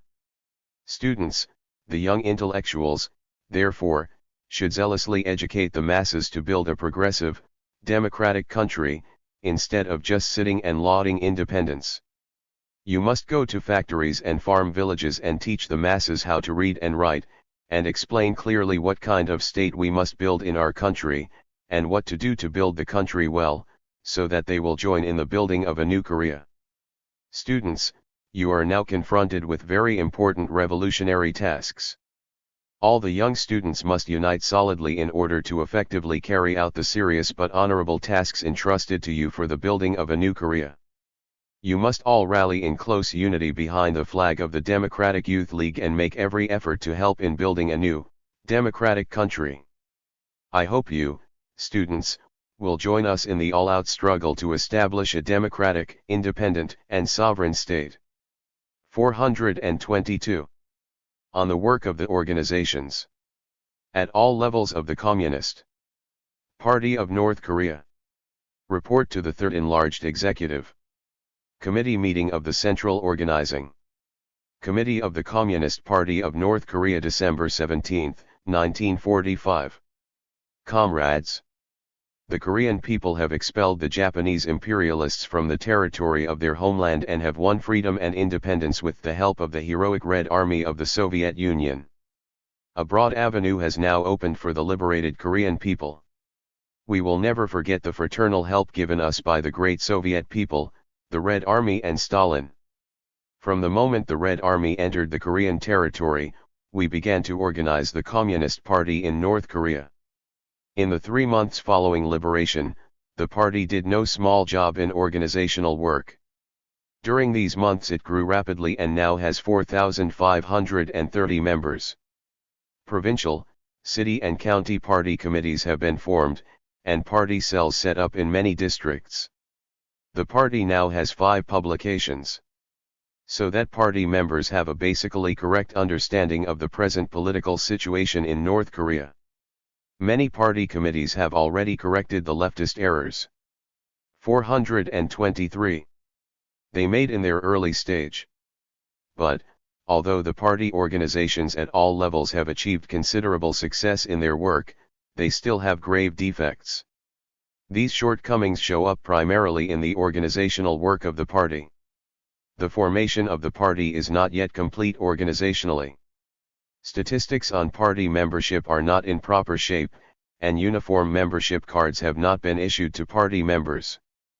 Party committees have not yet been built up with the finest personnel, and party organizations have yet to be set up in a large number of factories, enterprises, and farm villages.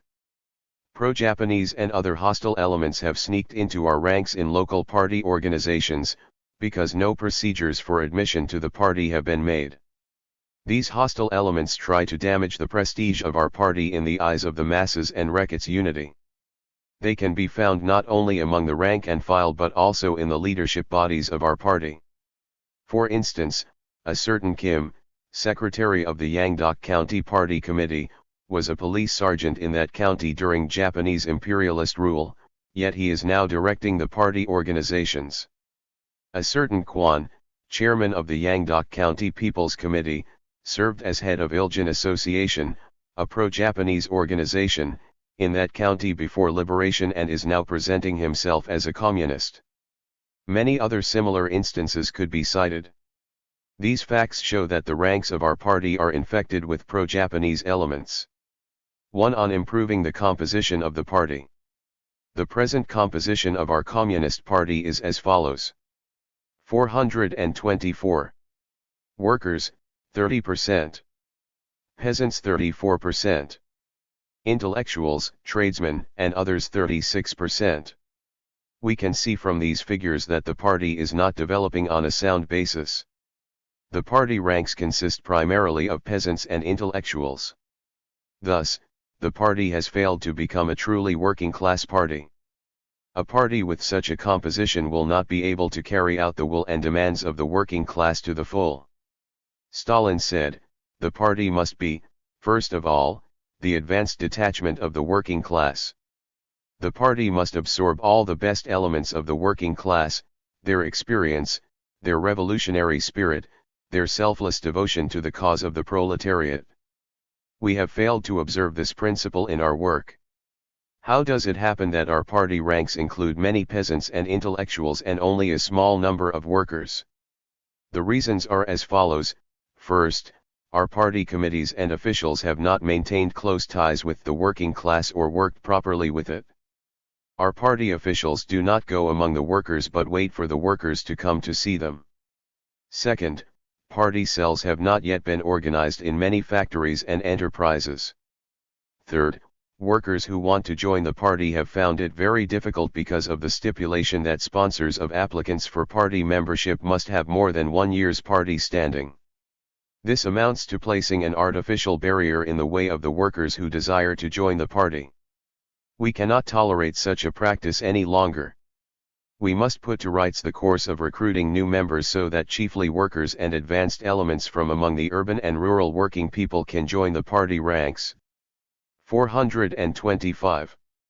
2. On strengthening party unity and discipline.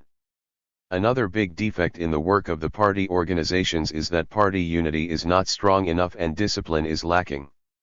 This is inconsistent with the spirit and organizational principles of the party.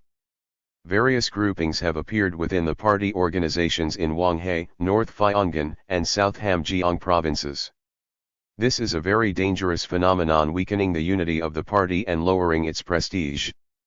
Some local party committees ignore or do not faithfully carry out the directives of the Central Organizing Committee. This grossly violates the party's principle of democratic centralism and weakens its discipline.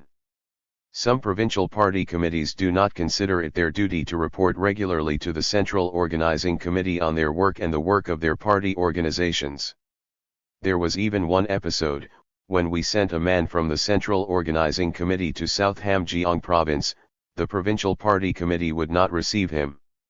In that province, the Young Communist League has not yet been reorganized into the Democratic Youth League, in spite of repeated instructions from the Central Organizing Committee.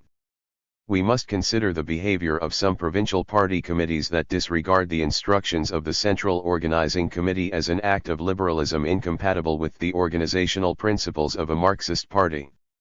Lenin once said, the Communist Party will be able to perform its duty only if it is organized in the most centralized manner, if iron discipline bordering on military discipline prevails in it, and if its party center is a powerful and authoritative organ, wielding wide powers and enjoying. 426. The universal confidence of the members of the party. Whoever weakens in the least the iron discipline of the party of the proletariat, actually aids the bourgeoisie against the proletariat. Many of our officials have forgotten this teaching of Lenin's. We must not forget even for a moment that quite a few pro-Japanese elements have sneaked into our party, and that they will resort to every conceivable scheme to disrupt its ranks. If we want to have an influential, prestigious party, we must strive with all our might to strengthen discipline in the party and preserve its unity. 3. On strengthening our ties with the masses. Our party now has very few workers in its membership. This is because the ties between the party and the masses are weak. Party bodies are failing to do their organizational and educational work properly among the masses, and leading officials do not go out to factories, enterprises, coal mines, or farm villages.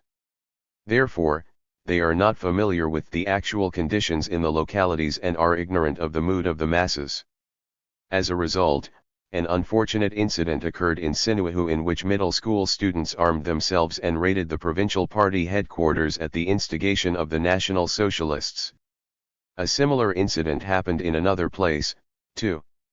Communists have failed to mobilize the masses actively to tackle the immediate tasks arising in all spheres of the political and economic life of North Korea, such as rehabilitating industrial enterprises, putting rail transport in order and securing voluntary deliveries of farm produce. Leading party officials do not deem it 427. Their duty to go to the factories and talk to the workers, listen to their demands, explain the present situation in our country to them, settle problems that crop up in their work or set concrete tasks for them. If we shut ourselves up in our offices instead of going among the masses, we will not be able to win them over, and the people will not follow us. We will thus find ourselves divorced from the masses of the people. If we do not constantly strengthen our ties with the masses, and if we do not listen to them, teach them, and also learn from them, the Communist Party, a party of the working class, will not be able to become a truly mass party competent to lead all the working people. If a party always approaches the broad masses of the working people and keeps in close contact with them, that party will be ever victorious. In contrast, if a party is isolated from the masses and becomes bureaucratic, that party will turn impotent and collapse.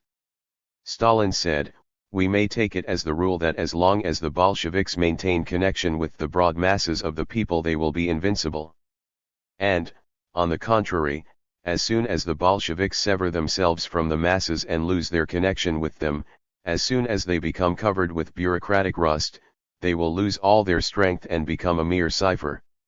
Some of our party officials do not fulfill this basic requirement and many local party organizations ignore it. 4. On guidance of the trade unions. Party leadership bodies pay little attention to giving guidance to the trade unions. As a result, the trade unions are failing to mobilize workers, technicians, and other office workers to the full for the work of rehabilitating and putting factories and enterprises back into operation, raising labor productivity and strengthening labor discipline. 428. Provincial and city party committees have underestimated the importance of giving guidance to the trade unions. This has resulted in many non-party people holding leading posts in these unions and party members making up but a small proportion of the trade union membership. Some trade union committees, far from helping the management in its work, put obstacles in the way of running the enterprise. For example, the workers in a certain industrial enterprise in Sedang raised an illegal demand under the guidance of a party member, organized something like a strike and went so far as to beat up the manager and engineers. Though their wages were higher than they had ever been in the years of Japanese imperialist rule, the workers came out with a strong demand for a wage increase. It should be realized that the country's economic situation does not allow us to grant large wage increases. Before we can do this, all the industrial enterprises must be rapidly restored and put into operation, and labor productivity must rise. In guiding trade unions, we should not just focus attention on the question of improving the immediate living conditions of the working class without taking into consideration the long-range interests of the national economy. It is important to get them to enlist the patriotic zeal and creativity of the working people in the struggle for the rehabilitation and construction of the national economy. Only by doing this can we steadily improve the living standards of the working people. The party is not an ordinary organization, it is the highest form of organization of the working class, an organization that leads all other working class organizations. Concerning the leadership of a communist party over trade unions and other social organizations, Stalin said, "It only means that the members of the party who belong to these organizations and are doubtlessly influential in them should do all they can to persuade these non-party organizations to draw nearer to the party of the proletariat in their work and voluntarily accept its political leadership." This statement of Stalin should be the 429 Guide to our party's work with trade unions. Some comrades assert that guiding trade unions is none of the party's business and that trade unions do not need to work under its leadership. This is a view quite contrary to Marxism-Leninism. We should relentlessly combat such wrong tendencies. 5. On the training of cadres and allocation of party forces. Being a young party, our Communist Party is very short of leading cadres who have been tested and seasoned in practical work. Moreover, we cannot say that the small number of cadres we have now are all doing their jobs well and working devotedly in the people's interests. Some leading personnel who are communists seek only high posts and neglect their duties, and fall short in their self-discipline, feathering their nests by taking advantage of their positions. The former security chief of North Pyongan province, for instance, lived a fast life and had several mistresses. He occupied a number of houses and misappropriated a stupendous amount of confiscated Japanese property. Upon learning of this, of course, we dismissed him at once. We also have party members who refuse to go to work at a lower level when told to, they consider it shameful. One of the big defects found in some of our leading party workers is that, in selecting and assigning personnel, they do not observe the principles of personnel management but display favoritism for their friends and relatives. Such officials are eager to surround themselves with their relatives and close friends. As you see, we lack cadres and, moreover, those we do have are still very immature. In spite of this, the provincial party committees do not pay close attention to the training and education of cadres and 430. After they assign personnel, fail to give them any assistance. We should always remember the following words of Stalin with regard to personnel: after a correct political line has been worked out and tested in practice, the party cadres become the decisive force in the work of guiding the party and the state. A correct political line is, of course, the primary and most important thing. But that in itself is not enough. A correct political line is not needed as a declaration, but as something to be carried into effect. But in order to carry a correct political line into effect, we must have cadres, people who understand the political line of the party, who accept it as their own line, who are prepared to carry it into effect, who are able to put it into practice, and who are capable of answering for it, defending it, and fighting for it.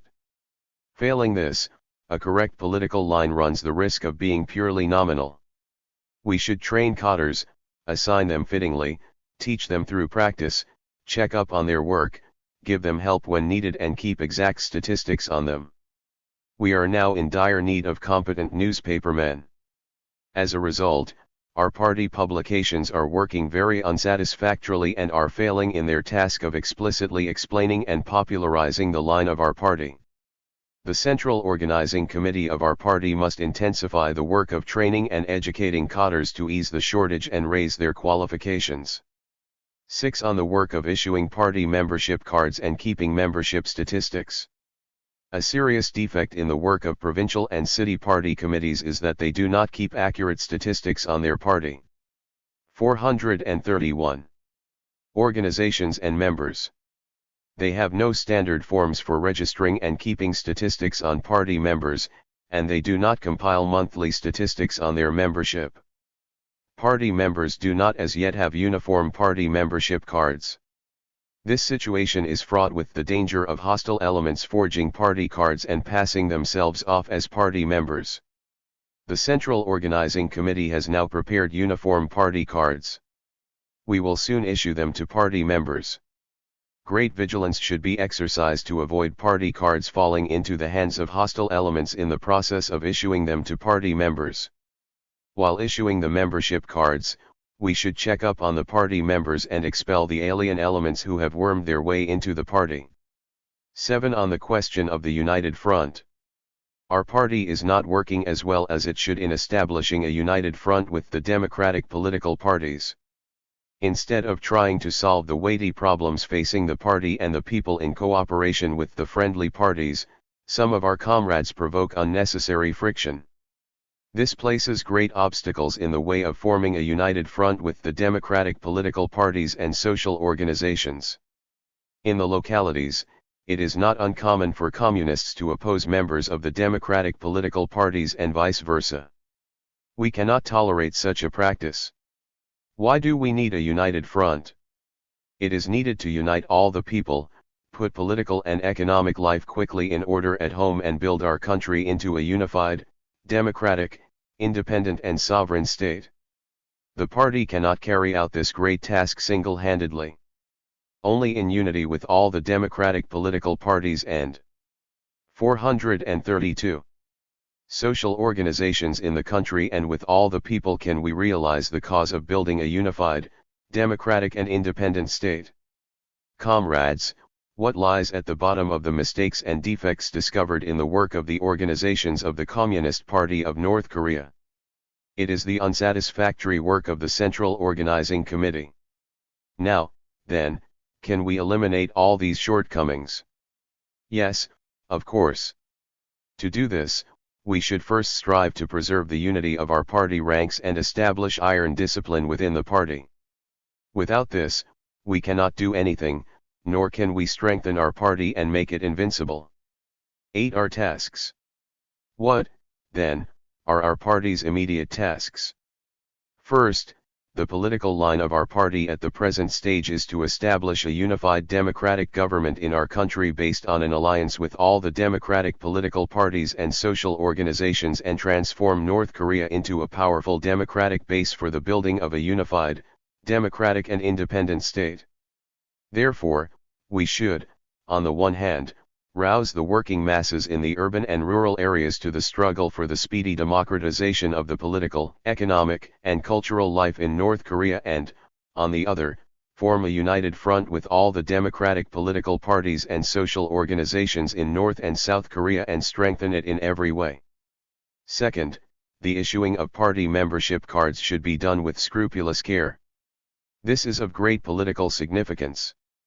Party cards should be issued only to those who have really joined the party. 433. We should not regard issuing party cards merely as technical work, but as that of closing the party ranks, a political work of purging them of reactionaries, seekers of high posts and other unsound elements who do harm to party work. Third, the Jongno newspaper staff must be enlarged and competent workers assigned there so that the quality of the paper would be improved, and its circulation be boosted to 50,000 copies. At the same time, the newspaper must be turned into a daily.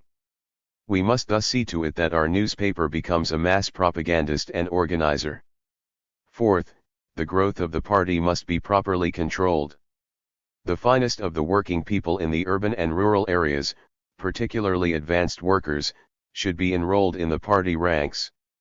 Fifth, disorderly practices have to be eliminated in the work of compiling statistics on party membership.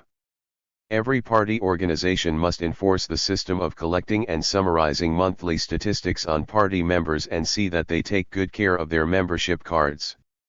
Sixth, party cells should be formed in factories and enterprises and strengthened organizationally. Seventh, the party bodies should direct special attention to the training, assignment, and education of party cadres, and organize party schools and short courses to train them at provincial, city, county and sub-county level. Eighth, party conferences should be held at provincial, city, county and sub-county party committee level to discuss questions pertaining to the immediate tasks of the party. I am convinced that our party organizations will successfully carry out the above-mentioned tasks set before them.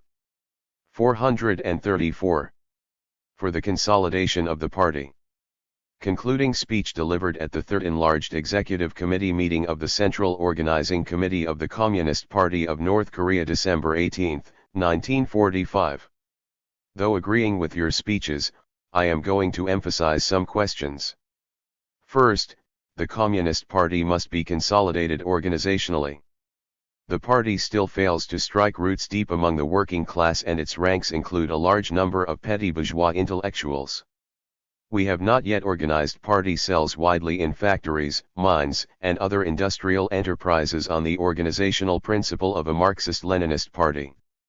Therefore, the provincial, city and county party committees as well as the Central Organizing Committee of the Communist Party of North Korea must pay particular attention to guiding the work of party cells before anything else. Second, we must strengthen the unity of the party in ideology and purpose to further consolidate it. Factional acts in the party must be thoroughly rejected. For instance, such factional acts as took place in the Heja City Party organization in Hwanghae Province, must be quashed quickly. Third, party discipline must be strengthened. The strengthening of party discipline is a decisive guarantee for 435. The consolidation of party organizations and the implementation of the party line. Therefore, it is very important to make every party member strictly observe the standards of party life. Some party members working on the provincial, city or county party committees regard themselves as highly placed persons. Party members working in both higher and lower organs should understand that they are all equal in that they carry out their duties to the party organizations. The party's decisions and instructions must not remain a dead letter, but become duties for all party members from leadership personnel down to the rank and file. I consider that Kim Hwee should be punished for his violation of party discipline. Fourth, the basic way of training party cadres must be not only at school but also through practical work in party cells at factories, mines, civil organs, and farm villages. That is the way to train cadres. Fifth, the reporting system must be strengthened. One of the big drawbacks in our party work is that provincial party committees do not report on their work to the KOKNK. Because they do not report, the KOKNK is out of touch with actual conditions in the local areas and cannot take timely measures and formulate policies. In the future, the provincial party committees must report regularly to the KOKNK on their work. Sixth, instructions have been given on many occasions to reorganize the Young Communist League into the Democratic Youth League, but they have not yet been carried out in some localities. I emphasize once again that the YCL has to be reorganized into the DIL without delay in all local areas. 436. To M.R. Ho-Han. December 20, 1945. I am very glad to be writing to you in the liberated homeland. I well know that under the Japanese imperialist colonial rule, though your heart was heavy with the grief of national ruin, you unwaveringly followed the patriotic, anti-Japanese road and kept your national principles unsullied. I express my gratitude for your sincere sympathy and support in the past to the anti-Japanese armed struggle of the Korean Communists for national liberation. I already know from messages and letters that you are concerned about me and are anxious to meet me.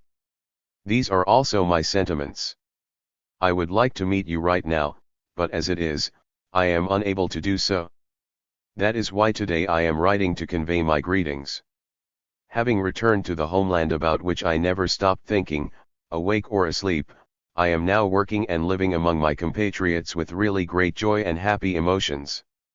Whenever I see the patriotic enthusiasm and indomitable fighting spirit of our people, who rose valiantly for the building of a new state, full of great hope and ambition for the future, I feel a boundless joy and derive great strength from them. Though the Japanese imperialists suppressed our people for 36 years and tried to crush our national spirit, the Korean people are alive and their national spirit is also alive. Bright vistas have opened up for our liberated people. 437. But the situation in our country is very complicated indeed. As you yourself see, the situation in South Korea is so complicated that it is impossible not to be concerned about it.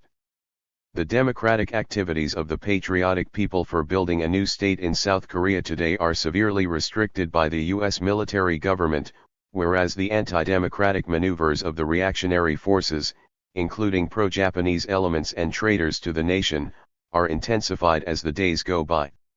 All the moves of the Americans in South Korea are shady and make us feel that they are a little different from the acts committed by the Japanese imperialists in Korea in the past. Today the situation prevailing in South Korea demands that all the revolutionaries and patriotic Democrats there correctly assess the trends of the situation and take the right attitude along patriotic and progressive lines. We have to set up a democratic, independent, and sovereign state in liberated Korea. In order to carry out this historic task, we must make great efforts to establish a democratic government. The democratic government we are going to set up is a genuine people's government that will provide the masses with freedoms and rights. The reactionaries are now seeking to form a bourgeois government and introduce a bourgeois democracy in our country. Bourgeois democracy is a democracy for the handful of people belonging to the privileged and exploiting classes. It is not a democracy for the working masses. We should clearly understand the reactionary nature of bourgeois democracy and fight against it resolutely, and make every effort to win genuine democracy. The people in North Korea are today firmly entering on the road leading to genuine democracy. In North Korea the masses are provided with the conditions for enjoying democratic rights and freedoms in all branches of social life, such as speech, the press, assembly, association, and religion, and measures are being taken to democratize all fields of political, economic, and cultural life. By carrying out democratic reforms in the near future, we will lay the solid socio-economic 438 foundation of genuine democracy, and build the basis for founding a unified, democratic, independent and sovereign state. In order to realize genuine democracy, the South Korean people should launch a wide and vigorous campaign against all sorts of anti-democratic machinations of the pro-Japanese elements and traitors to the nation. I think that all the revolutionaries and patriotic Democrats in South Korea should be in the forefront of the masses in the struggle to build a new, democratic Korea.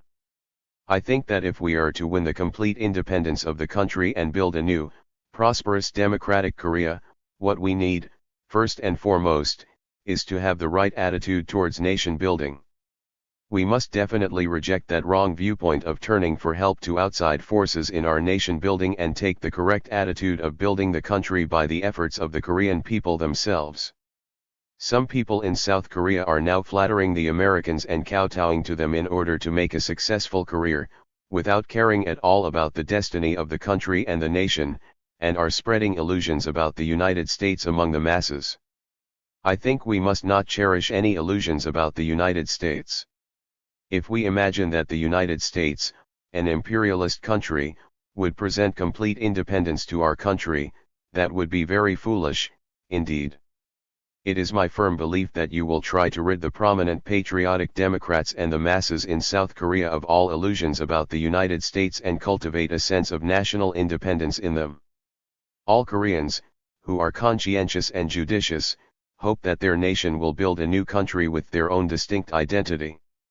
I think that if people like you, who enjoy the trust and respect of the masses, work well, great success will be achieved in imparting a sense of national independence to the broad sections of the people.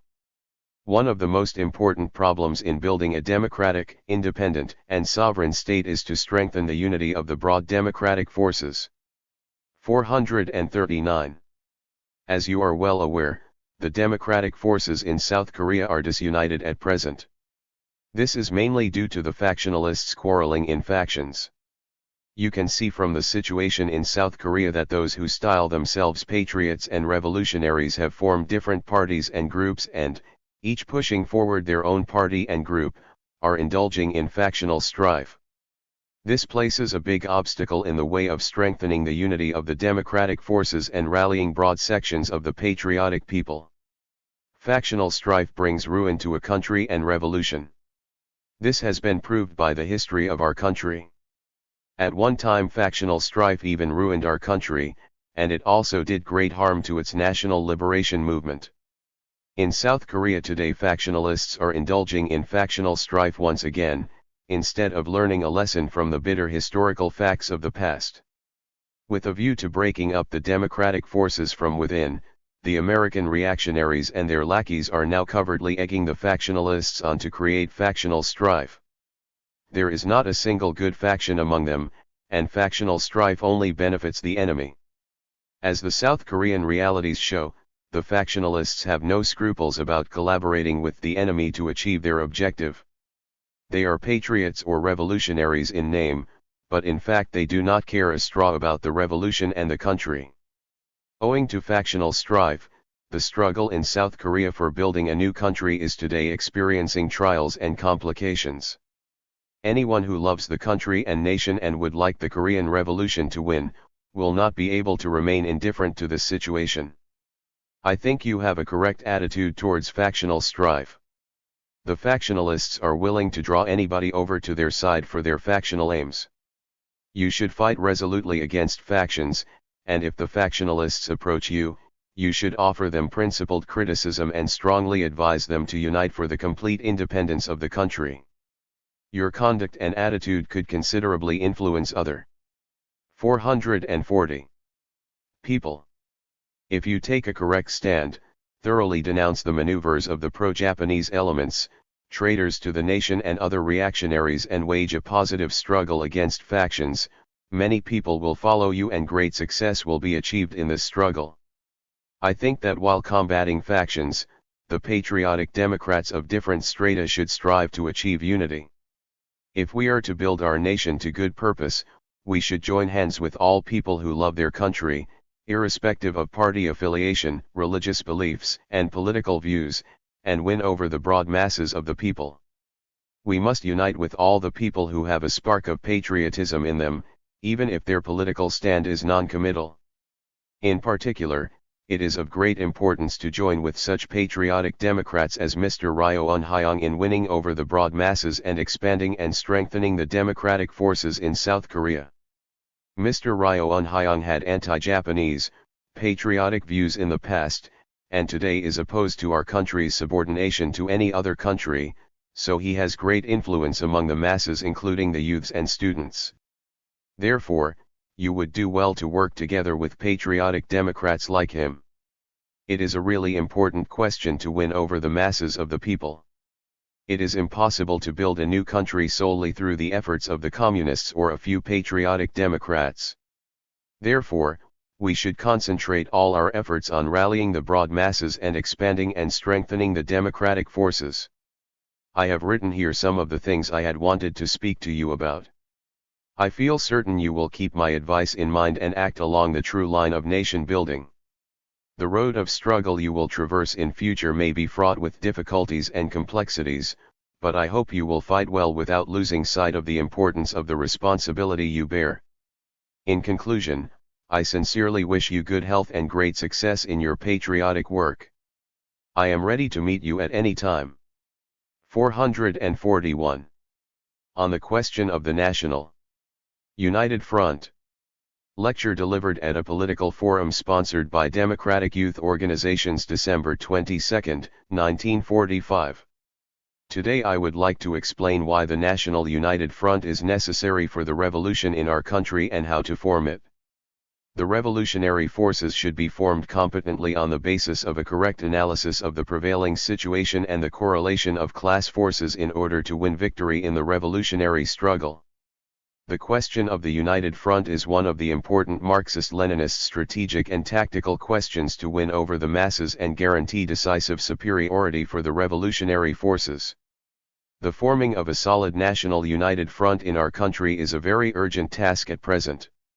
Whether we form a strong national united front or not is a serious question of whether we can rally the revolutionary forces solidly or not, of whether we can thoroughly isolate the counter-revolutionary forces or not.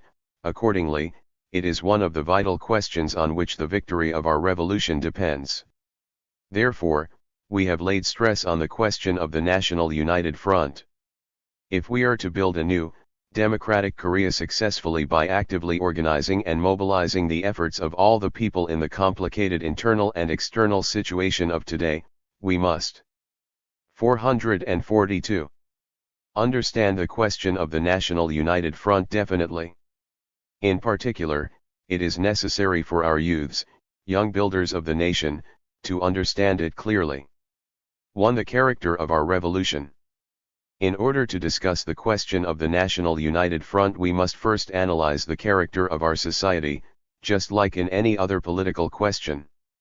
Only then can we actually recognize the necessity and significance of the National United Front in our country and form it properly to meet the demands of our revolution. Then, what sort of society is present Korean society? Ours is a semi-feudal society which has only just been freed from the colonial yoke of Japanese imperialism, that is, a society which still retains considerable vestiges of Japanese imperialism and feudalism. As you all know, the Japanese imperialists occupied Korea for nearly half a century, pursuing their vicious colonial policies. The Japanese imperialist aggressors ruled our people savagely through a governor-general's office in Korea whose ruthlessness was without precedent in world history. They created a ramified network of various repressive apparatuses all over Korea, such as the army, gendarmerie, and police, deprived the Korean people of all elementary rights and freedoms, and cruelly suppressed and slaughtered them. Indeed, they committed a monstrous fascist rule of oppression and a reign of terror all over Korea. At the same time, they seized all the key branches of the Korean economy, arbitrarily plundered our valuable natural resources and turned Korea into Japan's supply base of raw materials and its commodity market. They restrained the development of Korea's national economy to the utmost and bled our people white. Thus, they 443 kept our economy in an extremely backward state and forced our people to hover on the brink of starvation and poverty. Furthermore, with the sinister aim of keeping the Korean people forever in colonial slavery, they carried out a malicious policy of obliterating our people's national consciousness. They attempted to stamp out our long history and brilliant national culture, forced enslavement education upon the Korean people and imbued them with the servile idea of submission. As you see, the Japanese imperialists pursued monstrous colonial policies in all spheres of our political, economic, and cultural life and grossly retarded the country's capitalistic development. If they developed anything at all in Korea, it was only those things which were needed to strengthen their colonial rule and plunder. It is the character of Japanese imperialism and its predatory nature that is to blame for our country having feudal relations of production today and remaining a semi-feudal society. Japanese imperialism itself was not highly developed capitalism but one with many vestiges of feudalism. Therefore, it could not fully develop capitalism in Korea. Especially, in order to maintain and consolidate their colonial rule over Korea, the Japanese imperialists deliberately worked hand in glove with the feudal forces and preserved feudal relations in our country. In the past, along with the comprador capitalists, the landlords formed a major social foothold in our country for the colonial rule of Japanese imperialism. The Japanese imperialists hampered our social development by preserving vestiges of the medieval feudal system and utilizing them to heighten their colonial rule and exploitation. As a result, there are many vestiges of Japanese imperialism and feudalism still left in our country. The remnants of Japanese imperialist colonial rule are rooted deeply in all fields of political, economic, and cultural life and even in our people's ideology and morality. The remnants of the feudal system are functioning in all spheres. Moreover, pro-Japanese forces, implanted by Japanese imperialism in the past, are still not eliminated along with 444 considerable forces of feudalism. The remnants of Japanese imperialism and feudalism create a great obstacle to our social development today. In analyzing the character of Korean society, we must bear in mind the presence of the armed forces of U.S. imperialism in South Korea, in one half of our country. They have set up a military government in South Korea, and are holding back the democratic advance of the masses and promoting the pro-Japanese elements, traitors to the nation and other reactionaries, the enemies of our people. We must base ourselves on this actual situation of our society in defining the character of the Korean Revolution. At present, the Korean Revolution is at a stage where it must sweep away the survivals of Japanese imperialism and feudalism and build a new, democratic society, that is, at the stage of anti-imperialist, anti-feudal democratic revolution. The immediate targets of the Korean Revolution are the imperialist agents, including the remnant forces of Japanese imperialism, who are trying to implant the forces of imperialism again into our country, as well as their accomplices, the forces of feudalism.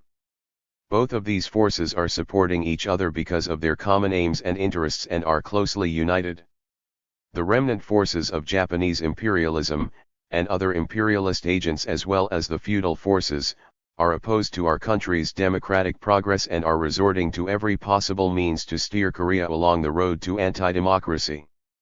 They oppose the democratic forces and are banding together the old, decadent reactionary forces in an attempt to ignite a civil war in our country, and, in alignment with foreign forces of aggression, are trying to make our people the colonial slaves of imperialism again. Therefore, without actively struggling to defeat both of these reactionary forces, we cannot build the nation properly or establish a democratic, independent, and sovereign country. If we are to thoroughly isolate the remnant forces of Japanese imperialism and other imperialist lackeys and feudal forces, step up the struggle against them and carry out the founding of the state. 445. Successfully, we must win over all patriotic and democratic forces and build up the revolutionary forces. It is precisely for this reason that the question of the National United Front arises. 2. The historical experience of the United Front movement. This is not the first time the question of the United Front has been raised. It was raised a long time ago. However, the United Front movement at home and abroad has accumulated much experience since then. The anti-Japanese National United Front movement in our country developed dynamically from the early 1930s under the leadership of true communists. Entering the 1930s, the Japanese imperialists, who occupied Korea, repressed the Korean communist movement and the national liberation struggle still more harshly, while increasing their aggression on the continent. They were hell-bent on stepping up their fascist oppression and colonial plunder of the Korean people. This increased our people's anti-Japanese sentiments. As a result, the anti-Japanese struggle was intensified among the broad masses of our people, including the workers and peasants. The prevailing situation called for the close unity of the broad masses and the development of the anti-Japanese national liberation struggle onto a new, higher stage. Basing themselves on this objective demand, in the early 1930s the genuine Korean communists organized their armed forces and waged an anti-Japanese armed struggle, at the same time carrying on an energetic struggle to form an anti-Japanese national united front. Thus they united broad sections of patriotic people opposed to Japanese imperialism under the anti-Japanese banner and actively 446. Organized and mobilized them for the struggle against Japan. Particularly, in May 1936, we formed the Association for the Restoration of the Fatherland, an anti-Japanese national united front organization. This was an epoch-making event in developing the anti-Japanese National United Front movement to new heights in our country. The ARF included workers, peasants, intellectuals, small and medium tradesmen and manufacturers, religious people, nationalists, masses of people of all strata who were opposed to Japanese imperialism and aspired for the liberation of the country. By rallying broad sections of patriotic people around the ARF, we could build up the mass foundation of the anti-Japanese armed struggle, intensify our armed struggle, further expand and develop the overall anti-Japanese national liberation struggle in our country. During the anti-Japanese armed struggle we also materialized the united front with the Chinese people. We waged a powerful struggle against Japanese imperialism, the common enemy of both the Korean and Chinese peoples, by strengthening our solidarity with the Chinese communists and forming an anti-Japanese allied front with Chinese nationalist anti-Japanese units that had been opposed to the communists. Through this united front movement carried into effect in the days of the anti-Japanese armed struggle, we gained valuable experience. This experience is a precious asset for strengthening the National United Front today when we are building a new country. The United Front movement was realized in other countries of Europe and Asia, too. The people of Europe, who love peace and democracy, have waged united front movements ever since the days when the ominous forces of fascism began menacing the world. In 1933–35 the fascist Hitlerites raised their heads in Germany, and at the same time Mussolini's fascist dictatorship was strengthened in Italy. Many people of Europe formed a united front in order to wage their struggle effectively against the fascists, who were out to conquer the whole world and enslave humanity. Not only in France and Spain but also in 447. Germany. Freedom and peace-loving people and organizations fought against Nazi fascism, relying on the United Front. The United Front movement developed in colonial and semi-colonial countries as well as in capitalist countries. The colonial and semi-colonial people set up national united fronts to counter the further intensification of the aggressive activities of the imperialists and their policy of colonization. The National United Front, aimed at opposing imperialist aggression, represents the whole nation. The imperialists, by invading other countries, not only oppress and exploit their workers, peasants, and other working masses but also infringe upon the interests of the rest of the people, including non-comprador capitalists, with the exception of a small handful of imperialist lackeys. Therefore, the broad masses of the people of all strata join the struggle against imperialist aggression. It is true that the workers and peasants are the main force in the anti-imperialist struggle. They fight against the aggressors more staunchly than any other class. However, not only workers and peasants join in this struggle but the rest of the nation, too, and thus, in due course, the National United Front is formed. This is eloquently proved by the experience of the anti-Japanese National United Front movement in our country.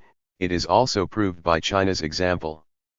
The Chinese people were united across the nation when the Japanese imperialists invaded China and struggled against the colonization of their country. As Japanese imperialism occupied northeast China and stretched out its dishonest hands of aggression to China proper, the Communist Party of China proposed to the Kuomintang that both parties put an end to civil war immediately and form a united front to wage an anti-Japanese struggle to save the nation, advocating that the people should be given freedom of speech and association as well as weapons.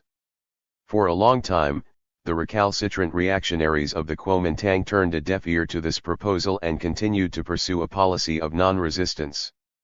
However, as broad sections of the Chinese people, in response to the CPC's call, 448, demanded that the whole nation unite and launch an anti-Japanese struggle to save the nation, the reactionaries of the Kuomintang could not but accept the CPC's proposal. As a result, cooperation between the CPC and the Kuomintang was materialized in China and the anti-Japanese National United Front came into being. Internationally speaking, the United Front movement expanded further and developed after the appeal made by the 7th Congress of the Comintern held in 1935. At this Congress Dimitrov advanced the line of forming an anti-fascist popular front. He appealed to peace and democracy-loving people all over the world to step up the joint struggle against the fascists, since the menace of fascism was increasing. Thus, the anti-fascist popular front movement developed on a worldwide scale. As you see, the United Front movement has been pursued extensively at home and abroad for a long time. 3. The immediate task of the Korean Revolution and the National United Front. As I have already mentioned, the Korean Revolution at the present stage is an anti-imperialist, anti-feudal democratic revolution. Our immediate task is to strive to build a fully independent and sovereign state which will be able to join, on an equal footing, all the countries of the world which oppose the forces of aggression and war and love peace and freedom, to completely eliminate the evil consequences of Japanese imperialist colonial rule and feudal remnants from all spheres of life, and to achieve the country's democratic advancement. This great task of nation building confronting us cannot be accomplished by the efforts of any one grouping or a few persons. It can be fulfilled successfully only by correctly organizing and 449.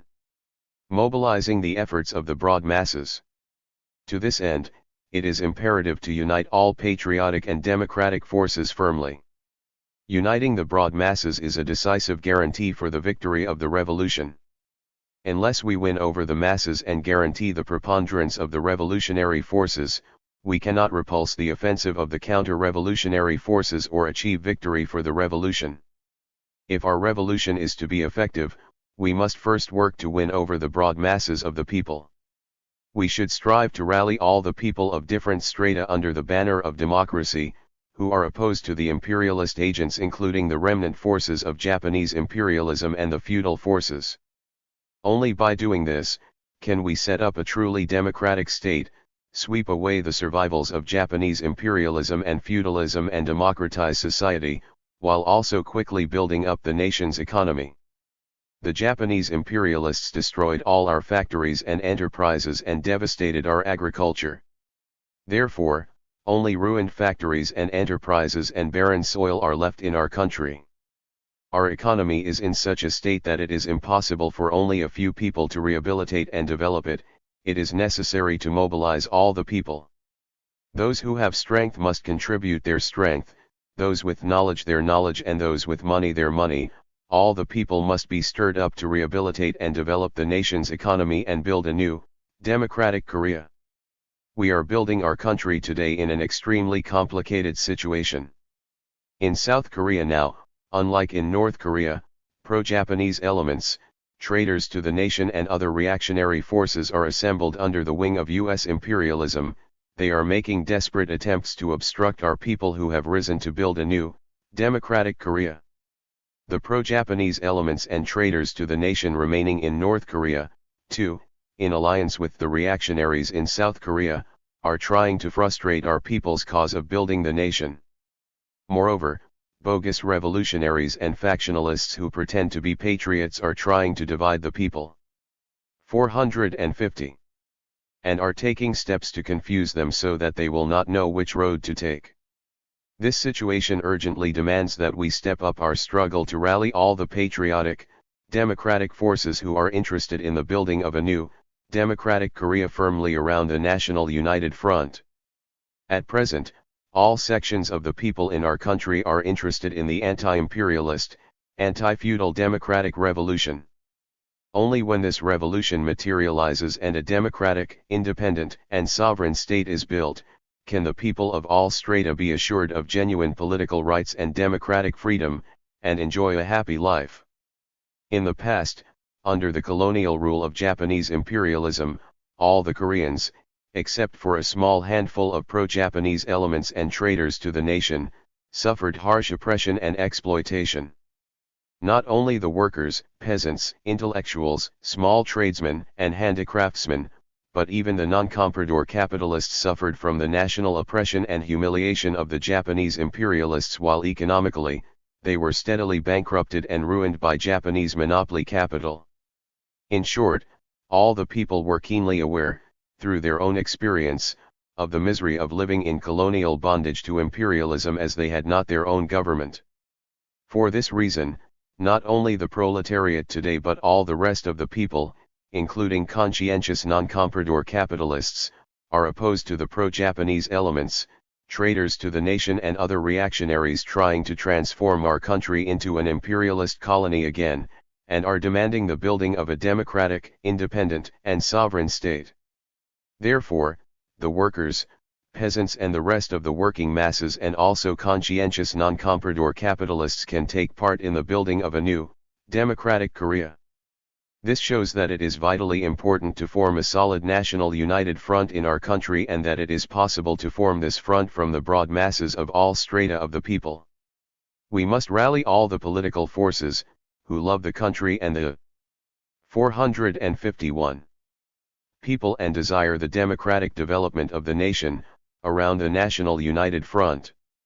There are various strata of people in our country, such as the workers, peasants, intellectuals, religious people, landlords, and capitalists, and they all want to have their own political organizations representing the interests of their respective classes and circles. So that different political parties and social organizations were formed after liberation, and more will be formed in the future, too. In the past, Koreans living abroad belonged to various political organizations. Those that represented the interests of the workers, peasants, and intellectuals were active among them, as well as those that represented the interests of the landlords and capitalists. Even today, after liberation, there are political organizations in our country for the working masses and those for the landlords and capitalists. We must increase our efforts for bringing the masses of different sections into democratic mass organizations in order to lay a firm foundation for the National United Front. Youth workers, in particular, must strive to carry out our party's line of organizing a democratic youth league, the only youth organization, as soon as possible, to unite all patriotic young people. We must include patriotic people of different strata in the democratic mass organizations and firmly unite the political parties and social organizations around the National United Front that desire a democratic, fully independent, and sovereign state. Thus, they will all join efforts to set up a new country. If we are to organize a solid National United Front and rally broad sections of patriotic people, we must first strengthen the Communist Party. The Communist Party has advanced the only really correct political line showing the road for our people to take. It is a revolutionary party fighting more staunchly than any other party for the country's democratic development and for the freedom and happiness of the working class and other working masses. Only by strengthening the Communist Party and elevating its leadership role, can we resolutely rally our democratic forces and guide the masses of 452 people along the right road, and successfully carry out the Korean Revolution. In the past, our country had no revolutionary working class party capable of fittingly leading the masses. The Korean Communist Party was founded in 1925 but dissolved in 1928, owing to the repression of Japanese imperialism and the cursed factional strife among the factionalists. It is true that even afterwards the communist movement continued to exist in our country while an uninterrupted struggle was waged to found a communist party, but nothing came of it until the country's liberation. Since there was no revolutionary party of the working class, the work of organizing the masses could not be carried out under a unified party leadership. The anti-Japanese struggles waged in our country before had often come about spontaneously and, therefore, they could not but suffer setbacks. We must remember this bitter lesson of the past. All of us should actively help to strengthen the Communist Party, deeply conscious that without its leadership we cannot build the country properly or win victory for the Korean Revolution. Thus, we will, under its leadership, closely unite all the patriotic and democratic forces around the National United Front and actively organize and mobilize them for the establishment of a new, democratic Korea. 2 United Fronts. There are two united fronts, the right and the wrong one. One is the united front advocated by true patriots who love their country and people, and the other is the united front advocated by the anti-popular, anti-democratic elements. Then what sort of united front should ours be? At present some people insist on indiscriminate unity without any principle, on the plea that a united front must be formed. This is not 453. The true united front we advocate. Ours must not and cannot possibly be a united front that unites those Koreans, who are pro-Japanese elements or traitors to the nation. We need a united front to carry out the anti-imperialist, anti-feudal democratic revolution and build a democratic, independent, and sovereign state. Nevertheless, they insist we should form a united front even with the remnant forces of Japanese imperialism and the feudal forces. This is absurd. How can we join with the enemies of the people? It is impermissible for us, who are going to build a progressive new society, to forgive even in the slightest the remnant forces of Japanese imperialism and the feudal forces and then form a coalition with them. We must not include the pro-Japanese elements, traitors to the nation and other anti-popular, anti-democratic elements in the united front. We must fight resolutely against them. But what we must have in mind here is to correctly define who the pro-Japanese elements and the traitors to the nation are. Those who betrayed the country and the people by giving active help to the Japanese imperialists in the past should be regarded as pro-Japanese elements and traitors to the nation. However, we must not brand people at random as such. During the 36 years our country remained a colony of Japanese imperialism, Some Koreans were employed at Japanese establishments, but most of them had to serve the Japanese imperialists in order to earn a living or because they were forced to, and adopted a passive attitude. There were not many who, while working at Japanese imperialist establishments, assisted them in the repression and slaughter of our people or worked consciously and actively to carry out their colonial policies. We must not suspect or leave people out in the cold without any reason. We must work hard to win over as many of them as possible. At present there is a certain difference in the social and economic position and class interests of various sections of the masses who can take part in our anti-imperialist, anti-feudal democratic revolution, and, accordingly, in the work of nation building. Quite a few of them have a 454 different attitude and approach from those of the working class and other working masses. Non-comprador capitalists particularly and some other circles, because of their class limitations, are wavering, instead of working enthusiastically for nation building. If we shun them because of this and keep them at a distance, they will go over to the enemy. We must include in the united front all those who are not the targets of our revolution. Despite their irresolute attitude and vacillation in nation building, we must work in unity with them, overcoming through struggle the negative practices that may be apparent among them. Thus, our united front will be a nationwide organization which will knit all patriotic and democratic forces closely together. Next, it is important to clearly understand the mission of our united front. First of all, our united front should become a front that opposes imperialism, the country's colonization and the policy of aggression and war. The imperialists are engrossed in aggression and war and in every possible maneuver in order to turn weak and small nations into colonial slaves. Without fighting against imperialism, colonialism, and the policy of aggression and war, it is impossible to achieve the country's complete independence or enable the people to enjoy a free and happy life.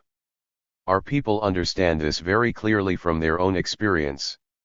We must smash the imperialists' conspiratorial activities to hamper our people's cause of nation building and their ambition to colonize our country again, so that we could set up a democratic, independent, and sovereign state.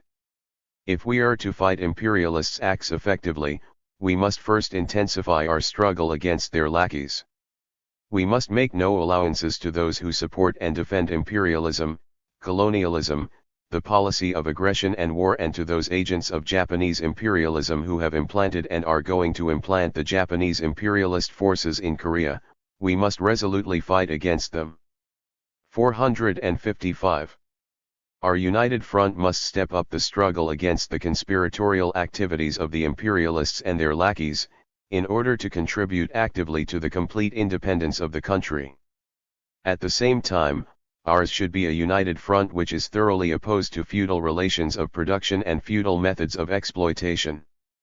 Feudal relations of production are maintained by the landlords in our countryside today.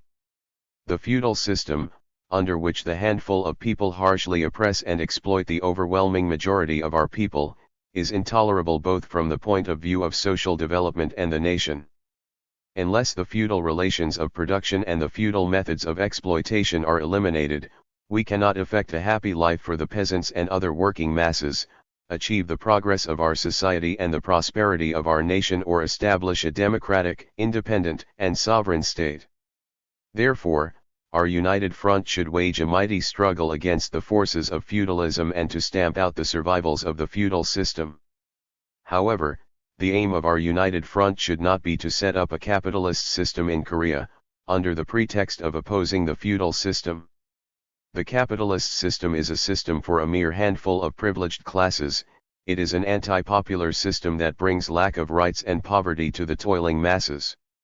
At present certain people are maneuvering to set up a bourgeois government and establish a capitalist system in our country. If a capitalist system is set up in Korea, our country cannot prosper and develop. Further, it would turn into an imperialist colony again, and our people would be destined to become a people without a country of their own as once before. Today our people demand a true people's government, and want to build a prosperous democratic Korea.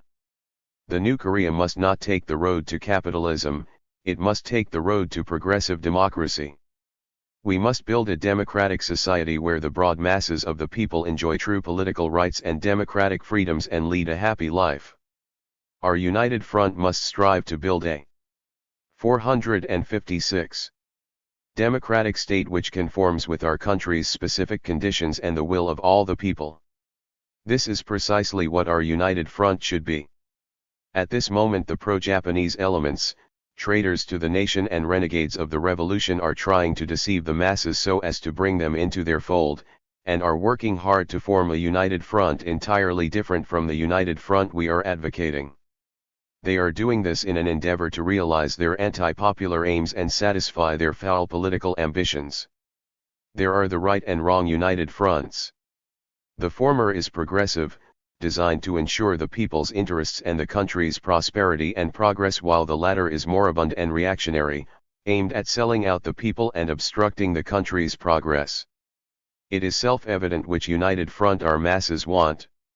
The broad masses will demand the progressive united front of justice and, in the long run, will be united around it. We should form a solid democratic national united front, the progressive united front of justice, and firmly rally all patriotic democratic forces, thus expediting the building of a new, democratic Korea.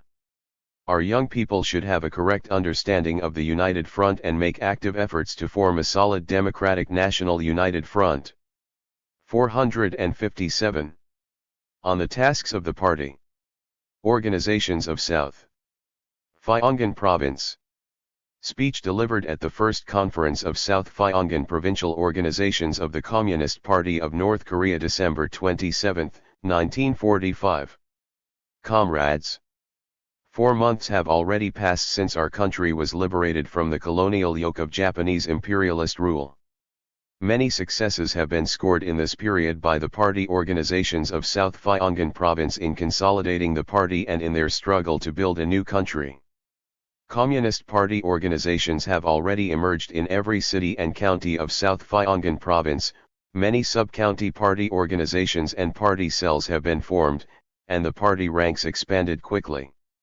Besides, party organizations at all levels have been establishing the party's revolutionary organizational discipline and increasing their role. The Provincial People's Political Committee has been set up in South Pyongan Province, and People's Committees in all its counties. Energetic work is going on to promote nation building. I express my thanks to all the officials of the party organizations and other party members in this province for their devoted efforts during this period to consolidate and develop our party and 458. Accelerate nation building. In spite of the successes, the party organizations in the province have revealed quite a few shortcomings in their work which should be corrected as fast as possible. The most serious defect is that they have been preoccupied with matters of secondary importance, losing sight of the central task.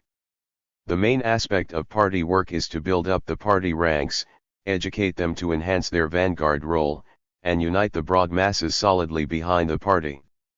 The party organizations of South Pyongan Province, however, have paid little attention to this work and directed most of their efforts to such activities as organizing the Red Guards to confiscate enemy property and munitions.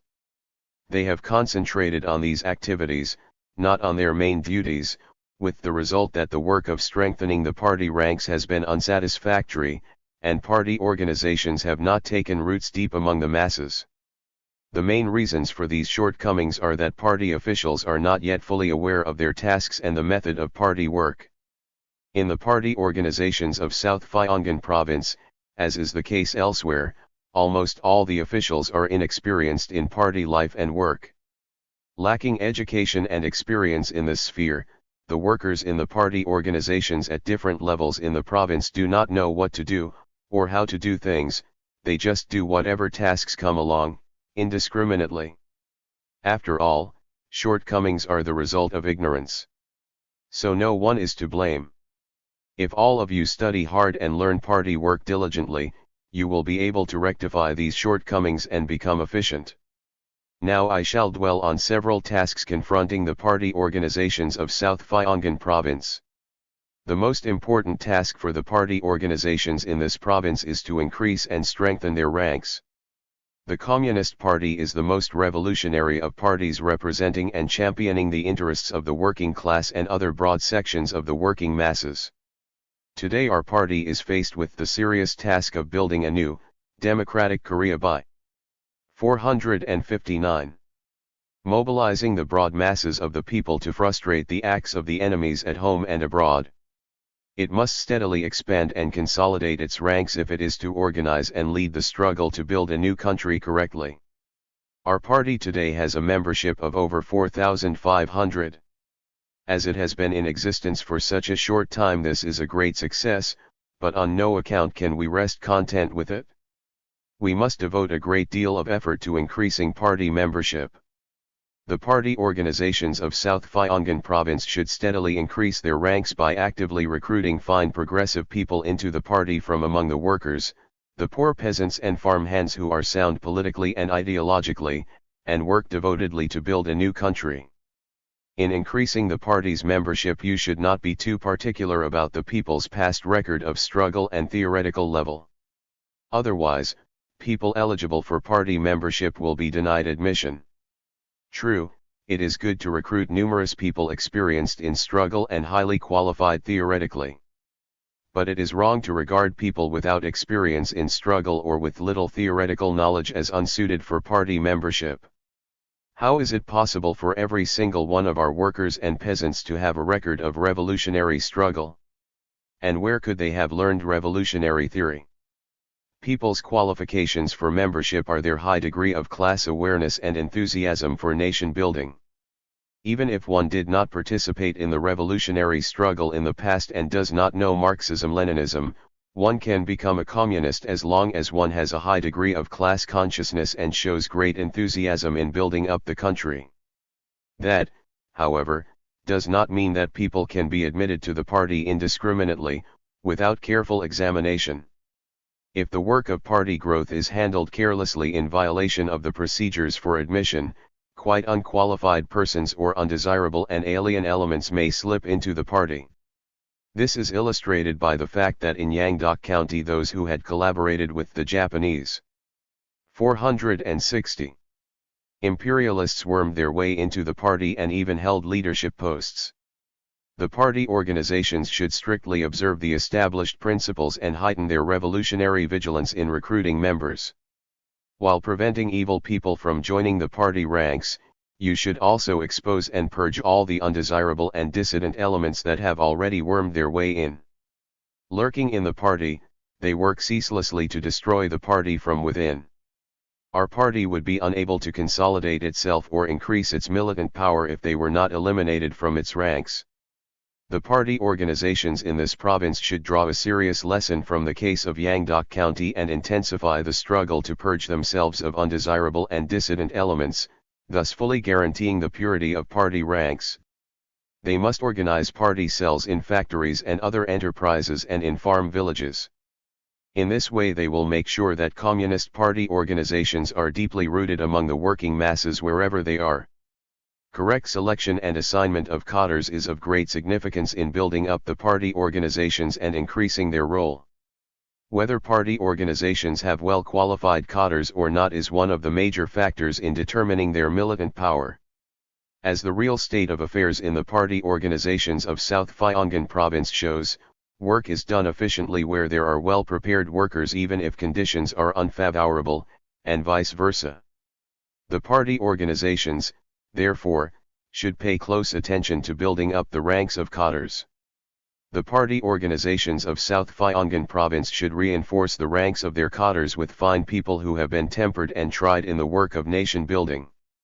They should test the cadres regularly and educate them tirelessly in practical work. The next task confronting the party organizations of South Gyeonggi Province is to firmly guarantee the party's unity of ideology and will, and establish its iron organizational discipline. Quite a few survivals of factionalism, which greatly harmed the 461 Korean Communist movement in the past, still persist in our party. As you all know, the Korean Communist Party, which was organized in 1925, was dissolved after 3 years because of Japanese imperialist repression and factional strife. The factionalists did not learn a serious lesson from this but continued their factional strife even in the ensuing period, greatly hampering the development of the revolution. The survivals of this factionalism are working in one way or another even now when our party has been founded. At present, the ideological tendency towards liberalism and individual heroism is manifest to a great extent among some party members. In our party ranks there are those who struggled underground at home in the past, who suffered for a long time behind bars under Japanese imperialism, and who engaged in different kinds of struggle abroad and returned home after liberation. In many cases, they worked separately from one another, and did not undergo systematic training through organizational life. As a result, some gradually acquired the habit of behaving arbitrarily. Affected by such ideological poison and bad habits, the party has not been able to cement its unity of ideology and will do away with the undisciplined practices of neglecting its decisions and instructions. Unless the wrong ideological tendency and the undisciplined phenomena that hinder the unity and solidarity of the party ranks are corrected, our party will not be able to consolidate itself and fulfill its historic mission as the general staff of the Korean Revolution. The might of a revolutionary party lies in its unity of ideology and will, and iron discipline. The party organizations must ruthlessly combat liberalism and individual heroism manifested among party members and, in particular, step up the struggle against factionalist elements. Shutting their eyes to each other's faults, flocking together to gossip, and criticizing the decisions of organizations behind the scenes while keeping silent in public just because they struggled together in the past or came from the same native place, all these are expressions of factionalism.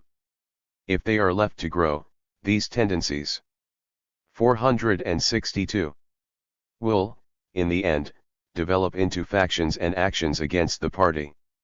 The party organizations must promptly expose and criticize even the slightest factional element collectively and strike hard to prevent its recurrence. The education of its members should be conducted properly in order to ensure the party's unity of ideology and purpose and strengthen its discipline. Our party members have not yet been armed with Marxism-Leninism, and have little experience of party life. It is impossible, therefore, to consolidate and develop the party, unless they are sufficiently educated. Proper education of party members will enable them to analyze everything correctly and distinguish between right and wrong, actively participate in the struggle to achieve the party's unity and solidarity and strengthen its discipline. The party organizations of South Gyeonggi Province should improve education to imbue all their members thoroughly with Marxism-Leninism and our party's policies. In addition, they should clearly inform their members of the harmfulness of liberalism, individual heroism, and factionalism in particular, and improve their education to maintain good discipline. By striving to ensure the party's unity of ideology and purpose and strengthen its discipline, you will turn your provincial party organizations into powerful and disciplined ones which faithfully follow the guidance of the party center, and promptly inform the lowest units of its decisions and instructions for implementation. Another aspect that must be stressed to consolidate the party is that the issuing of uniform party membership cards should be carried out correctly. The recent Third Enlarged Executive Committee meeting of the Central Organizing Committee of the party decided to issue uniform membership cards to party members. Cards should be issued not merely to identify the membership, it is important political work designed to test and educate members of the party, and guarantee the purity of its ranks. The party organizations should clearly explain the 463 significance of this work to their members and take thoroughgoing measures to ensure its success. Thus, the issuance of uniform party membership cards will be made an occasion to elevate the political awareness and revolutionary pride of the members and further consolidate our party. One of the important tasks for the party organizations of South Gyeonggi Province is to strengthen ties with the masses. If they did not have close ties with the masses, it would be impossible to win them over and properly mobilize them for nation building. If they are to increase their close contacts with the masses, all the party officials and members should go among the masses. They should persistently go to the factories, enterprises, and farm villages, Adequately explain our party's line of nation building to the working masses and educate them regularly. It is important for the party members to have a correct style of work in strengthening their ties with the masses. They should go among the masses, teaching them while humbly learning from them, listening to what they say and helping them to solve difficult problems, and sharing joys and sorrows, life and death with them. Only then will the masses follow our party with confidence and strive for the building of a new country in active response to its call. Strengthening ties with the masses calls for efficient work with mass organizations. At present, some party organizations in this province are not fully aware of the role of mass organizations and neglect to work with them. The party organizations should do proficient work with the existing mass organizations and quickly form new ones in the units where they do not as yet exist. Further, they should improve the party's leadership of these organizations so that all of them become dependable links between the party and the masses and our party's active helpers striving to implement its policies. We are now confronted with the serious but honorable task of 464. Carrying out the anti-imperialist, anti-feudal democratic revolution and building a democratic, independent, and sovereign state. In order to effectively accomplish the historic cause of nation building, we must unite all parties and groups that love their country and people and enlist the efforts of all the people. To this end, we must form a strong democratic national united front embracing all the patriotic, democratic forces. The party organizations of South Phayangan province should correctly understand our party's united front policy and strive to draw all patriotic, democratic forces into the National United Front. For the correct implementation of the party's United Front policy, you must work efficiently with Democrats from all walks of life. You must be careful to see that party members do not reject the members of friendly parties and Democrats from all walks of life or have friction with them. The party organizations and members should solve the major problems of nation building in close cooperation with friendly parties and work hard to unite with democratic parties, groups, and personages from different sections, helping them in time to correct wrong tendencies expressed among them. The party organizations in this province must successfully carry out their tasks for nation building by closely rallying every section of the masses in the province under the banner of democracy through efficient united front work. Comrades, in order to strengthen our party and ensure success in building a new country, the officials and activists of party organizations at all levels must enhance their role in every way. They are the pioneers of our revolution, leading the party members and the working masses. All the party officials and activists in South Phayangan province must do their best to carry out their important tasks. I firmly believe that the party organizations of South Phayangan province will wage an energetic struggle to carry out the party's line and policies and thus greatly contribute to strengthening our party and accomplishing the cause of nation building. 465. On merging the Students' Union into the Democratic Youth League. Answer to a question put by students. December 28, 1945. Recently I have received a question from students asking whether they should join the Democratic Youth League or not, and whether the Students' Union should merge with the DIL. I answer without hesitation that the students should join the DIL and the Students' Union should merge with the DIL. The workers, peasants, and working intellectuals represent the progressive class and strata in our society. Students belong to various classes and strata of society, and do not by any means form a class or a stratum by themselves. Only when the students join with a progressive class, can they make a contribution to the development of society. Students have knowledge. Therefore, they should associate with the working youth, including young workers and peasants, and impart their knowledge to them. This is precisely the way for students to contribute to the work of nation building. Their organizing of the Students' Union separately just because they possess knowledge is a mistake. This is tantamount to splitting our youths in the struggle for the building of a democratic, independent state. In joining with the working youth, the students should not only pass on their knowledge to them but should learn the revolutionary 466 classes' world outlook and attitude towards life from them and acquaint themselves with social realities. This is very important for students who love the truth. A working knowledge has to be acquired in practice. Book knowledge should be applied to and confirmed in actual life in order to become a working knowledge. Only then can one claim to have real knowledge. Those who possess such knowledge can play a progressive role in society.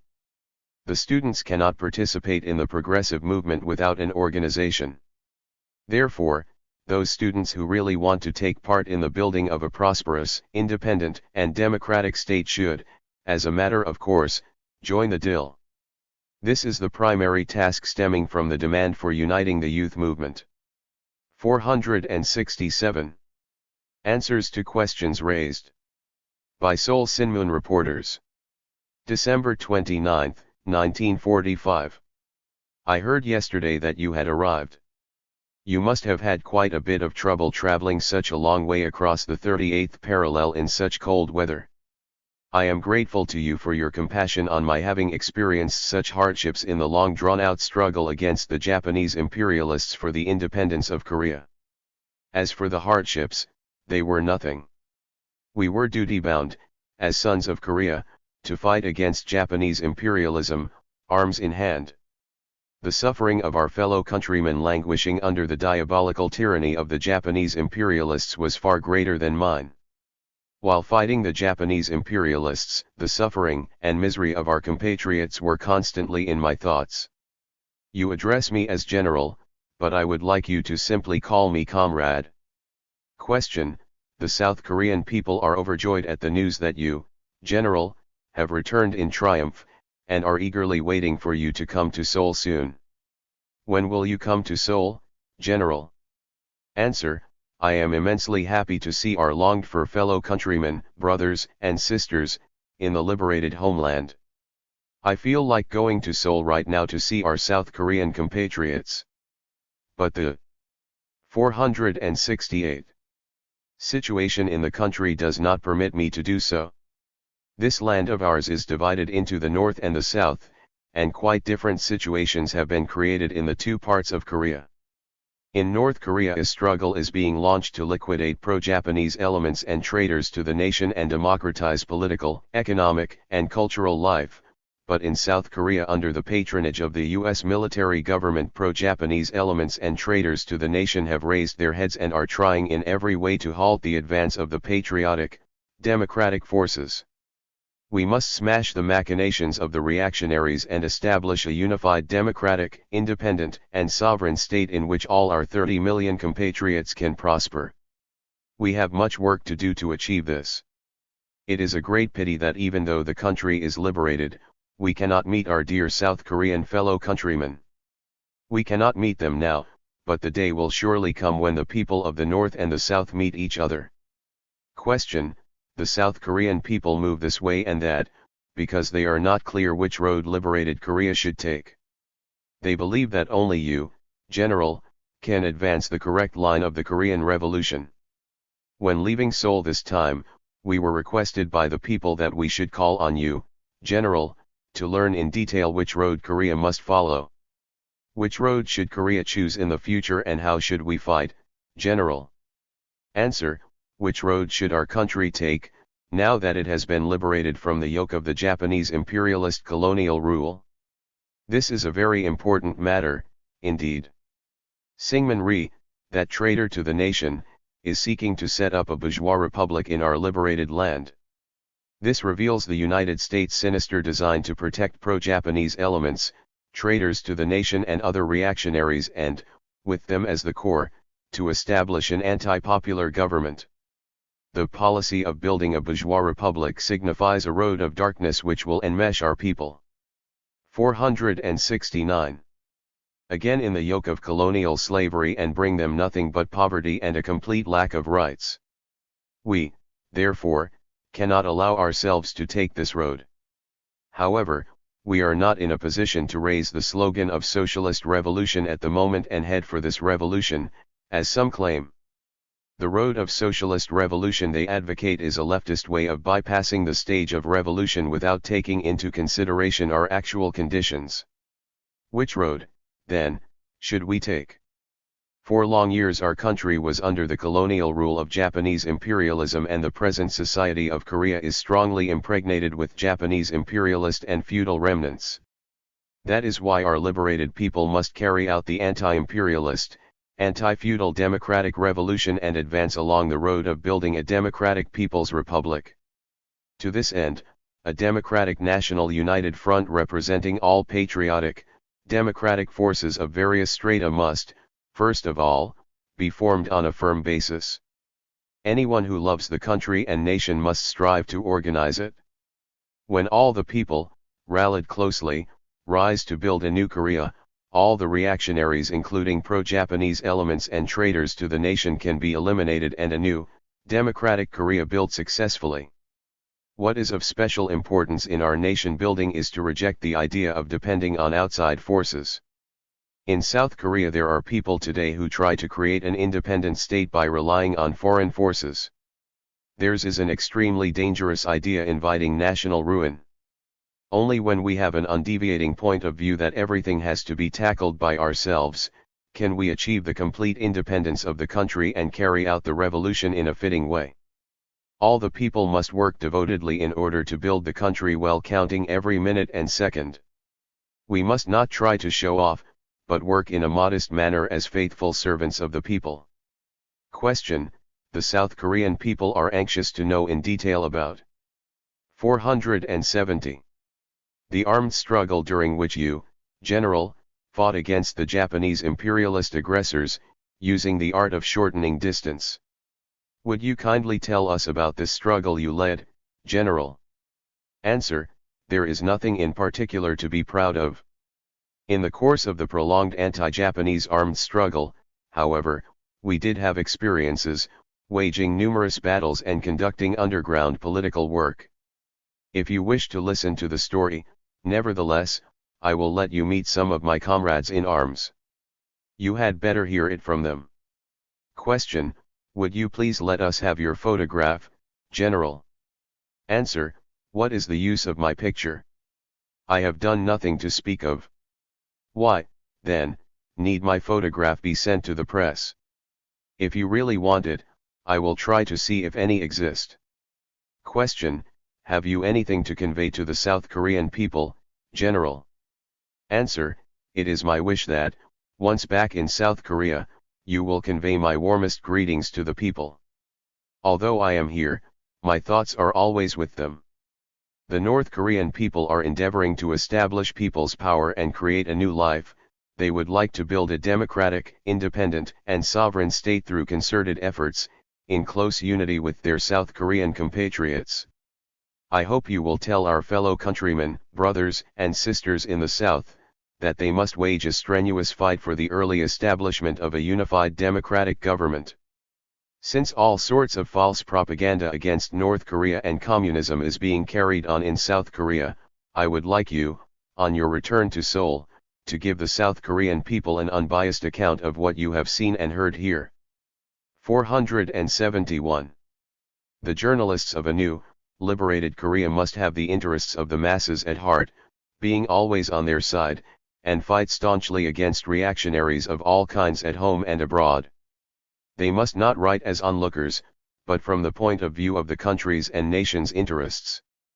By rejecting falsehood and exaggeration and seeking to inform people of the truth, they must awaken them politically and inspire them to revolutionary struggle. It is cold these days. Do take care of yourselves on your way home. I hope to see you again later.